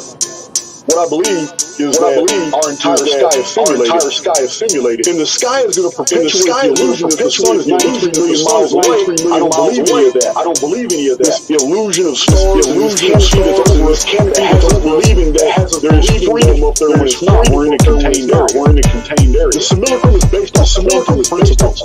We are living within a mathematical construct that is operating every one of the I believe we live in a sentient biology that is far more advanced than we're able to attain right now. For fuck's sake. No one's breaking out the firmament. It's a spinning vortex and it's permanent. They already tried with Operation Tribal, but all that did was cause atmospheric turbulence. No one's breaking out the firmament. Positive, that's one thing I'm certain of. They already tried it with the Hadron Collider, but it never worked out, and now it's destined. Everyone is trapped. We ain't going anywhere. You should be petrified. You should be very scared. If you want to see the future, I'm already there. Everyone is trapped, we ain't going anywhere. When you die, you're coming back, and that's a fact. And when you die again, you're coming back again. I must have done a couple 100,000 laps, but now I'm tired, I just need to take a nap. No one's breaking out the glass, sends out. I need to find a path home, I'm feeling homesick. That's why my heart's cold. All I see is disembodied entities and dark souls. Non-player characters, please don't talk to me. Cause I will punch you in your face very forcefully. I wouldn't do that type of thing normally, but everyone is trapped in these magnetic vortices. I can manifest reality. I'm overcoming all these algorithmic templates. I've been flying around the world with no restrictions, cause I don't need the job, but you mad, I'm exempt. Don't piss me off. You know my strength's great. I just need to be alone. I need some headspace. I'm a very complicated person. I was meditating in assembly in 10th grade. Embrace your multi-dimensionality. Question everything because anything is possible and everything is energy. You are a multi-dimensional God inside the holographic matrix simulation. As we collapse this construct, breaks the endless cycle of reincarnation. Wow. No one's breaking through the glass. No one's breaking through the glass. I see I'm lost. I'm out for the stars. I'm looking for the stars. I keep on going north. I keep on going north. Discover ancient land. Discover ancient land. That is hidden continent. This hidden continent. You can't quite believe it. You can't quite believe it. Meditation, astral travel, lucid dreaming. Do that every night and every day. Every night and every day. If you wanna question me, if you wanna question me, I'll feel it. The bravest fucking heathen. Bravest people gassing, screaming. Isometric on the set. Isometric on the set. Inside's bleeding. I don't have a reason. I just think I'm human demons. I know this voice they might not overcome and I'll defeat it. Control, I'll delete it. The bars are more than deep-ish. Magic stars, I feel it. Energy is creeping. Energy is fine, I'm healing. I know I'm a light being. I've been to the fifth dimension. I know what they are concealing. No one's breaking out the firmament. All I see is NPCs. I see comedy drums. All these ancient lands you ain't ever heard of them. I'm just walking through fan. I don't know why you're serving them. A mission on this plane. Mission on this plane. I'm looking for the answers. I need to start relearning them. I do some meditation. Now I am observing them. I guess it's syncretism. All these pedos you are serving them. I'm fucking burn the cunts. Diverting, I am cursing them. I think we just alerted them. The AI is preserving them. 33.4% with a cent transferring them. Then getting out this holographic matrix, I'm converting them. I'm reading all the files, I keep the knowledge in my brain. And I have room for miles, nothing's getting in my way. I used to love this world, the smile was taken from my face. 20 years from now, we will see this system break. I have many videos that are explaining the astronomical anomalies that the scientific community doesn't want to talk about, such as parallax, the actual documented templates that astronomers have studied for the past 100 years showing that no matter what Earth's position is, not one single instance of parallax has ever been documented, and that's impossible. It's absolutely impossible.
Boys turn to bed. I end the situation by not started. In this case, I'm committed. Serve them like Lendo, smoked out in interviews, but still intellectual. So check the perpetual escalation from dilated. The mic icons who roll thick like Python. E equals MC squared. So much skill.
was a great song, Jessica. Thank you. What? That song sucked. Timmy, you know what? Because it's your birthday, your Uncle Mikey is going to do a little number for you.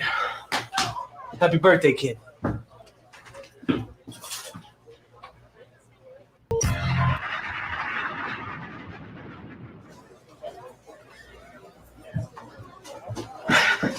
You see? Now that's how you do a birthday song. Yeah. Yo, hey, yo, Joe. Yo, no, they said to come talk to you. I don't know who you are. What do you mean you don't know who I am? Yo, I don't know who you are. Who are you? Who are you? I'm Joan Rivers. Oh, fuck up, Joan. Back up off the stage. Give me this mic so this bull here can rage. I played one once, but ain't no small-time crook. Putting B-list actors up in my rhyme book. You're walking down Sunset, but no one can save you. Ben, give me that rollie that J-Lo just gave ya. Actor turned rapper, so what you earned. Took all my F's down for show how I learned. And pretty boy actors think they can't get drunk. She gonna do when I got Demi in my trunk. Trucker hats, looking whack. Trucker hats, looking whack.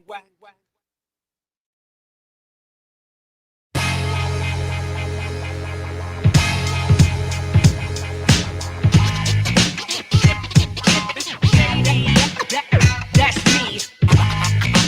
I am Mighty Trilogy. Back with the flyest material.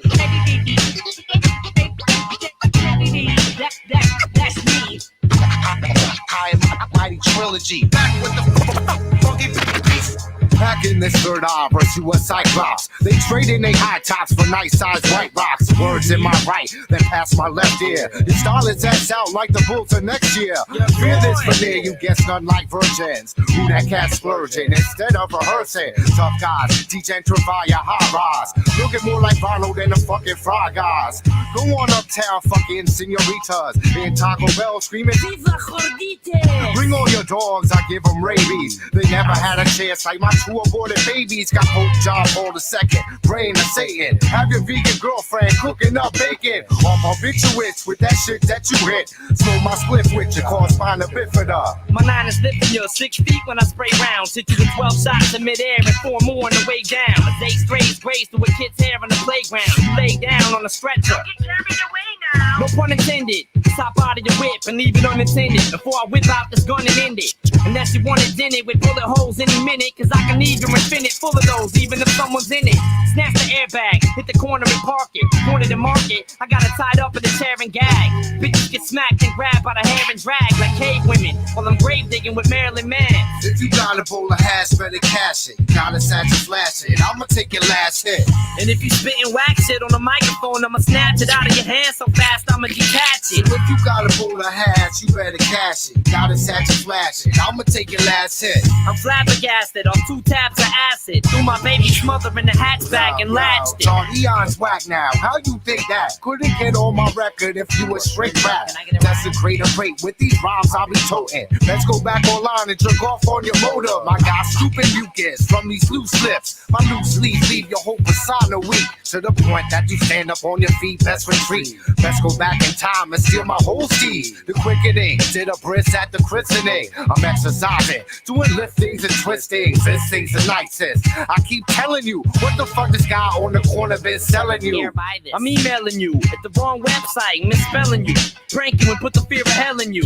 Escape Bellevue, stuff the nurse in the purse. Dispersed like I added too many words in the verse. Slim Shady, a perverted version of birth. Driving off, leaving the murdered virgin in church. The first person who's searching the earth for the motherfucker that pulled the plug when they should have alerted the surgeon first. Get those curves and hit with your own words. Leave me alone, bitch. I get on my own nerves. And if I don't got 2 balls and a middle finger to throw up, I'm taking off both shoes and sticking each middle toe up.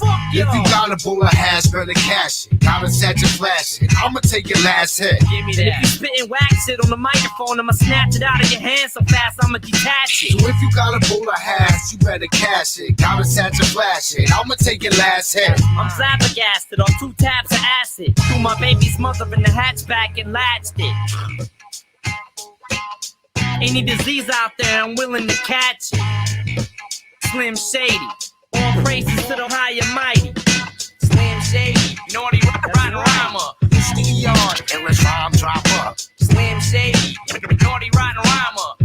Eon, illest rhyme dropper. Slim Shady, naughty rhymer. Mr. Eon, illest rhyme dropper.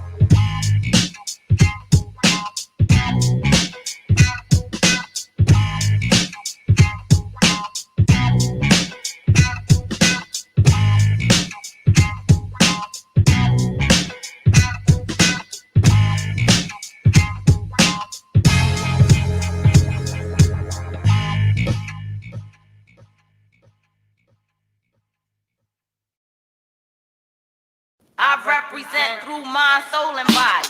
Mind, soul, and body. I represent through mind, soul, and body. Mind, soul, and body. I represent through mind, soul, and body. Mind, soul, and body. I represent through mind, soul, and body. Mind, soul, and body. I represent through mind, soul, and body. The light shines artificial like blue blockers. Coming up with theories you can't ponder. The essays and thesis, I got a lot of. Like da da da da da da, like Joe Cocker. Call me in the knife and I'll be a stopper. Traverse the NY in my Eon copter.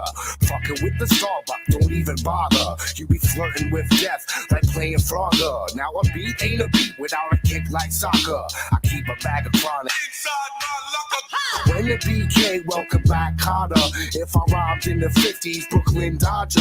Make any 12-inch just a little hotter. Turn Christopher Reeve to a head bopper. When I had no cheese, I'll be the restocker. Then transform the illest rhyme dropper. Now who's to say who's not a real hip-hopper? 2 years ago, I was a real floor mopper. I ain't from the Bronx like Benny Blanca. If she don't call you back, don't even jock her. In any form, I'm doing work over I represent through mind, soul, and body.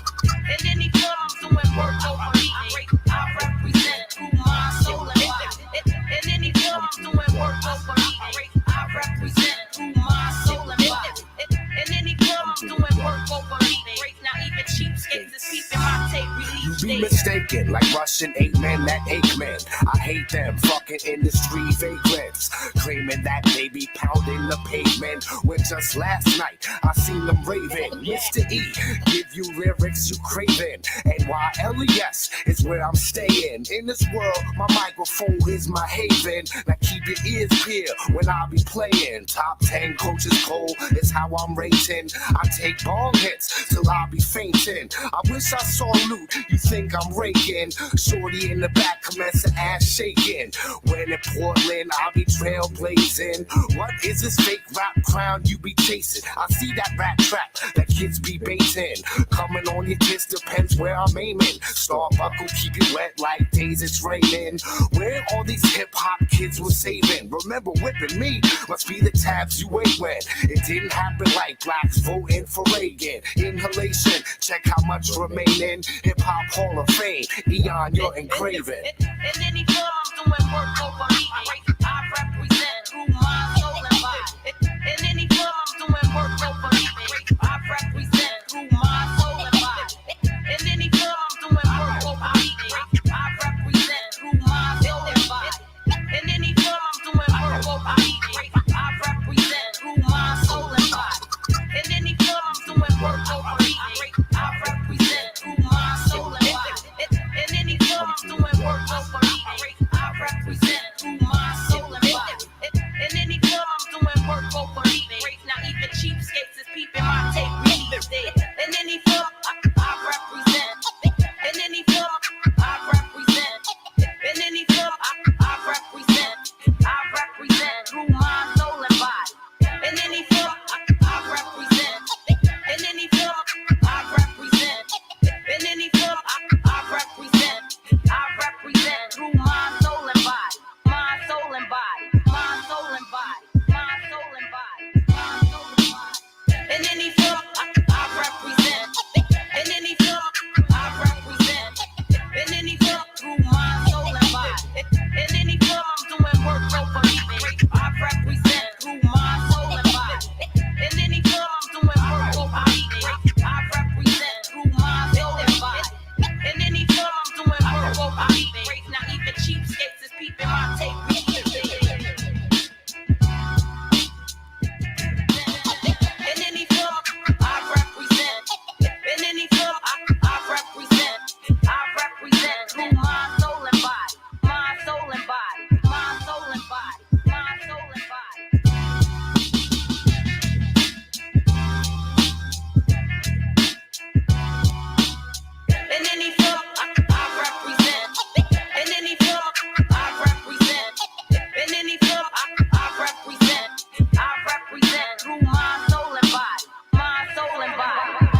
Please, don't forget to tip your waitress.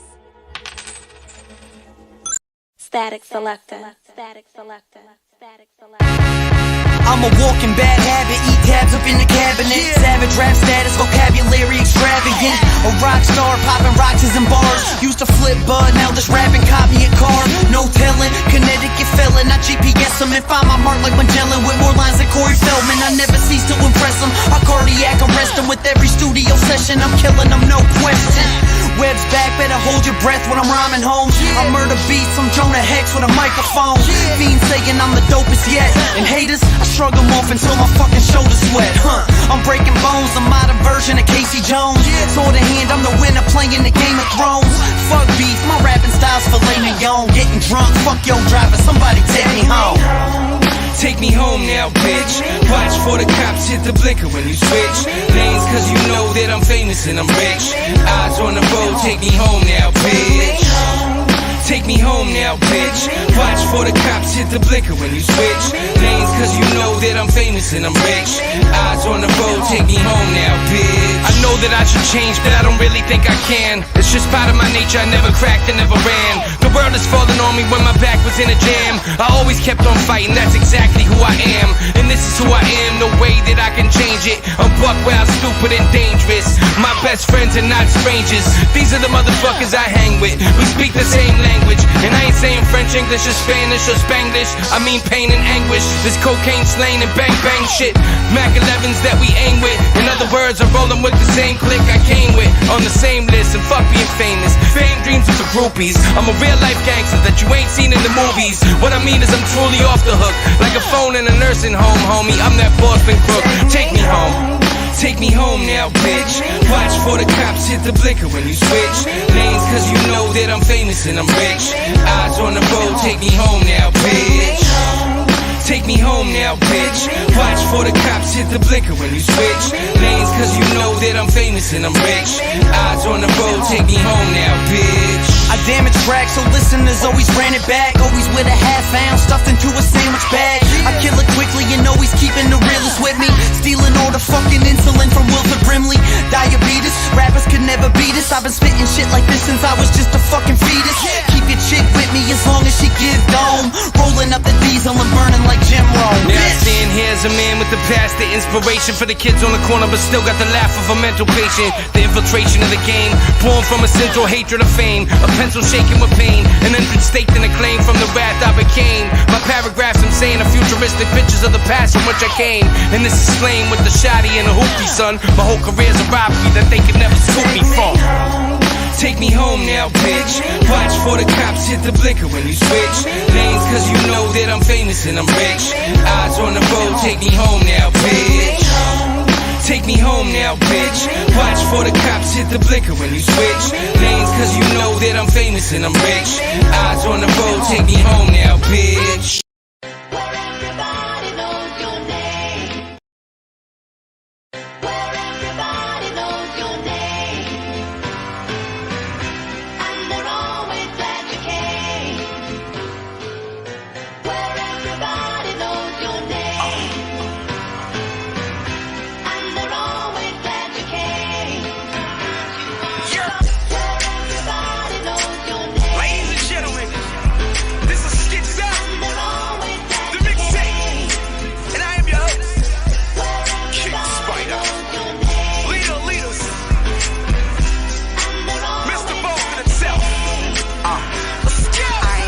From Mattapan, going through Dorchester to get to Roxbury, just to get more fresh air. Going up Mass Ave, over to Newberry. I need the new what? I say a new everything. I got game in the hood, swear to God, everybody know my name in the hood. And the clothes are dope, yes I must say. Threads and emos, I did on Johnny Cupcake. Hey girl, come here. I'm one of them boys that be in front of the corner mall downtown crossing. I'm a dawn to come out, comprende. Eyes like the cigar sign, smoking on Fenway. I never go to sleep, never woke up, nothing sweet, but I'm dunking cause my donuts. Hi Tiffany, can we date, hun? I'm Mr. Boston, not from VH1. No! Yes! King Spider. There was ever a question in your mind? Who's the best of the beat? Stop it.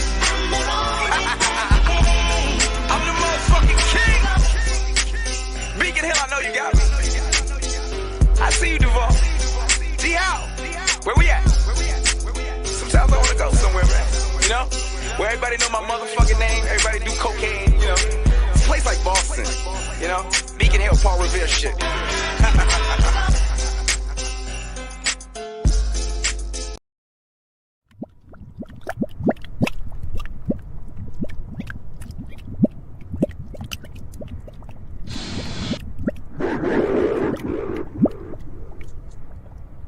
What's the matter? You bums forgot how to kill people? Doesn't your work mean anything to you anymore? Have you no sense of pride in what you do? No sense of duty? No sense of destiny? I'm looking for generals! What do I got? Foot soldiers!